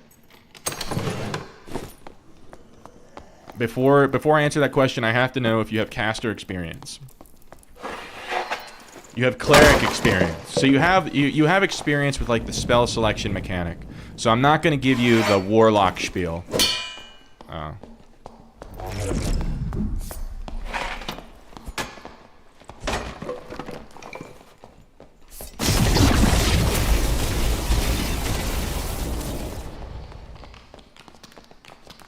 Bro got sauced on.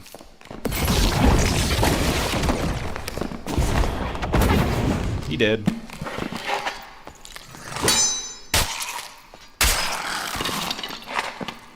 So we'll be right back to you.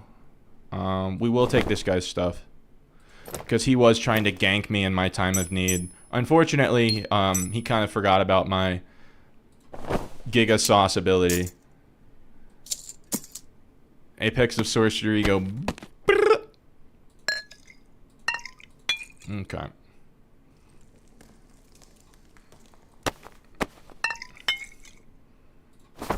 Alright, so back to the topic at hand. Serious, what should you play? My answer, what the I thought that was a player. I kind of freaked out for a second. I'm gonna say that you should take the opportunity to play the new character. I think you should play Sword.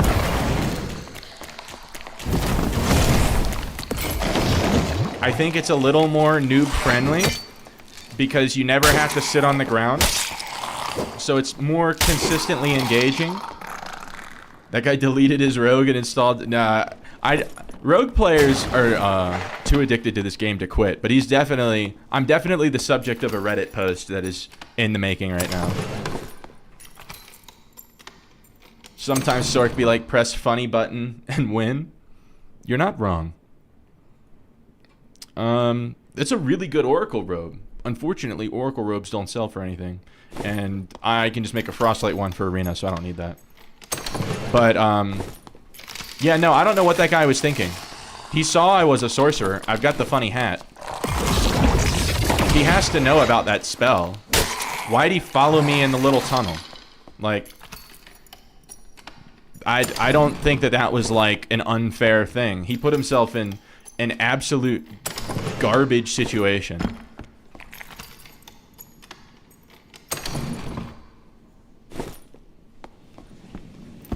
Yeah, bad choices. On Rogue, you really only have to make like one choice, and it's how do I landmine this guy? And instead, he just like didn't do that.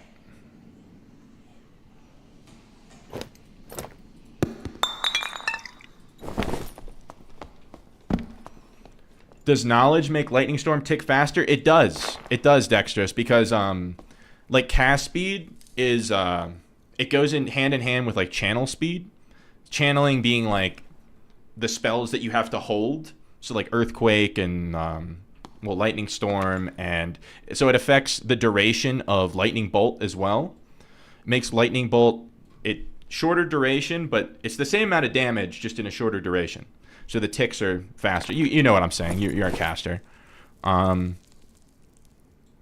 yeah, so Apex of Sorcery, the 50% extra cast speed plus the 50% extra damage, it pretty much quadruples the DPS of Lightning Storm.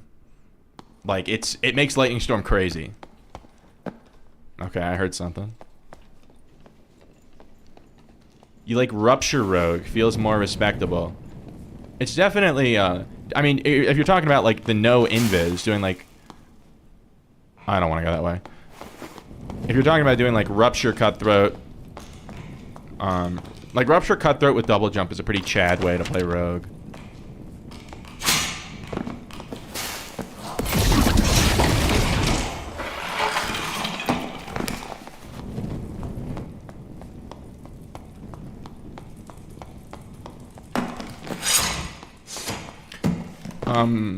Quick tip. So on Wizard, whenever I'm just running around doing something, I always have Invis selected on my spell wheel, because when shit hits the fan and you get landmined by something, Invis is probably your best chance of escape. On Sork, it's Teleport. The reason it's Teleport and it's not Vortex, I did Vortex for a while because I was like, ooh, I can push the landmines away. Doesn't push Barb away. Teleport is your only way to put distance between yourself and a barb. So, your idle spell selection on Sork should always be Teleport. Doing a pit stop. Actually, yeah, I have to like... we're gonna actually cut across this way.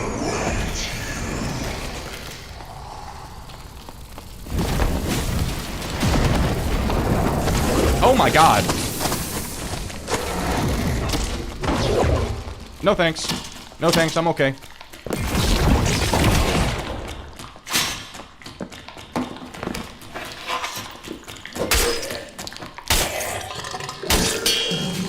No chance it's still alive.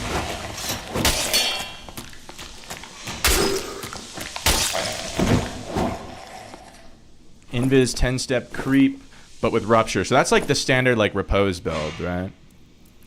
I mean, repose is like what, like one of the best rogues, so definitely. Oh, I forgot about that. It's definitely one of the stronger builds, I suppose, if he runs it. Don't usually invis landmine and all in. Have to land a couple bolts and knives. Okay, so yeah, I mean that's also kind of like that's like Repose's playstyle, right? He doesn't rely exclusively on landmine. He'll like do a little bit of chip damage. SM Electron, welcome to the stream, welcome to the channel. Oh, didn't mean to cast that. That was a mistake. But yeah, it's like you do a little bit of chip damage, and then you use invis to kind of like reposition, and then go in for the kill. It's definitely a more Chad way. All right, we have teleport selected because this room has clearly already been trafficked.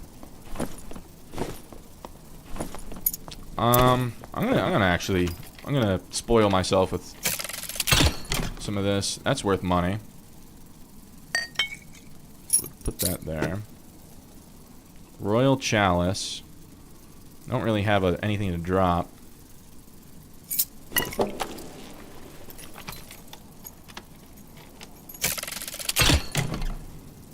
Okay.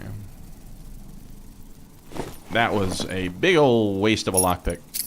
But it is what it is. Any goop? Any goop havers? You play casters too, so you get the hatred on the sneaky boy bitch class? Oh, you didn't put bitch class. I added bitch class. I don't know. I have so much, like, resentment in my heart for rogue players. Pickpocket rogue is funny, and I respect it. But, landmine, not so much. Mod with the big old raid. Mod viewers, welcome to the stream. Knowledge. wait, hold on. No, we love Rogue. We absolutely love Rogue. Mod, I was not just dissing Landmine Rogue. No. What timing? What timing? Okay, guys. Okay, hear me out. Hear me out. I play exclusively casters. I've had bad run-ins with Landmine Rogue. What timing? Oh my god. Welcome viewers. Knowledge. Name's Roach, welcome to the channel. You try not to landmine, but sometimes it's too good not to. I know. Everyone has grievances with their classes. This is a safe space. Everyone's opinion is valid. I know that you probably have...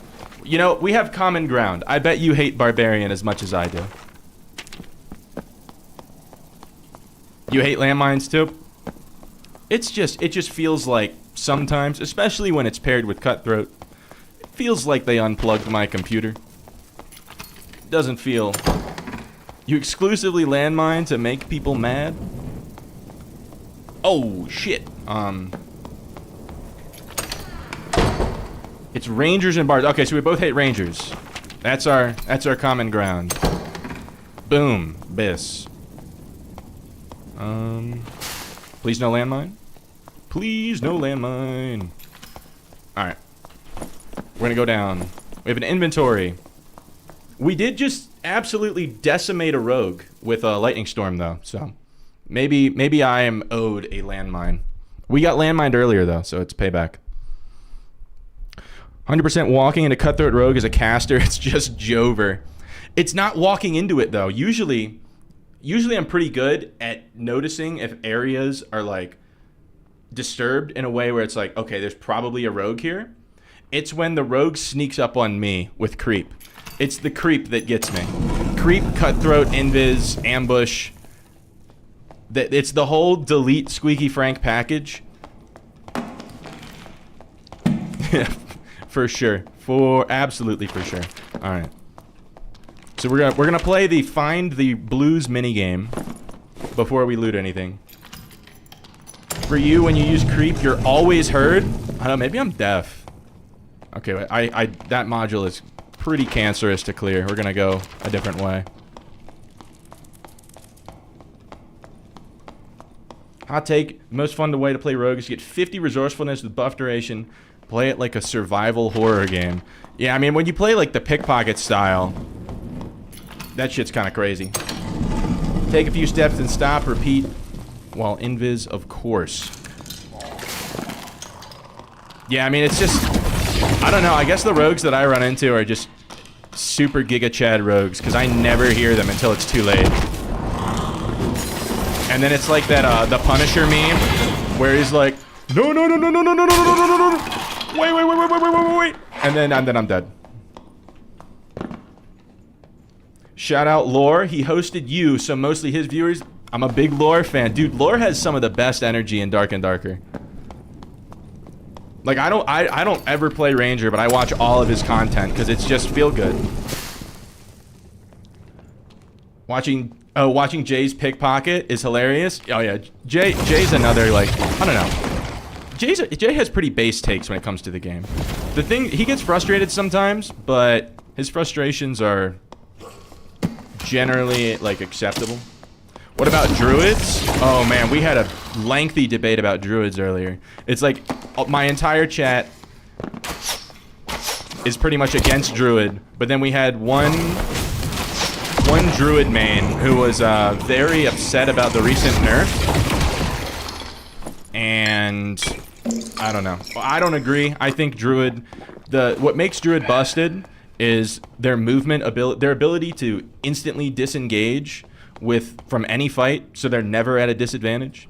But I think it could be remedied by removing windows from doors, or making the windows at least like have like glass panes, so you can't just effectively. What I'm getting at, I'm not good at wording things. Remove the rat jump through door thing, and then I think it's okay. As long as you can't rat jump through doors, I'm kind of okay with it. Ruins is still kind of cancerous because they can fly over legit everything, and the modules are wide open, but at least that's just one level of one map. The fact that on crypts and on goblin caves the nerf is mostly placebo, yeah, I think it feels like the nerf only really got rid of like those clips of the spam shapeshifting. So, but gamers from Mr. Mod stream, are you guys also mostly rogue players? I know Mod is like a Giga Chad rogue player. I've seen him play with Lore before.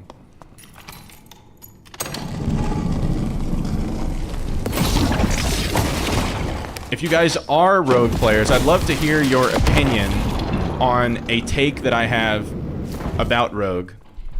So what we were saying before... Oh, Aspect Ace, welcome to the stream. What we were saying before is... So you guys probably remember when Rogue Invis had that shimmer to it, right? And everyone complained... Okay, we found the blues. Good. Everyone complained because it kind of killed Pickpocket Rogue. So what if they brought back the shimmer, but they added, on the Pickpocket perk, it's like, removes the shimmer from Invis, but then part of the Pickpocket perk as well, to make it not abused, is it reduces, like, Rogue physical damage bonus by, like, 25% or something. So effectively, it removes the ability to just landmine completely. I don't know.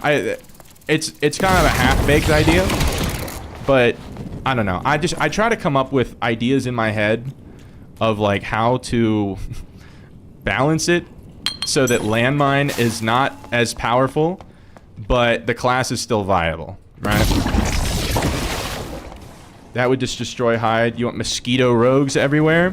I don't know. It feels like rogue should be more of like a it should lean more into like the jester, like it doesn't have to be pickpocket, but add other abilities kind of like pickpocket, where it's like they're troublemakers,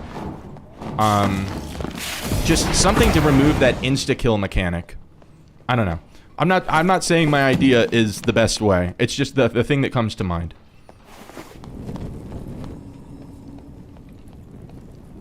Or, I mean, you could just remove the ambush perk so that you don't do insane damage coming out of Hyde. I don't know. But the amount of times that I get landmined and I die before I have the chance to cast one spell, And I've played casters for 3,000 hours. I can select my spells pretty fast. Even if they don't have Cutthroat, I'm dead before I get a spell off. It's like, there's got to be some way. Instead of damage bonus, reducing 25% action speed for 2 seconds would be better. I guess that's another way to do it. Ambush is a single instance of damage, so nerfing it won't change too much. Okay. Yeah, I don't know. I'd love to hear your guys' takes. Since you guys... I don't play Rogue. So I don't know how it feels to be on that end of the fight. I'd love to hear how you guys would... If you guys... First of all, if you think Landmine is balanced... And also, if you don't think it's balanced, what you would do to change it. You think personally Hyde in solos is OP... But in duos and trios, it tends to be a little more balanced because you have teammates to help out. So, Mod, let me ask you this. So, another game that I've played, Hunt Showdown, if you're familiar, some of the perks have different effects depending on if it's solos versus duos or trios. So, what if the Hyde had a shimmer in solos, but not in duos and trios? What if they made, like, the perks have slightly different effects depending on if it's solos or not?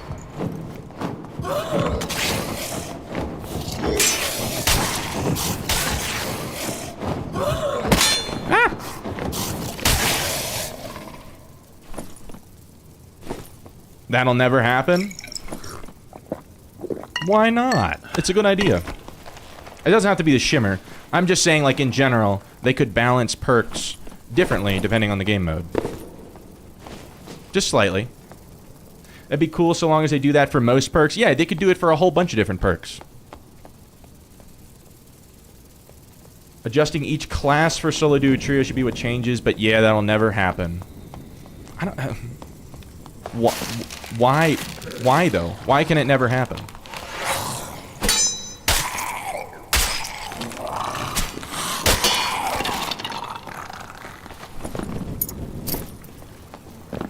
Balancing? Well, I mean, they have like 100 devs. I don't feel like it'd be crazy to balance that. Ooh, those aren't bad. I don't know if it's better than what I have here. We'll take it.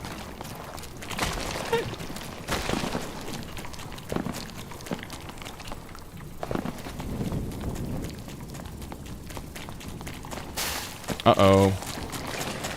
I seem to have gathered some friends.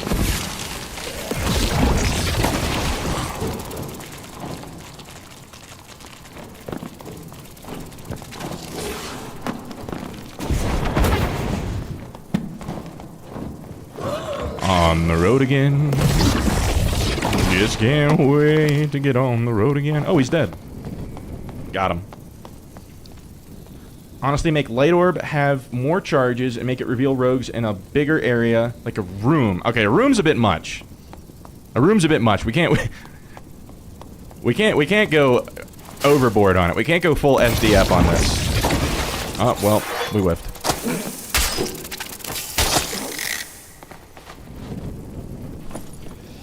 That's why you say get rid of the stat entirely. Hold up. I gotta lock in here and then we'll catch up.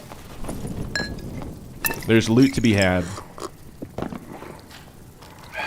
Oh, you're saying talking about true damage. Okay, we're back to the true damage thing. Yeah, so that was another thing that we were discussing. Is I think it'd be cooler. The game would be more enjoyable if true damage and all attributes were removed. Because right now, no piece of jewelry can be bis without those two things. And I don't think that's cool. It makes a lot of the gear you find very trash. You cannot remove true damage. Well, you would have to, you'd have to, like, rebalance a lot of things, right? I'm not saying just remove true damage and call it a day. I'm saying remove true damage and rebalance everything. Get rid of true and plus all. So, like, if you remove true damage as a caster, I know that they would have to buff the base damage of several spells. We know this. I think everyone agrees that casters require a lot of true damage to be effective. Yeah, you have to change damage and armor stats. I think they would need to buff, in place of true damage, they could buff the percentage numbers for armor pen and magic pen, especially magic pen. Because right now, there's a lot of armor pen gear and armor pen skills But no there's not a magic pen skill in the game. There's no magic pen weapon. Well, I guess technically magic staff has a little bit extra magic pen, but what do we have here? Is bro getting cooked? Oh, bro's dead. Not the Biss. Surging at the last second? Questionable. Alright. Alright, gamers. Let's catch up. You wouldn't mind some adjustments. Interstellar Lighthouse, welcome to the stream. Sad Little Accidents, welcome to the stream. Instead of removing plus all, introduce jewelry that has higher high single stats that can't have plus all on it. Ooh, I have another thing I want to run past you guys since I got some fresh sets of eyeballs. So, we all agree that the game has not introduced enough crafting, like craftable items, right? We'd all be excited about new craftables. There is a single craftable ring, single craftable necklace. It's been like this for over a year. So, hear me out. Remove plus all as a random roll on jewelry entirely for now. And then you add a legendary craftable ring called the Ring of Totality, where its base roll is plus one all. And that's the only plus one all in the game. That way it's not a random roll. And since that's the only static roll on the thing, you're giving up other stats, right? Like you can't get like 4 knowledge on a Ring of Wisdom if you run the Ring of Totality and get plus one all. But I think that'd be really cool. Or you can make it a necklace. You can make it whatever you want. You could put a necklace and a ring.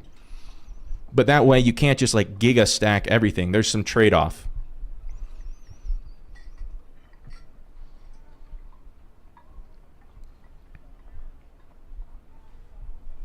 Yeah, let me catch up a little bit here.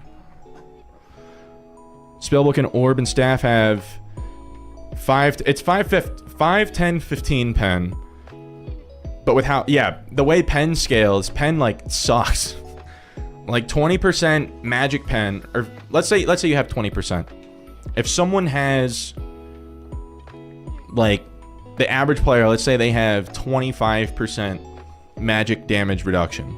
If you stack 20% magic pen, you're only removing a fifth. So you're taking their MDR from 25 to 20, which is extremely minimal. So then, like, you're only gaining like a fraction of 1 point of damage for stacking all that pen. It's just not worth it the way it's currently built.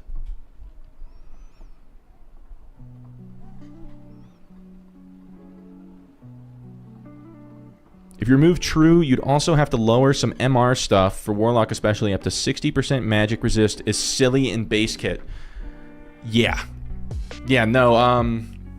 So anti-magic and Iron Will, 25% on anti-magic. Iron Will gives roughly like 27 to 30% magic resistance plus full knockback resistance. Iron Will is the strongest perk in the game, in my opinion.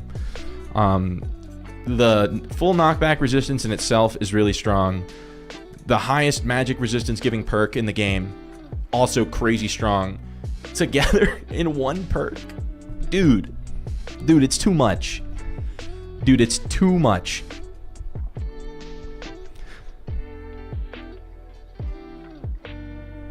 Pen sucks mostly because true damage exists and is stackable. That's true. I mean, so you're not wrong, but I think if they removed true, they would need a way to buff damage outside of just damage bonus. And I think that boosting the amount of pen on things is better. Because right now, I don't know. Let's just look at like Arcane Garb. I'm sure that can roll pen, right? It can't roll pen. Okay, it can only roll on like probably weapons. It's like Spellbook, Magic Pen. It can't. What, bro? Is Magic Pen not a random roll? There's no Magic Pen at all? Hold up. Maybe it's only on... Is it on jewelry? Is that what it is? Okay. It's on jewelry. That's what it is. Oh. Debeshko, welcome to the stream. And yes, it already has magic. I'm so dumb. You're right. It has a static magic pen roll. That's why I couldn't find it. Okay. But yes, like the highest rolls that I'm seeing is like less than 5%. I think they need to like double that. They need to remove true and like double the armor and magic pen rolls. And then also maybe add some magic pen and like magic pen skills and perks. I think that'd be really cool.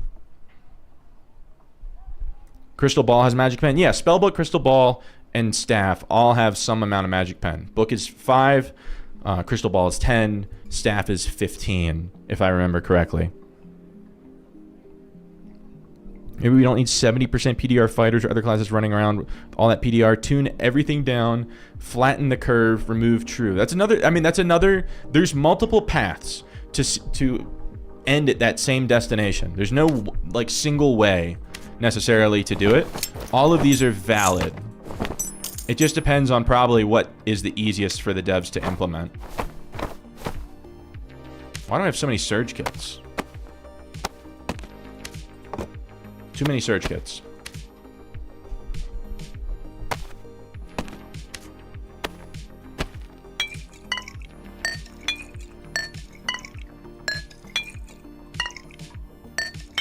All right.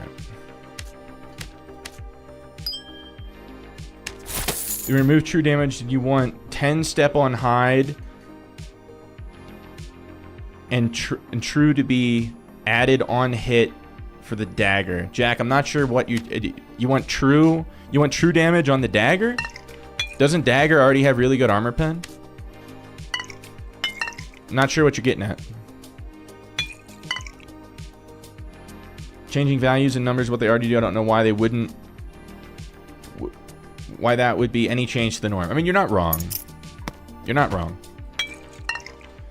Thrust is a rogue perk that gives armor pen.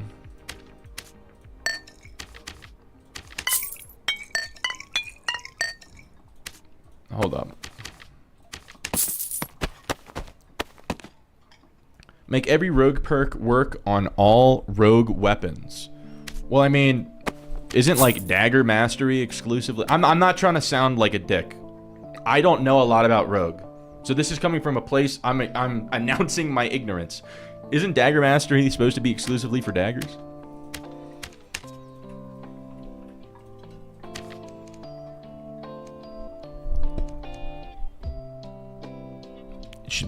It should be added on hit. Percentage max health damage.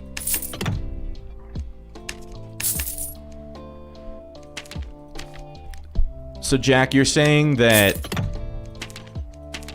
when you stab someone, regardless of their HP, it should deal a set percentage of their HP? Jet, do you know how CNG Blade is? I don't know how he is. I know who he is. I've talked to him. We've chit-chatted about Wizard. We have very different play styles. He leans into missiles and HP and damage a lot more than I do. I'm more of like a prancing fairy caster. I do my best to not take any damage if possible. Just different play styles. If I had to equate my play style with any other wizard, it would probably be Radami, or Red as we know him. He's the one that I like watched to learn how to play wizard. Now I have some intricacies to my play style that's different than him, but he's probably the closest. He's who I kind of try to model my stuff after.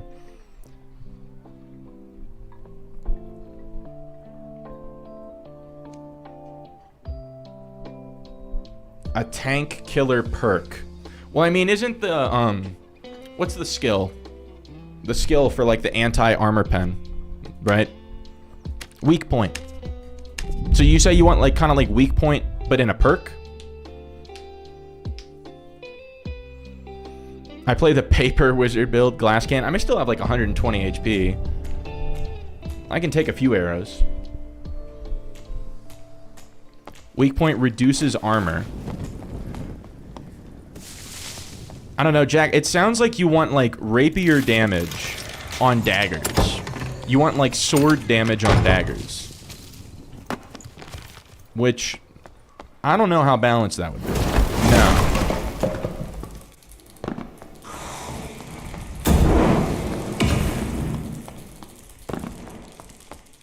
You want damage, but all...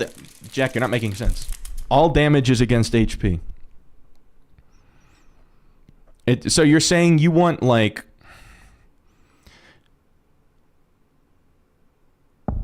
You want to take, like, let's say 5 stabs to kill a wizard, and you want 5 stabs to kill a barbarian. Because you want, like, let's say you want each stab to do 20% of their of their health. I don't know if I can get on board with that. Mod, good luck on the games. Dude, thanks for the raid. Means a lot. I enjoy your gameplay. I've watched you play alongside the lore. I'll have to tune into your stream sometime. But hope you have a good night, my man. And all of the mod viewers, if you're going to stick around, I hope you guys enjoy the content enough to pay me a visit sometime.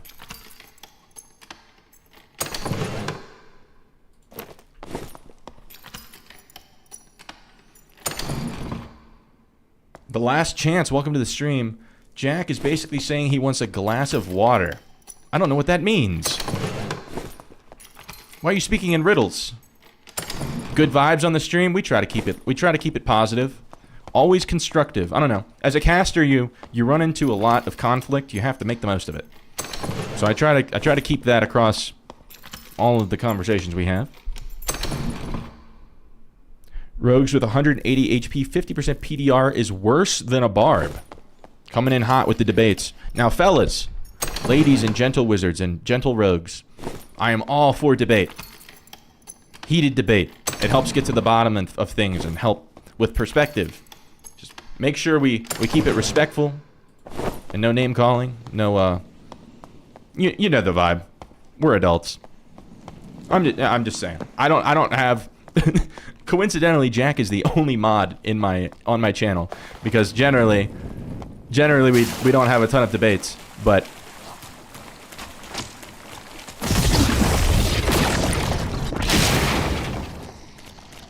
Basically, we fight a wizard with 100 HP. You make maybe +2 damage with the perk if you hit him. Okay. So, Jack, it seems like what you want is a perk that enables you to have the same playstyle against every class. That sounds like I put a negative connotation on it. I don't know how balanced that would be. It sounds incredibly strong, because it makes it sound like your class would have no weakness. Attack the argument, not the person, 100%. 100%. There's absolutely no point to, like, call people names and all that. Or, like say someone's opinion is stupid, regardless of how, I didn't open those. Regardless of how silly the argument is to you, it's very valid to the other person. Well, wouldn't you do less damage with this added damage based on max HP? I mean, I guess against a squishy class. Like, if someone has 50 HP, if somehow someone had 50 HP and you had a perk that it's like, it takes, let's say, every stab does 20% of their health. So it just requires, well, Jack, let me ask you this. How would, like, hitbox multipliers affect this perk that you're talking about? Like, well, would you do the same amount of damage on a headshot versus an arm shot?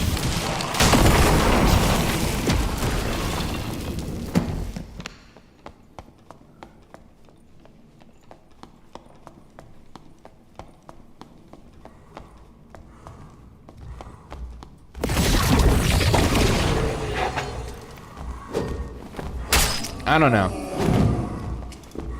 Maybe we can, Jack, we can chat in Discord about this. I just don't want to take over the chat with another debate. Like, before you showed up, Jack, the entire stream was hijacked by a debate over Druid.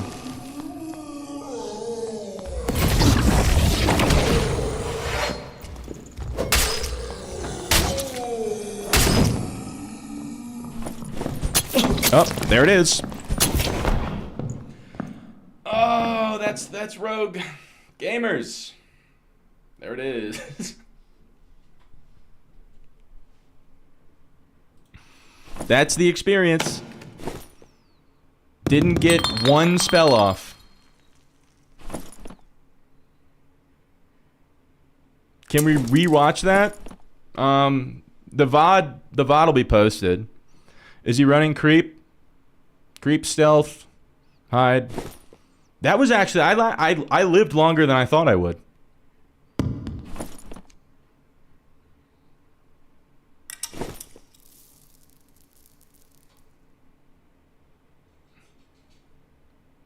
Sook, welcome to the stream. Fun and interactive indeed. Super engaging gameplay. Worst time. Oh, ads. My bad.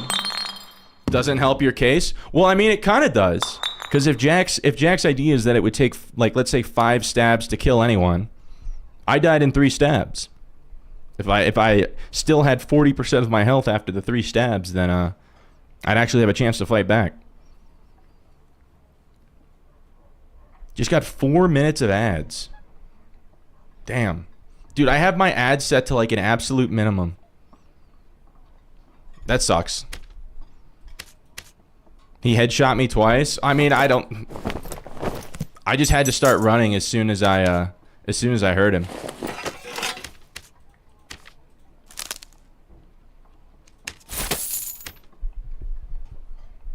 You sometimes think maybe solos was a mistake. I apologize for the ads, guys. If you guys, well, it sounds like you guys have a bunch of ads. I have it set to an absolute minimum. If I don't run mid-roll ads, I get a bunch of pre-roll ads.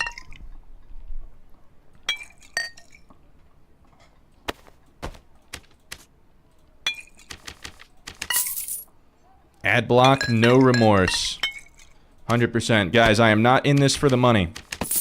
I don't really make any money off this yet. Run ad block. It does not harm me whatsoever.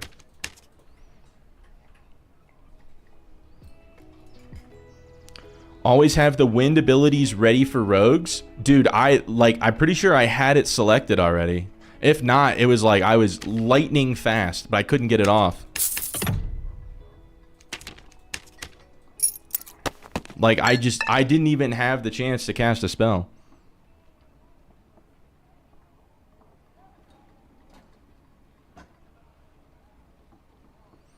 Sork has pushback spells that are instant, but dude, I couldn't even cast an insta spell in time. Dude, as soon as Mod leaves, I get landmined by a rogue. It's unreal. Yuki, welcome to the stream. Yuki, we just got landmine rogued, and now we have some sad, like, lo-fi music. You can't afford to be relaxed. I mean, I was killing a mob. Like, I have to kill mobs. I have to generate some amount of sound. Sounds to me like Jack's idea takes variety and nuance away from the class. Maybe more or less balanced. It also makes it less interactive and interesting or diverse.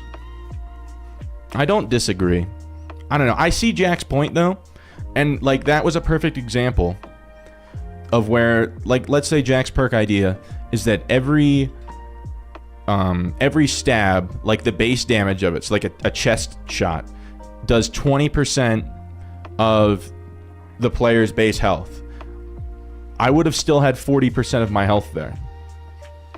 Or maybe a little less because he hit headshots, but regardless. Viewer know better and would have lived. You're watching a clip, you can hear the rogue sneaking up during your last 2 swings on the mummy, but it's hard to hear. I mean, how am I supposed to differentiate that between all of the other mobs walking around? I understand that, like, yeah, in retrospect with the if you isolate the audio and shit, that yeah, it's like it's possible to potentially hear it, but bro, that it's a bit like unreasonable, don't you think? Mr. Streamer should have done this and that. Dude, I miss Spuddy. I don't think he plays this game anymore, does he? He just plays like other games. He got tired of it. Yeah, no, especially not with creep on. Dude, it's even like without creep. Like, I feel like without creep, it's still like somewhat difficult to hear someone in not plate like sneaking up on you. Not impossible, but certainly easy, certainly doable. He occasionally plays. Okay. I never. I mean, he always streams in the middle of the night for me because he's OCE. But I'm not mistaken, creep perk makes the rogue sound like he is further away than where he actually is. Yeah, because I mean it's quieter, right? He quit, then he played a bunch on wipe. It's like every Tarkov player ever. I'm quitting. Wipe happens and they return. Yeah, it's like I don't know, it's an opportunity to see if the game is back to a good spot or not. Creep only reduces the distance at which you hear the footsteps, not the volume. I could have... Did I do... Okay, I did that. Okay. Remember when everyone had creep? I do, and it was a very bad time to be a wizard. Okay, where's the red should be around here somewhere. That hurt. Light orb every single room? Where light orb? No light orb. Just continuously lightning bolt everything.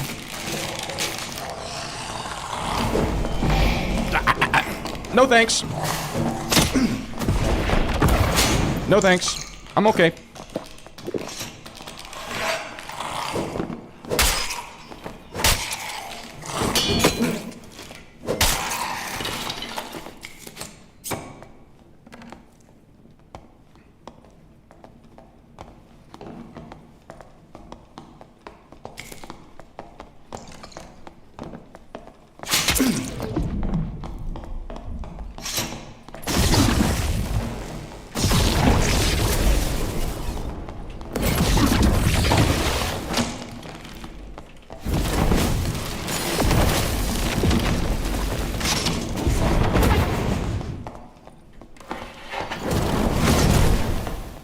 Aw, he's a wuss.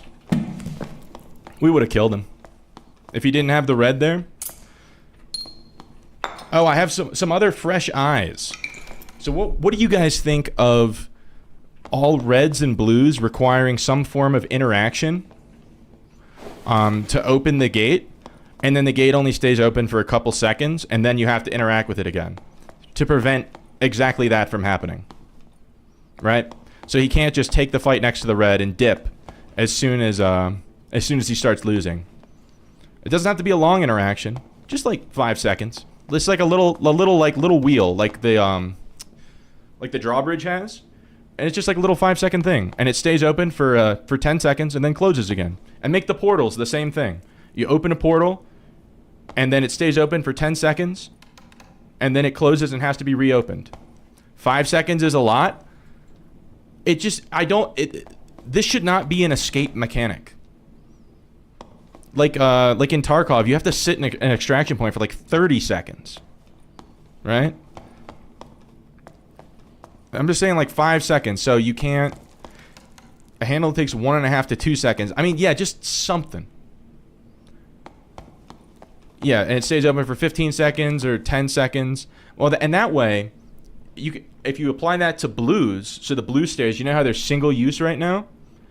You could make them infinite use, but it requires that interaction every time, and then that way, a full team of 3 can use 1 extraction point.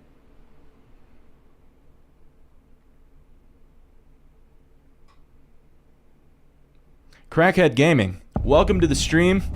I'm gonna ask that we refrain from the homophobic stuff. We do our best to keep that out of the stream. No hate to you, but I will ask that we keep it out of the chat.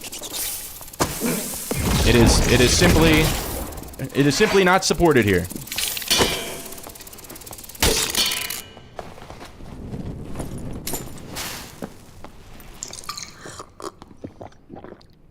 But Crackhead, I do agree with the sentiment of what you said.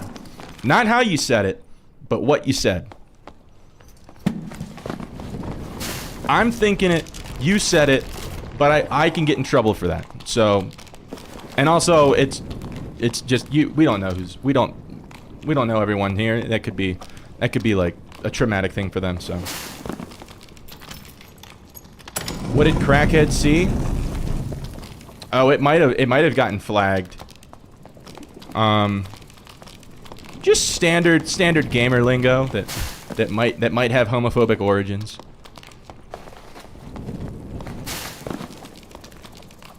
Am I applying for the Troubadour role? I've heard of it. I don't really know what it is.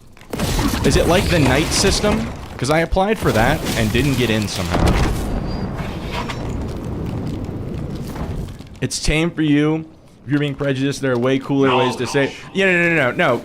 Crackhead, I know 100% that you didn't say it in a hateful way, and it's just gamer lingo, but it just makes me look bad if I don't say something, you know? And like, I have family and friends that would not be okay with that, so I just have to take a stance, you know? It doesn't necessarily offend me, but it does offend my friends, and I care about my friends.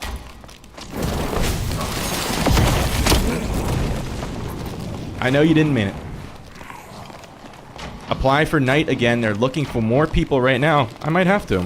I haven't been in that Discord in a while.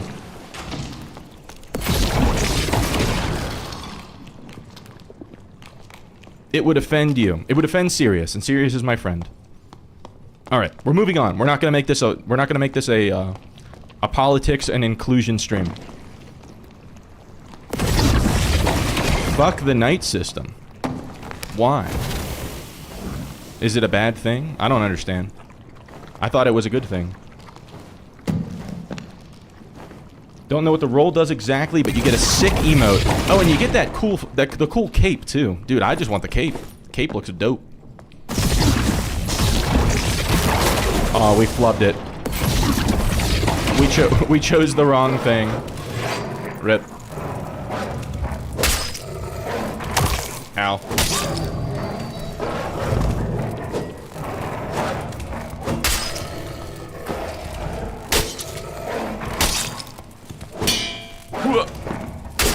I'm still kind of new to the longsword, by the way. Career wizard gamer turned onto the longsword now, so give me a break.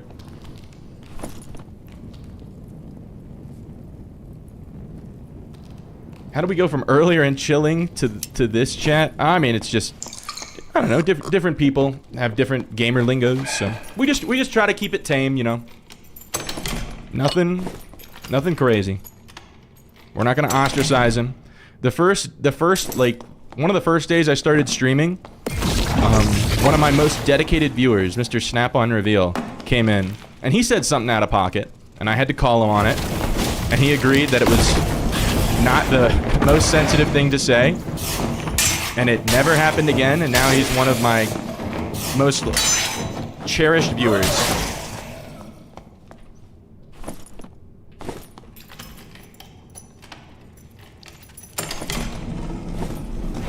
What the fuck is that? Oh no, fuck this guy, dude.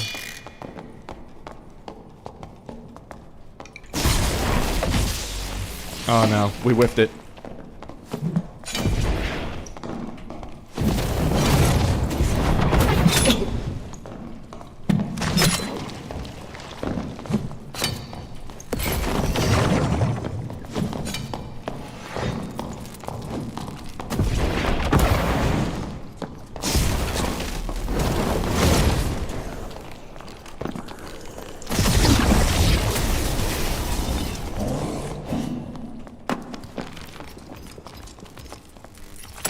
Fuck that.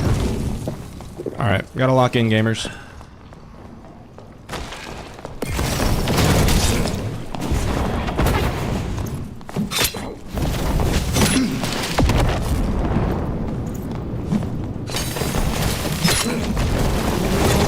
Oh my god.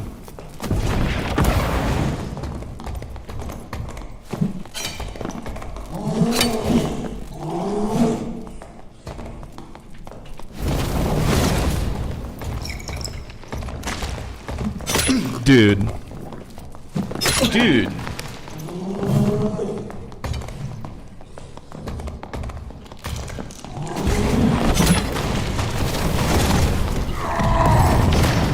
Oh my god.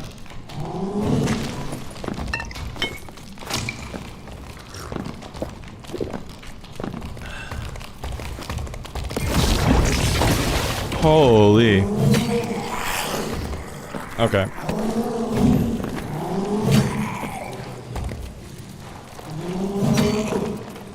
How many frannies did that guy throw? I don't know, at least 20. Alright, I thought I had another bandage. Woo! Easy. Oh yeah. Dex, you're still... Dex, my most loyal viewer. Dex, we have to join up for at least like arena sometime. I'll play Sork, I'll let you play Wiz. Or you could play Sork. I don't know if you have an arena kit for Sork or not. More like 4 or 5. No shot. No, that guy, he hit me with like 10 frannies. He missed like another 5, right? I don't know. Maybe I'm coping. Okay, at least it's not a Thanos. Ow. Ah!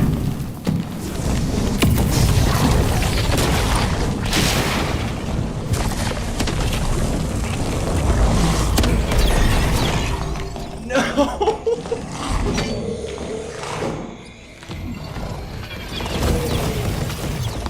Dude. Whatever, man. I mean, at least it's a wizard, right? Yeah, I just got cucked. I got cucked with all the mobs on me. Oh well. At least it was a wizard. Can't be too mad about that.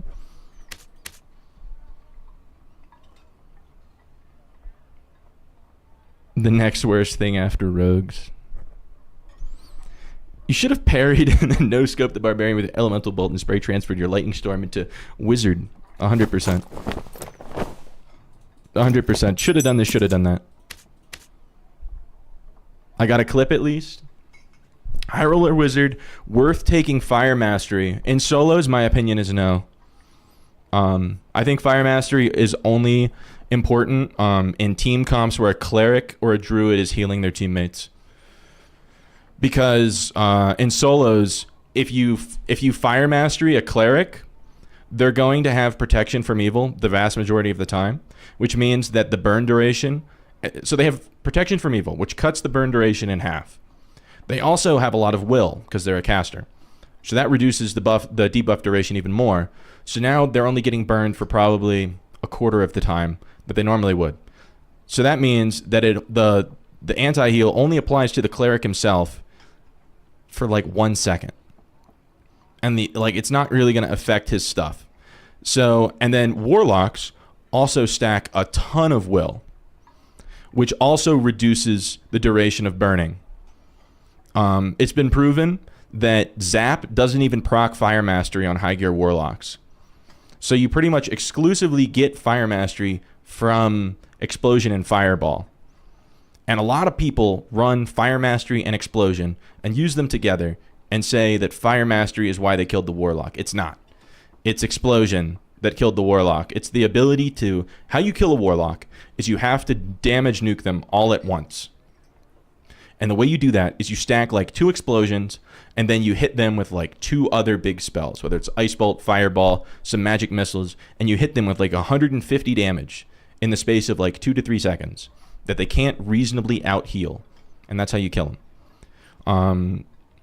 So the only class in solos that Fire Mastery would really be like decent on would be a healer druid, but they're not really a threat to wizards anyway. They're really only a melee class. So, in my opinion, Fire Mastery is not that good in solos. In duos and trios, when you have like a barbarian or a fighter that's getting healed by a cleric, that's when it starts to become good. That's my take on that. All right, gamers. We're gonna do one more run, and then I have to hit the sheets. I love meeting all you new guys though, and getting the fresh perspectives on things. It's very helpful. Still didn't read it, but the perk changes for when they remove true damage. Not that we get this twisted. Yeah, no, I think I missed that, Jack. But thank you for the clarification. We can chat about it in Discord because I think it's a cool idea, but it's hard. It's probably hard to for you to get your point across in the rolling chat messages, especially. If I'm like distracted in all this.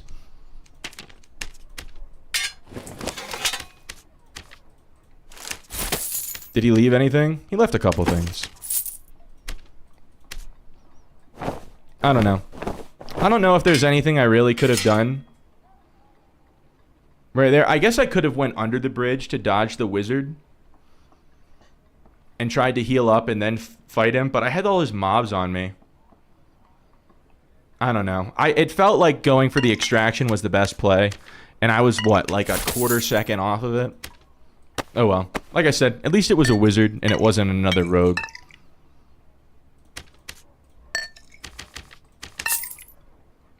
Do you accept build requests? Generally not. I think I have... I don't know. I don't know if I have a Twitch reward, channel point reward set up for, like, run my kit. But I'm very particular with, like, how I set up my kits and my play style and everything. I get very accustomed to a certain, like, way. So I'm not super duper interested in, like, varying from it. Because most of, like, the build requests are, like, do this wizard melee build. And I don't really like doing melee builds. It's not, I like playing dainty little glass cannon fairy caster. It's how I enjoy playing the game.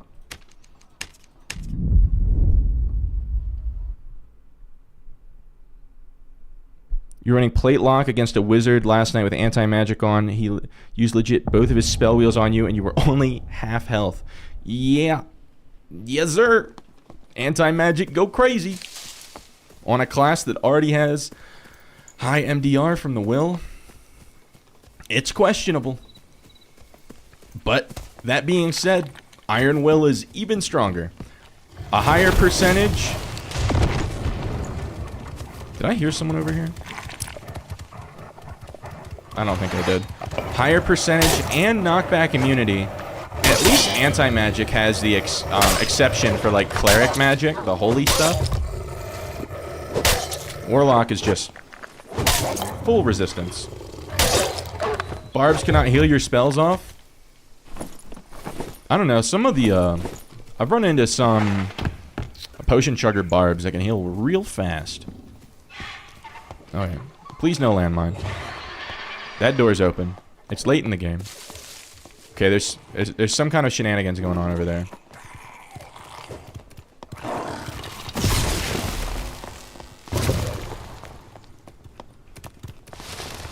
Bro is stealthy. Is that a frostlight spear? Can't tell.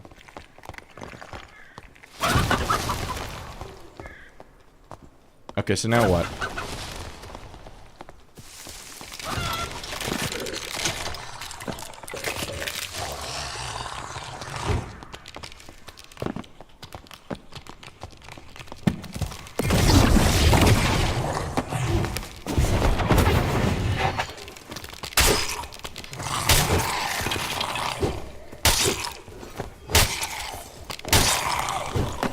Oh my god.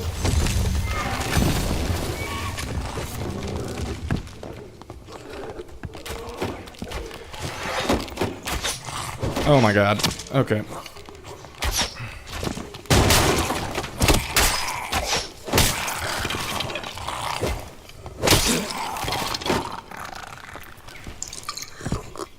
Please no landmine road.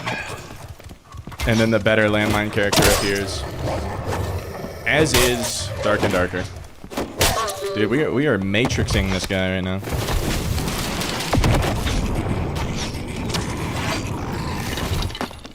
Okay, hopefully he hasn't gone away yet. Can't get the formatting. Jack is trying to, like, paste an image in the chat.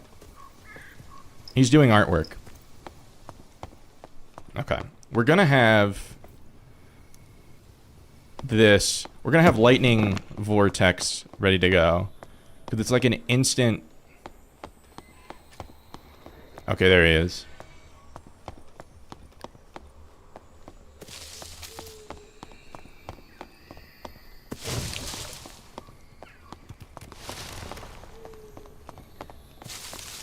I want to actually fight him.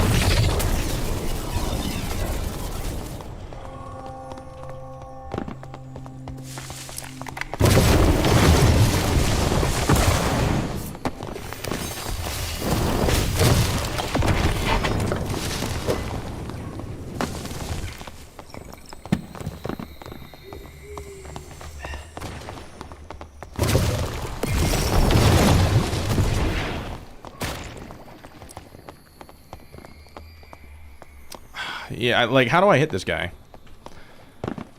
At least I'm not, like, insta-dying. Could be worse.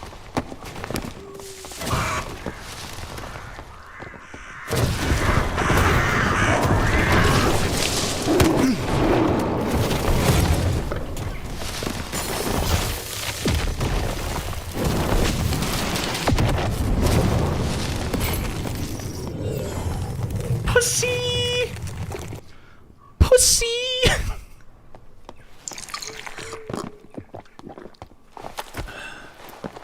You just remembered you can do polls. I just remembered you can do polls.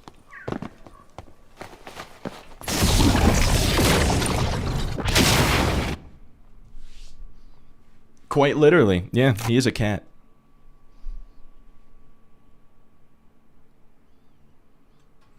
That was a fun fight. I just wish that he couldn't just instantly escape like that. Because I felt like I was playing really well and kind of deserved the kill. Wide Frank. The widest of Franks.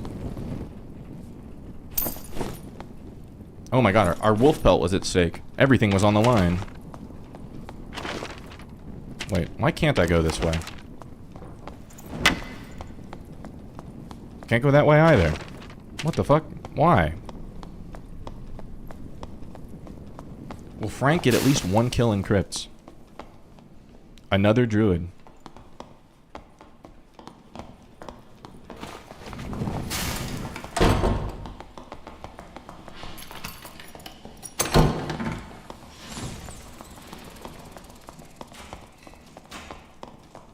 Damn, bro is like turbo gone. See, that's what I mean by druids can just infinitely escape and you'll never catch them.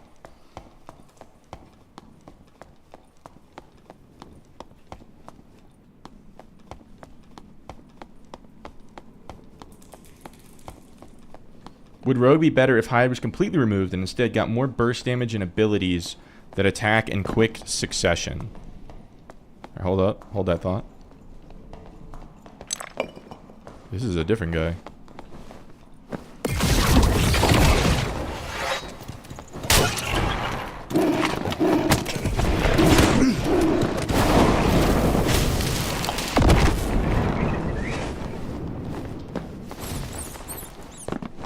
Okay. Nope. Okay. I can't fight two guys at once. The answer is no. The answer is I did not get a kill in crypts. Because there was a cleric and a druid and a warlock. Ryan suggested rogues get a shadow clone teleport attack. Oh, I remember that from his video. I couldn't really envision what he was going for. But I guess it could be cool. Kind of like a teleport behind people thing.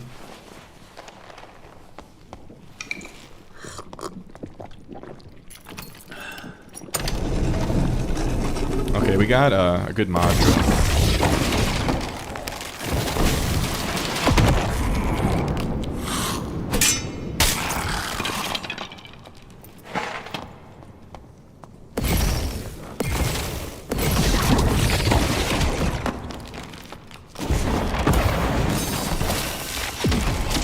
How'd that not kill him? What?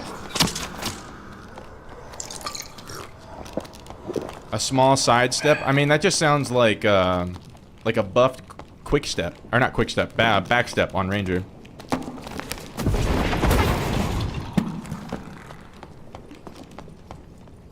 I just got trick shotted by an NPC. That's what it felt like.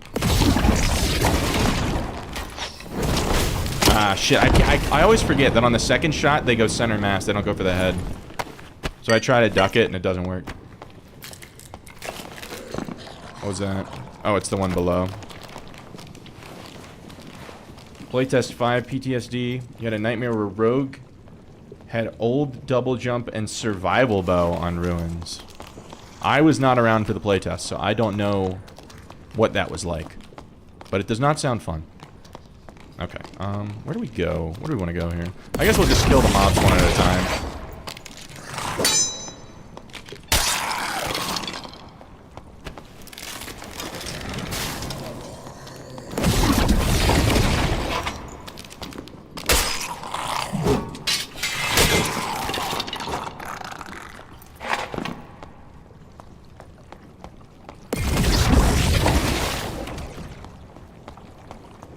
bro already dead? What's going on? Bro is not dead. What's going on, bro?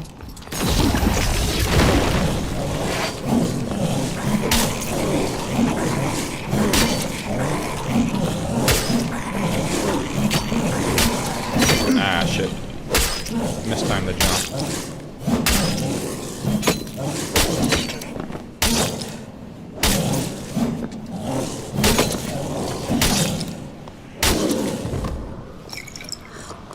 You can just parry the demon from the right side. I know. I'm not good at it yet. Like, I just started, like, figuring out how to use the longsword. I need to practice it off stream so I don't embarrass myself.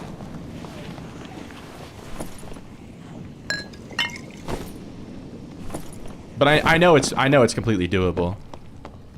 I don't want to, like, accidentally die. Because if I mess up, there's, like, no other safe spot in this room.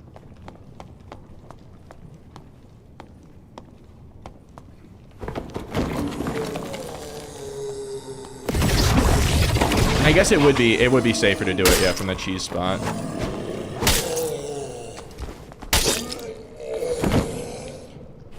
You wish Wizard had spells that were as cool as Sork's. I do too. It kind of sucks that Sork has all like this big catalog of spells when Wizard's supposed to be like the premier spellcaster.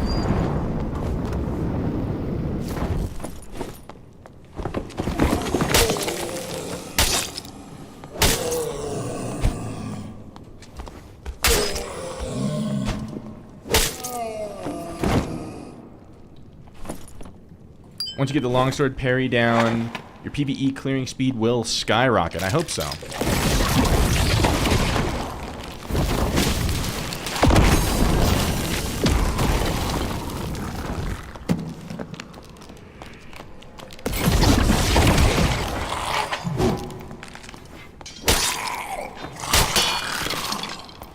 Blue orb good for crafting a Cyclops Eye and Mana Sphere. You're not wrong. I don't think that the market prices are very high on them though. And like I don't generally use crystal balls. I have a Mana Sphere for my arena set for my wizard. Ow.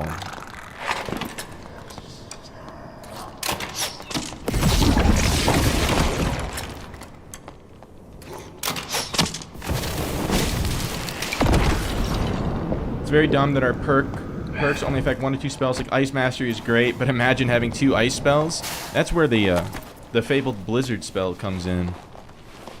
The Blizzard AoE slowing spell. Where if you sat in it and got enough slowing stacks that it would start to do damage and proc Ice Mastery, that shit would go crazy.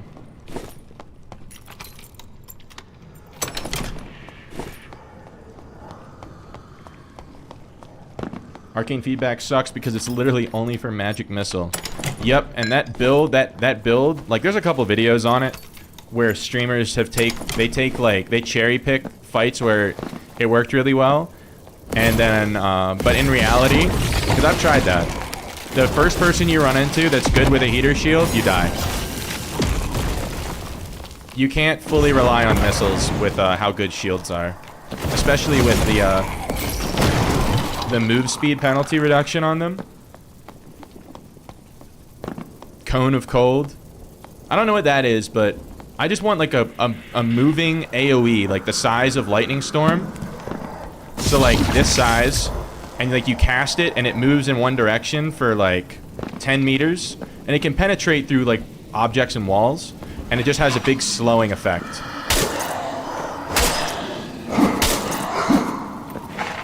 It'd be like, because Wizard doesn't have a spell to really push people out from cover, and that's a critical utility to have. Like, to get that, I have to bring in explosive bottles. We should have a spell that does that, and I think that'd be good. And it wouldn't be too OP, because it wouldn't hardly deal any damage. Unless if they just sat in it. But when paired with Ice Mastery, it could be really, really good for flushing people out of cover or punishing people that sit behind cover, because then they'd get stuck.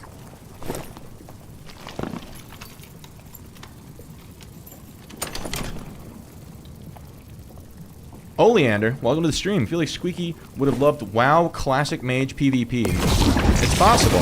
I never played WoW or anything really similar to it, but I don't know, maybe I missed out.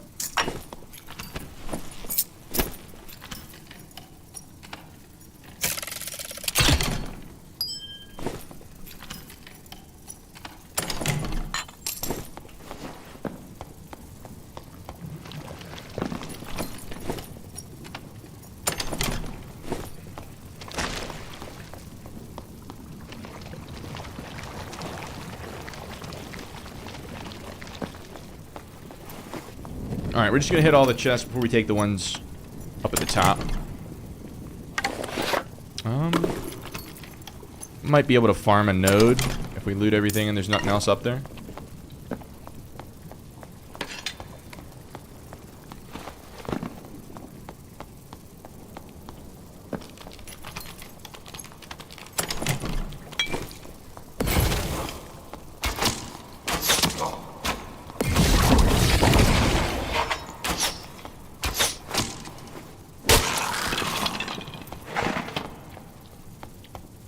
There's ore here? There is. I'm just primarily looking for, like, arena gear. I'm not looking to just, like, make a ton of gold. Making a ton of gold would be cool. But I can do that at any time. I just want to make sure I'm opening all the chests and everything. That's my best chance to get really good stuff.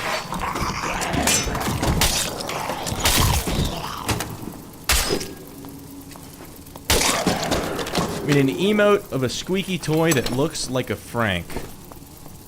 That's a good idea. You're gonna head out to play some Dad 2. It's nice watching you stream. Saw a lot of new stuff in Inferno you didn't know exists. I am glad that I was able to show you some new stuff. I hope to see you again soon. It was good to have you here. I wish you luck on your own adventures, traveler.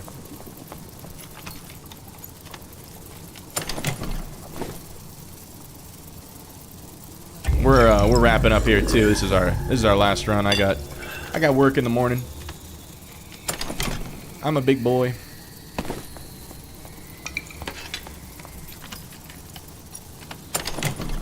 Alright, let's skedaddle. Level 8 Necro, welcome to the stream. You're just for the end of it. But it's good to see you. Binging a lot of YouTube vids the last couple days. Criminally underrated content. You heard it here first, folks. Criminally underrated. Nah, it's just, there's only so many solo wizards. I don't know. I'm not, like I said, I'm just here to be a part of the community. I don't need extreme levels of success. Don't get me wrong. It makes me really happy when I see that, like, more people get to enjoy the content and everything, and it's nice to be recognized sometimes, but I'm mostly just here because for you guys. You guys help make this a better experience. You and CNG are the best. You clearly have not seen Dextrous. Dextrous V. Giga Chad Wizard, Giga Chad Sorcerer. Dextrous, Red, CNG, Glocktain. All great wizards. Ken Kenobi, great wizard. He doesn't play a lot of solo, but great wizard. These are all household names. Dextrous, you're still here, you Chad.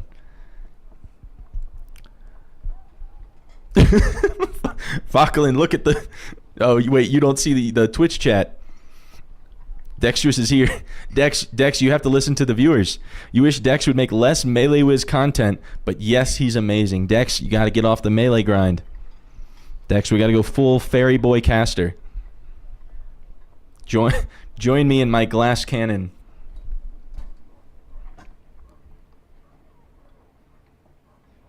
Oh yeah, no, Gary, I was telling Dex that it's your buddy that had the viola. Small world in Dark and Darker.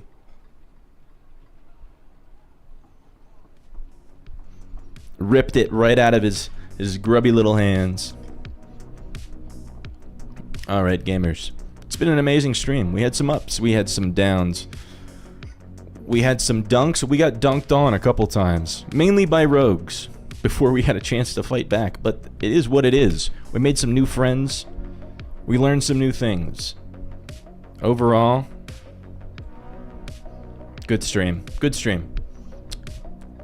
I I hope you guys enjoyed the stream yourself and enjoy the YouTube videos. I'm thinking tomorrow, before we do some arena, we're probably going to do some arena, but before that, we're probably going to try to do some sub 125 wizard content.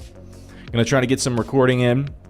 So if you want to have your little chat on the overlay in the video, show up tomorrow about 9 p.m. Mountain Standard Time. That's where I live. Or 11 p.m. Eastern Time, 8 p.m. Pacific Time. Jack, I don't know what time that is in Germany, but Jack can probably relay that information. All the streamers, YouTubers need to know the community wants more of the Squire low gear, less of the 10k gold kits. It's fun sometimes, but more useful is low gear. I realized that recently, that yeah, the low gear stuff, and because it's relatable, first of all, because it allows the vast majority of the viewers to live vicariously through the streamer. It allows, like, because a lot of times solo casters in like low gear, they can be like, oh, I lost that fight because solo wizard and low gear sucks. But I'm here to tell you that it doesn't necessarily have to suck. So I'm definitely making more of that content. We made some self-found stuff. I'm probably going to do some more of that. Not as much of like the cinematic movie type thing. That's a lot of work, and I don't know, it didn't get a lot of traction. It doesn't seem like it's necessarily what the community's looking for. So maybe some like quicker self-found runs, more akin to how like the self-found tournament was. We'll see. We'll see. But yeah, tomorrow we're going to do some sub 125s and then probably some arena. And if arena is lame, then we might go back to some solo Sork or some solo high gear whiz. We'll see.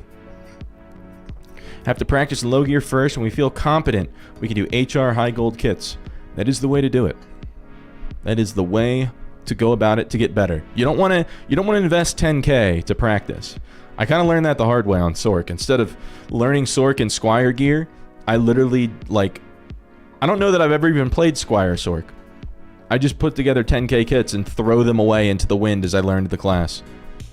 It was not smart. I would not advise it. But yeah, so catch me tomorrow, same time, for some sub 125 and some arena wizard / sorcerer action. And on that note, hope you guys all have a good night or good day, depending on where you are in the world. Thanks for watching. Hope you enjoyed. Peace out, gamers.